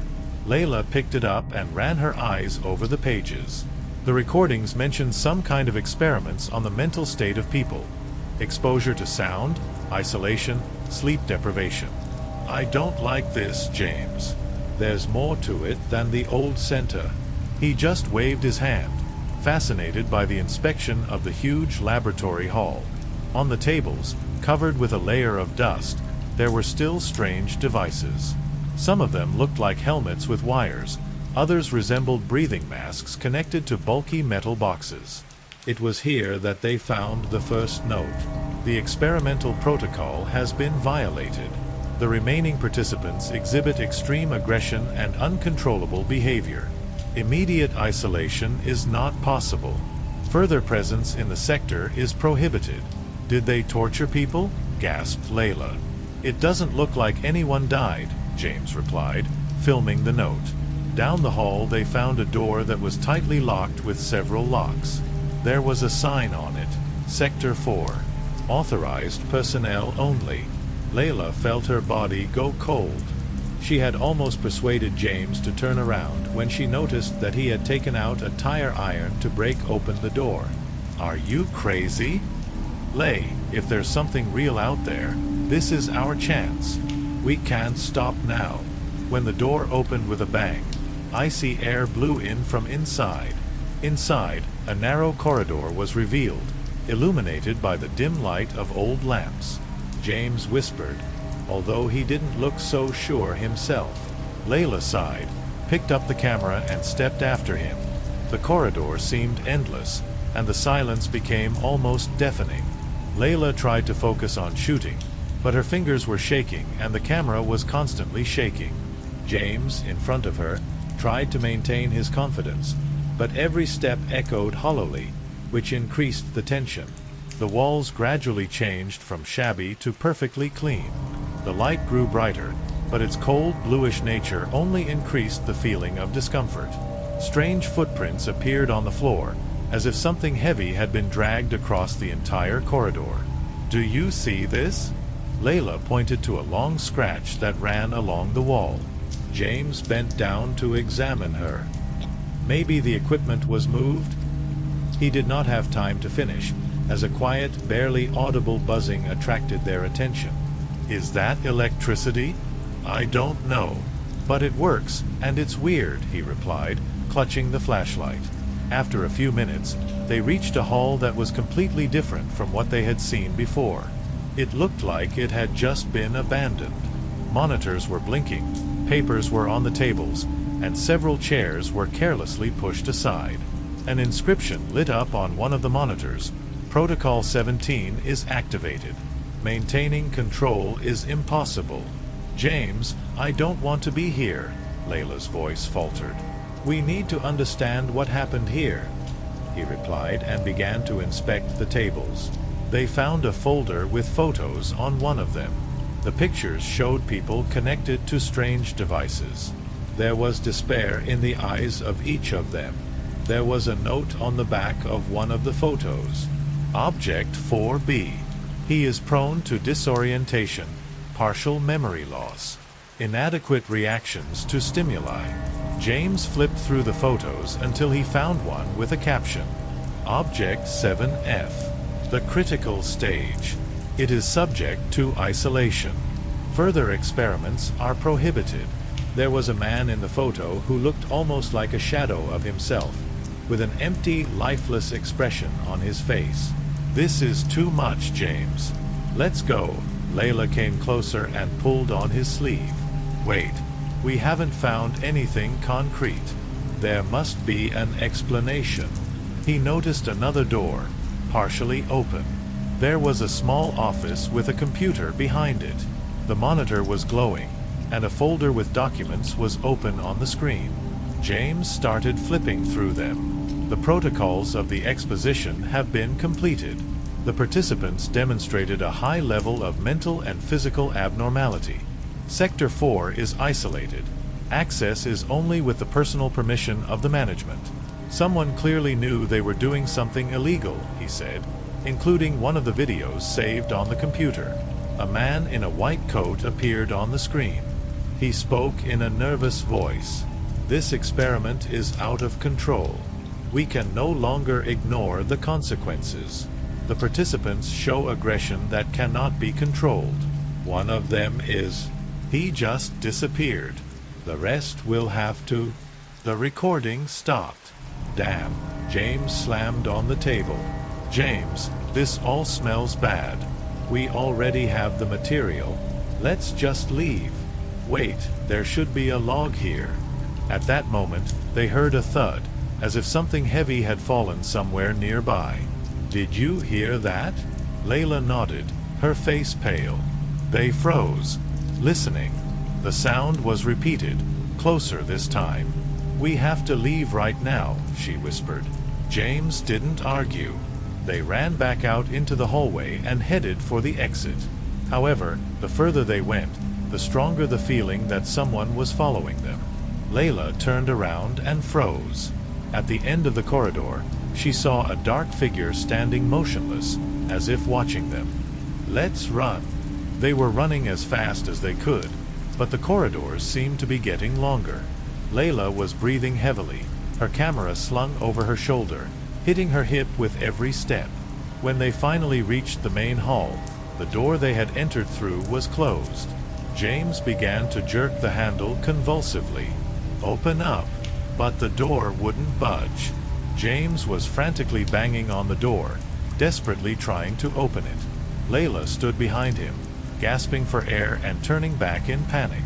The dark figure she had seen in the hallway was no longer visible, but her absence was even more frightening. Damn, it's jammed, James shouted, leaning on the handle with all his weight. We can't stay here. Look for another way out, cried Layla. Her voice broke and she sobbed. They ran along the walls of the hall, but all the windows were boarded up and the doors were tightly locked. A strange vibration gradually began to be felt in the air, as if massive machines were working somewhere. Suddenly, the sound of heavy footsteps came from the corridor through which they had come. A dull, slow, measured thud, as if someone deliberately took their time, enjoying their fear. Layla grabbed James's arm. This way, she pulled him towards the stairs leading to the upper floor. On the second floor, the situation was even worse.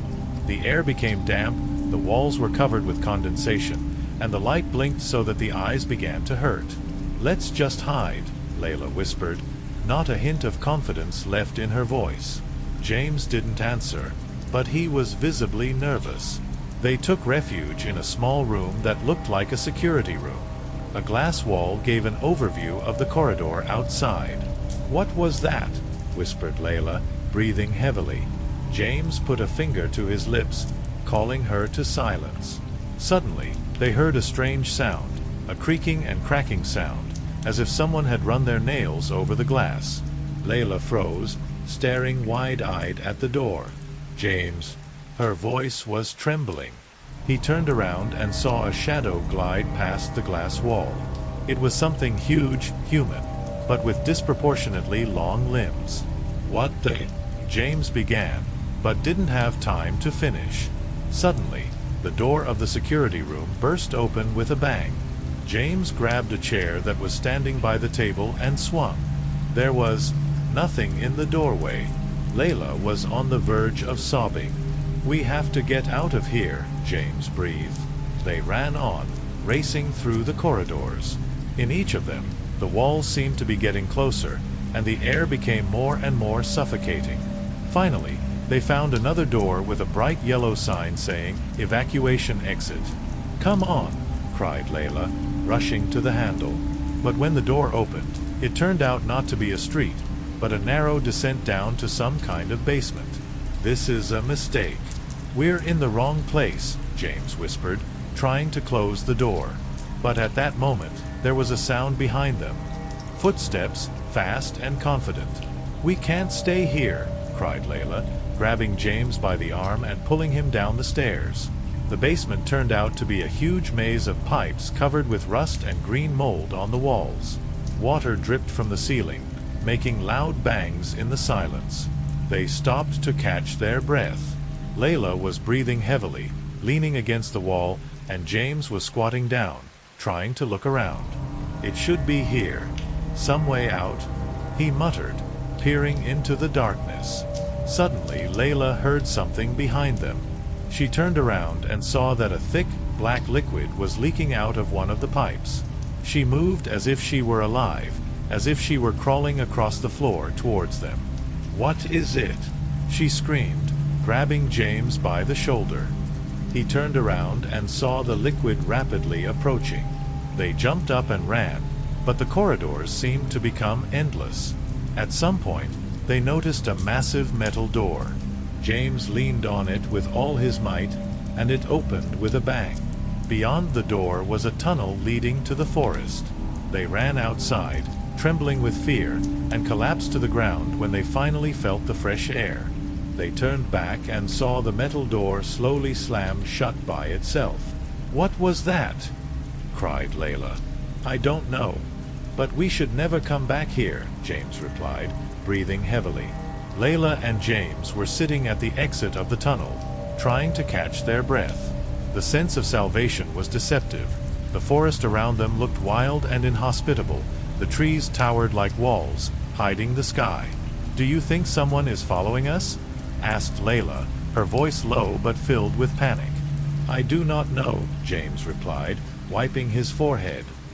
"But we have to get as far away from here as possible. This tunnel, I'm sure he's here for a reason." They got up and walked along the path, hoping that it would lead them to civilization. The forest was filled with sounds, the crackling of branches underfoot, muffled rustling in the bushes. Layla kept turning around, feeling like she was being targeted by invisible eyes. A few minutes later, they noticed a small house standing on the edge of the forest. "James, is there someone there who can help? Or it's a trap," he muttered, but despite his words, he headed for the house.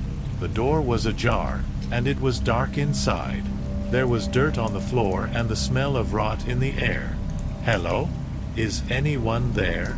James shouted, cautiously stepping inside. No one answered. The house turned out to be abandoned, but there were things on the table that looked too new. A backpack, a half-empty bottle of water, and a phone. Layla grabbed the phone and checked it. The battery was almost empty, but the screen lit up and she saw an open message. "We've gone too far." He said it was an experiment, but something went wrong. "If you're reading this, leave. There will be no help." She showed the message to James. "It's definitely connected to that building," he said, glancing at the backpack. Inside, they found a map with a marked point near their current location. "It could be an exit or a shelter," James said. "Or another trap," Layla countered. "We have no choice." He took out a map and headed for the door. Layla reluctantly followed him. They continued to move through the forest, guided by the map. The road became more and more difficult. Deep pits appeared underfoot. The trees grew so densely that they had to climb through the branches. A few hours later, they came out into a clearing, in the center of which was a strange structure, a metal container with a massive lock. "It looks like a shelter," James said, looking around. They came closer and noticed that the castle was broken. The container door was open, but the inside was empty. Only the walls were covered with strange markings, as if someone had scratched them in desperation. They found an old notebook on the floor. James picked it up and started flipping through it. There were notes on the first page. "They used us. They said it was all for the sake of science.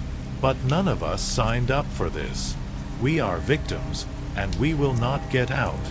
The next pages were filled with incoherent words, and the last entry read, "Those who survived have become worse than the dead." "Things are only getting worse here," Layla whispered, stepping back from the container. "We have to find a way out of the woods," James said, throwing away the notebook. Suddenly, they heard a loud crackling of the trees behind them. James turned sharply, but saw no one. "Let's run," he said, grabbing Layla's hand. They ran as fast as they could, weaving through the trees. There were strange sounds behind them, either footsteps or the fall of something heavy. When they ran out into another clearing, their breathing was short and their legs were weak from fatigue. But there was another obstacle in front of them, a deep ravine with boiling water below. The only way to cross it is a narrow, old bridge. "We have to take a chance," James said, taking the first step. Layla followed him, trying not to look down. The bridge creaked and swayed, but it held their weight. When they were in the middle, a loud scream filled with rage and pain rang out in the forest. Layla froze, and the bridge began to sway under her feet. James shouted, holding out his hand to her, but her feet seemed rooted to the bridge. She was looking towards the forest, where something was coming out. Not a man, but a distorted silhouette, with a bald head and unnatural movements. "Layla, come on!" James managed to grab her and drag her forward. When they reached the other side, the bridge collapsed. The silhouette remained on the other side of the ravine, frozen at the edge. Layla and James collapsed to the ground, breathing heavily, as the bridge behind them collapsed into a ravine. They couldn't take their eyes off the side where the thing was standing, but when they blinked, the figure disappeared. What was that?" Layla barely breathed out, her voice trembling with shock. "I don't know, but it's not following us." James looked around. The forest ahead seemed less dense, but it was felt that this was not the end of their suffering. They walked without talking. The forest finally began to part, and soon they came to the road. The asphalt looked cracked, but it was a clear road to salvation. "Are we saved?" asked Layla, her voice sounding almost incredulous. James laughed hoarsely. "It looks like it."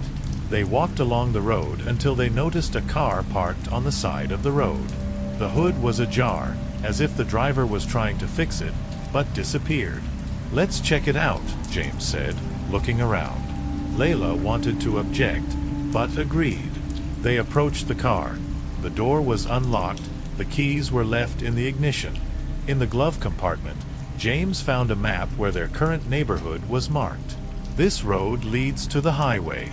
We can get to him in this car," he suggested. "Are you sure this is a good idea?" Layla was clearly hesitating. "We have no choice," he said, getting behind the wheel. They drove off. The forest seemed endless, but after a few hours the asphalt became smoother, and signs appeared leading to a large city. Layla began to relax, feeling the weight go off her shoulders. When they entered the city, they were greeted by empty streets. No people, no cars, just the wind-rolling debris along the road. "Where is everyone?" asked Layla. James stopped the car and got out. Looking around, he noticed strange footprints on the ground, as if a crowd of barefoot people had passed through here. "Maybe there was an evacuation," he suggested, although there was no certainty in his voice. They went to the nearest building, a large supermarket with broken windows. Inside, the storefronts were empty, but there was no chaos or signs of violence. There was a poster on the wall. "The experiment is over. All participants must return to Zone A.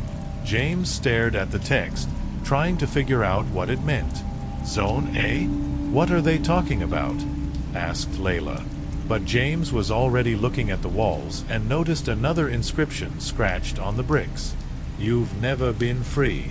Layla's hands were shaking. She pulled James towards the exit. We need to get out of here. This is some kind of... Let's just leave. They ran outside and jumped back into the car. James turned the key and the engine started. But when they drove a few kilometers away, a column of military vehicles appeared in front of them. The man in the uniform motioned for them to stop. James obeyed, slowly getting out of the car. What's going on? He asked, trying to speak calmly. The soldier came closer, taking a notebook from his belt. You crossed the border of a zone that was under experimental supervision. Congratulations. You have witnessed the end of it.